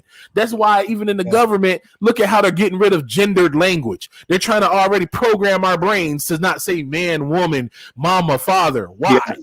Because we're going to be dealing with stuff that's not human, and they want you to be able to accept those not human things. Yep. You see that now with, I said, I've been noticing that with some of my people I know in academia. After their names, whatever, they have their pronouns, she, hers, her, he. Like, it's like, why are you doing this? It's because exactly what you were talking about. They've changed everything around so that you even say that, oh, I'm a guy, I'm a male, I'm like that. All of a sudden, you say, oh, you're politically incorrect. It's not right to say, and it's a complete mess. So you're right, Barrett. That's exactly what they're doing. And I talked to someone who didn't even know about the story of the Exodus. I thought everybody knew the story of the Exodus, but that tells you how much a lot of the kids today don't know anything about the Bible, and which is why they can do what they do today, because there's nothing that was taught in the churches other than prosperity. So how could they ever know? Yep. Money cometh. I had a church where they used to sing every offering, money coming. And I'm just like, even then, I was like, something ain't quite right about this. You're doing a whole song about money. But there's a God even tied to that. And Pastor Darby said this a long time ago. He said, they're worshiping the God of mammon. I said, yep. It's the same spirit that y'all was dealing with back with the money changers in the temple. They was out here trying to take advantage of people. It's like, well, what's his name? Peter Popoff. I can't stand that fool. Out here selling stuff to people that legit, imagine you a person, you just coming to the Lord, you don't know no better, and you legit want to worship God. So you buy this snot rag from this charlatan for a couple $30-$40, thinking that's going to help you get closer to y'all. And he's sitting here riding in private jets and all this mess, profiting off of people, profiting off this mess. And you gotta realize Benny Hinn, some of the stuff he was doing, I hate to say it because of who he is, some of that is Hinduism. It was. His nephew came on. I saw an interview with him, and he was coming out openly repenting and saying that as he got older, he realized that he's like, man, we pulling in to $1 million hotel suites. They were staying in presidential suites and all this stuff. And he was looking at these people who didn't have anything, giving him money, and how they was telling him to work the altar. Like, this junk, they gonna all suffer. They're gonna all have to pay a price for this, man. Because that's one. Go ahead. I'm sorry. No, go ahead. No, I just said that's why people have to be careful with the term Shekinah glory. Time out. Do you know what that means? Had an argument with somebody that I used to be on the panel with. I said they call the Shekinah the feminine side of God. That's what Shekinah is. When I first saw Pastor Darby teach that, and I did some research and looked at when people started with the Shekinah, there's a feminine spirit that is sitting in the church right now. Think about it. The femininity that's going through the church now. You have the pastor and the first man. Yes. I said, wait, hold on. Shekinah glory, Shekinah. It's like, no. That's the spirit. I said, no. I said, that's straight Kabbalist. Jewish, mysticism. I said they consider that to be the feminine side of God. And he's like, no, that means that's the God. No, words have meaning and power. You're calling on a deity. That deity now is dwelling on the house now. And then they wonder why homosexuality is where it is now. There it is. I was just gonna say that. They wonder why sexual sin is so rampant in the church.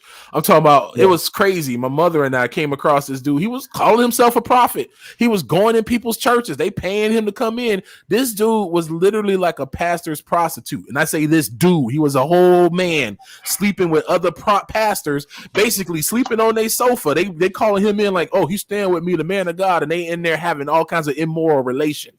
All kinds of nastiness, and they having this man preach and lay hands on people in church. That joker tried me. It was crazy. We didn't know it was like that until the next day after, because he stayed the night in our house, and I came up in there and we was having a conversation about the Lord. So I'm like, oh, I'm all for it. I love to talk about the Lord. And as soon as my mom had went to the restroom, he starts doing all this weird stuff, and I'm like, what's this dude got going on? So I felt weird. So I'm like, all right, bro, I'll talk to you later. Come to find out later on, we find out he all the way pit shitter, and he basically came up in my house trying me like he tried all these other pastors. And guess what? That's why all of these churches messed up. If it ain't going for the weak, limp-wristed person, they're going for the whorish woman, right? And that's what I was going to ask. Isn't the Shekinah spirit attached to? Because the other side is Nimrod, and so when we have all the temples, are all the on top of the steeples on top of the churches, or even the Washington Monument is considered as a phallic symbol, which we know is a man's right. So everything is deep. Let me tell y'all something. I'm sorry. The two biggest sins that attract the sheep, what is it? Sex and money. And that's all they teach, right? How to get that spouse, how to get that man, how to get that money. That's it. I don't hear nothing about the Most High. And that's why I don't want to have nothing to do with them. And then they get upset when we say we're not Christians no more. I wonder why. Live your best life now. Woman, thou art loose. Yep. And then somebody talked about Eddie Long. Caroline was talking Eddie Long. They crowned this cat a king. They took this man on their shoulders and walked him. There's only one king, and that's Yeshua. You don't get your silly self down, you fool. And then it come out that he out here having all these immoral relations with these boys and his ministry program for young boys. Yeah. I keep telling people, and they mad at us. I'm sorry, sister. You go ahead. I've just been saying another person is something deeper going on with this Kirk Franklin thing. Just watch. Something much deeper. That's true. Something much deeper. It goes beyond him. It's something. It's already kind of coming out, but it's something a little bit more deper and twisted. Question, Sister E. Are you talking about the limp wrist? Do you think that's what was really happening between him and that's why they have a bad relationship? They said his son, somebody exposed the son saying that his father molested him. Mm-hmm. I remember I met Kirk Franklin in the Galleria Mall in Texas. He was with his son and they were out there ice skating. Looked okay, but after I saw Kirk Franklin in the dress, I had some issues with that. Does anybody remember the artist Tone? Yeah, I remember Tone. Oh man, I remember that. He was on the whole gay cruise. Connection with him and as well with him and Kirk. And he was he was out here telling that was like regular and normal. I remember that. I don't know if there was any type of, but their musical relationship was definitely there. They were real tight. I didn't know that. That doesn't surprise me seeing some of the stuff I seen Kirk Franklin doing. Something is going on with that son though. That's why I'm more so conditioned to pray for him. Exactly. Because something. A child does not go against its parent unless the parent has done something. You're trying to break free. Yes. Something's deeper. And the mama's covering it up. Everybody's covering up. And this young man is screaming for people to hear him. And because his father has so much power in the industry that they are trying to shut him up. And my heart is for him right now. Now, I don't believe in a child needs to disrespect their parent. No, I'm not upholding that.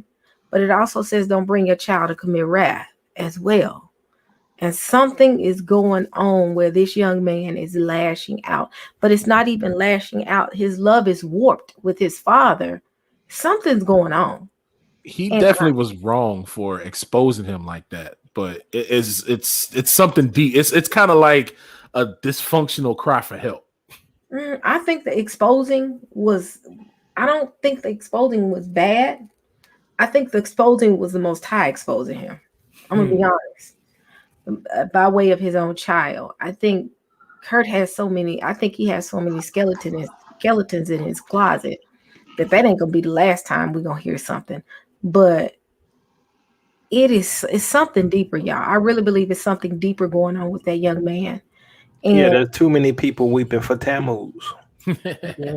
Yep, that's Ezekiel right there. I mean, look at the judgment always comes to the church first. I mean, look at all the stuff that happened with Ravi Zachariah and all that. I mean, that was their man. And this touch of Eden was doing a whole lot of touching. And this isn't a thing that's not happened before. I mean, look at all the different. I don't know if y'all familiar with some of the Christian hip hop dudes that's had falls from. I think there was one thing that happened between the Truth and the one gospel artist. Like he was messing with his wife, and it was like the dude was cheating on his wife. Like there's a lot of mess in the music industry for the supposedly so-called Christian. So can you explain that? I mean, the Truth was messing with his wife, or somebody was messing with the Truth's wife? The Truth was messing with I forget the dude's name. He's the other big singing dude with dark skinned cat with dreads. He was messing with that dude's wife because they had a big thing they were doing together. They were like on tour. They did some songs together, and that was like when the Truth was real popular. I can't remember that dude's name. So how in the heck the Truth gonna come out on us, on Israelites, right? He came out there with Cherry and them and want to talk about the Israelites, but he living foul. What's up with that? Did he now? I didn't know that. The Truth, as in the rapper? Yeah, the rapper, the Truth. Yeah, go Google it. He was out there with Cherry and them dogging out the Israelite. Yeah, him, because see, they all on that Calvinist theology. Like that was so. I don't know why we as a people was so into that. Because even when you look at it, like you calling yourself Calvinism, you calling yourself after a man, number one. But they was mad into that. Them, the ambassador, he's another one that had a fall. Like the ambassador was messing with a woman at the church who was married, and they had caught them, and they told them privately. They tried to handle the situation quiet, just like the same thing with Ravi. They tried to handle it quiet, but he kept messing with the woman. And then the man came out and told it all. And so that happened with him, and he had to sit down. Like this is a common thing that goes on in that industry. Like that happened with the truth. That was like around 2010, 2009, around that time. He was messing with the dude's wife, and they had that whole thing going on, and that came out, and that's what really stopped his rise, because he was like coming out with Kirk Franklin. He was on TBN. He was like blowing up, and then he got exposed. Man, that's just like with Bishop Senegal and Brian Carnes. They were tag teaming, attacking in Clubhouse, and I've said this before. Tag teaming, attacking the Israelites in Clubhouse. Then they end up turning against each other because Brian Carnes is sleeping with Bishop Senegal's wife. This happened recently, and found out Bishop Senegal supposedly put himself on a sabbatical where he hadn't slept with his wife in the whole year. That's some weird, creepy stuff. I said, here we go with this weird stuff. It's all demonic, man. It's all that same spirit of the world. See, this is what really, because I had got into it with a Christian artist today, and it annoyed me. And it's kind of like one of those things where they say, never meet your heroes, because they made an article talking about, being pro-black, and, they always talk about there's two main cats that they talk about. And it annoys me because I grew up in a Christian household. We wasn't allowed to listen to secular stuff. We had to listen to Christian cats. So I grew up listening to ETW. I grew up listening to T-Bone, Gospel Gangsters, Stephen Wiley, Transformation Crusade, all the way, through the Grape Tree, all the way through to the cats that's out there now. Like I've been in the game for forever, for a minute. And anytime I hear these dudes talk, they always talk about Biggie and Tupac, Biggie and Tupac, Biggie and Tupac. And I'm like, y'all cats is tripping. There's people who was getting kicked out of churches. My mom and dad used to played Gospel Gangsters at a church picnic, and they got mad at them and told them it was devil music. They turned around and played R. Kelly. Like that's how it used to be back in the church. And now because these white churches is writing them a check, they saying and going along with their ideology. And I got on Rapzilla because I'm like, y'all talking about them. There's been dudes that was conscious long before Lecrae and this other dude. They was long before. I'm just gonna say it, Lecrae and Derek Minor. I'm like, they've been Christians long before them. There was people that was out here getting kicked out of churches when them dudes was out here in the streets doing what they do. But nobody never gives the flowers to the other people. This is this selfish Babylon mentality that only worries about me, and myself, instead of looking at I am here because of what Minister Yacoba feeds in my spirit, because of what Sister E says, because even Aerospike and Sandman saying these awesome conversations. And I'm like, I could come here and get my spirit fed.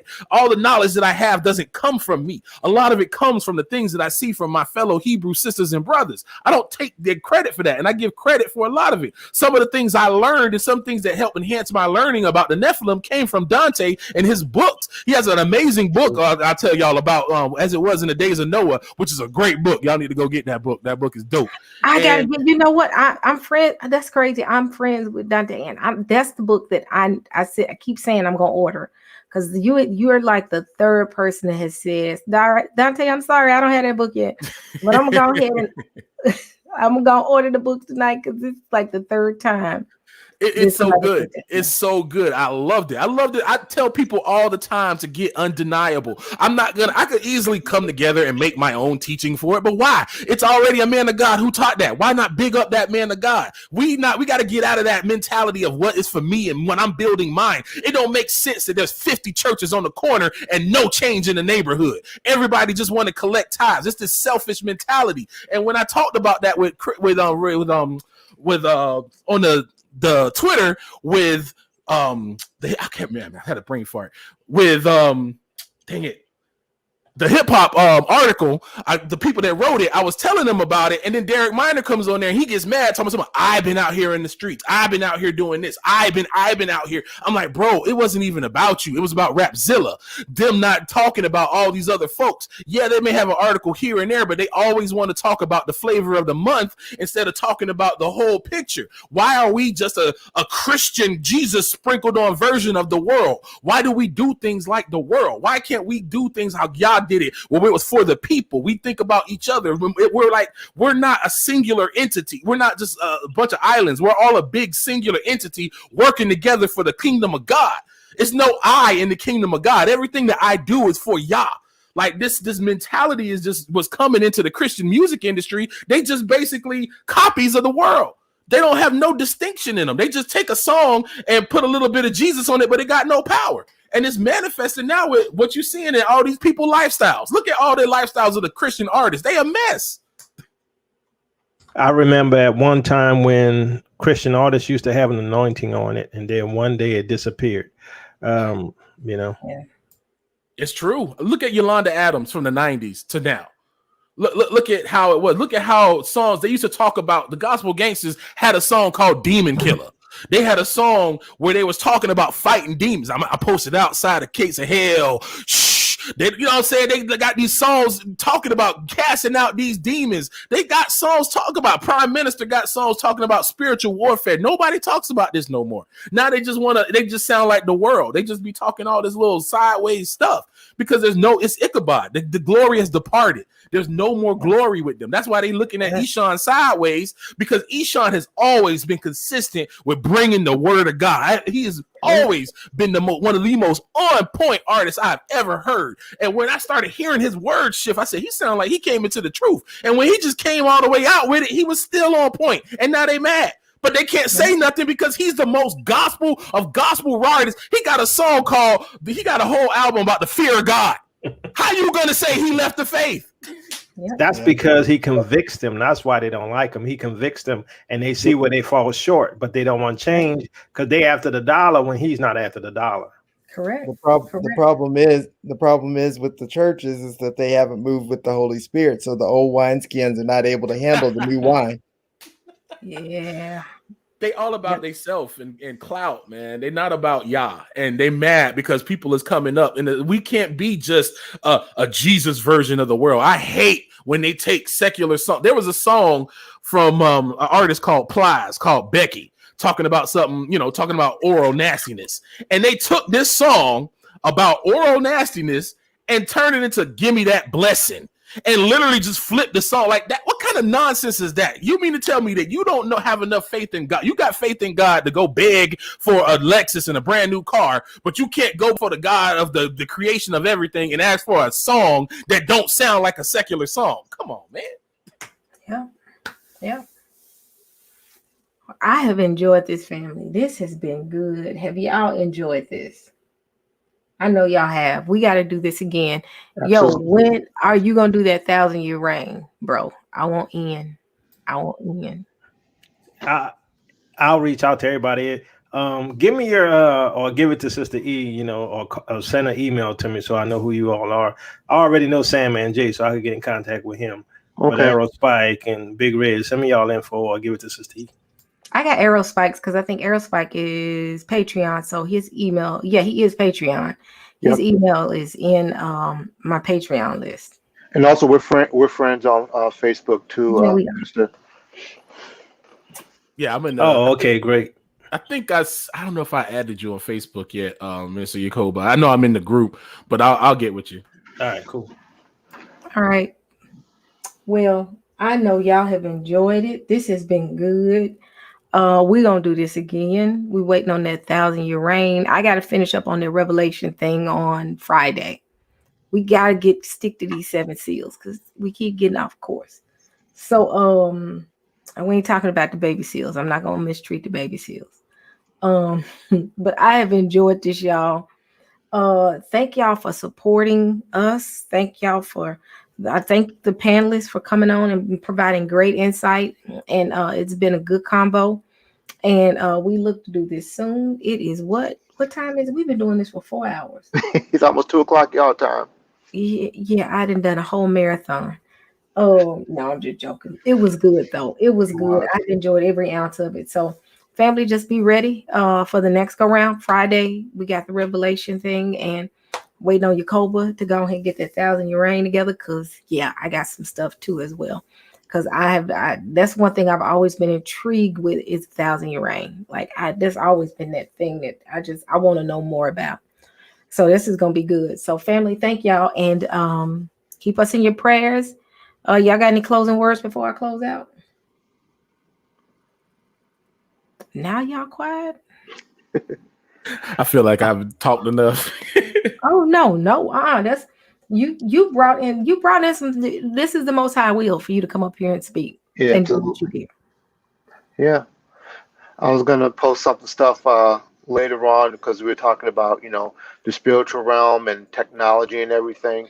And I was gonna just say some stuff to you, Sister E, about stuff I used to read like on cybernetics and things like that. So I think that might be relevant. Okay, cool. And we'll finish this conversation. We'll do it again. So but thank y'all. Good night, y'all, and y'all have a good rest of the day because we already on Thursday now. Yep. So Yep. Thank you, right. Steve, for letting us come on. Yeah. Thank you. You're more than welcome. Good night, y'all. Good night.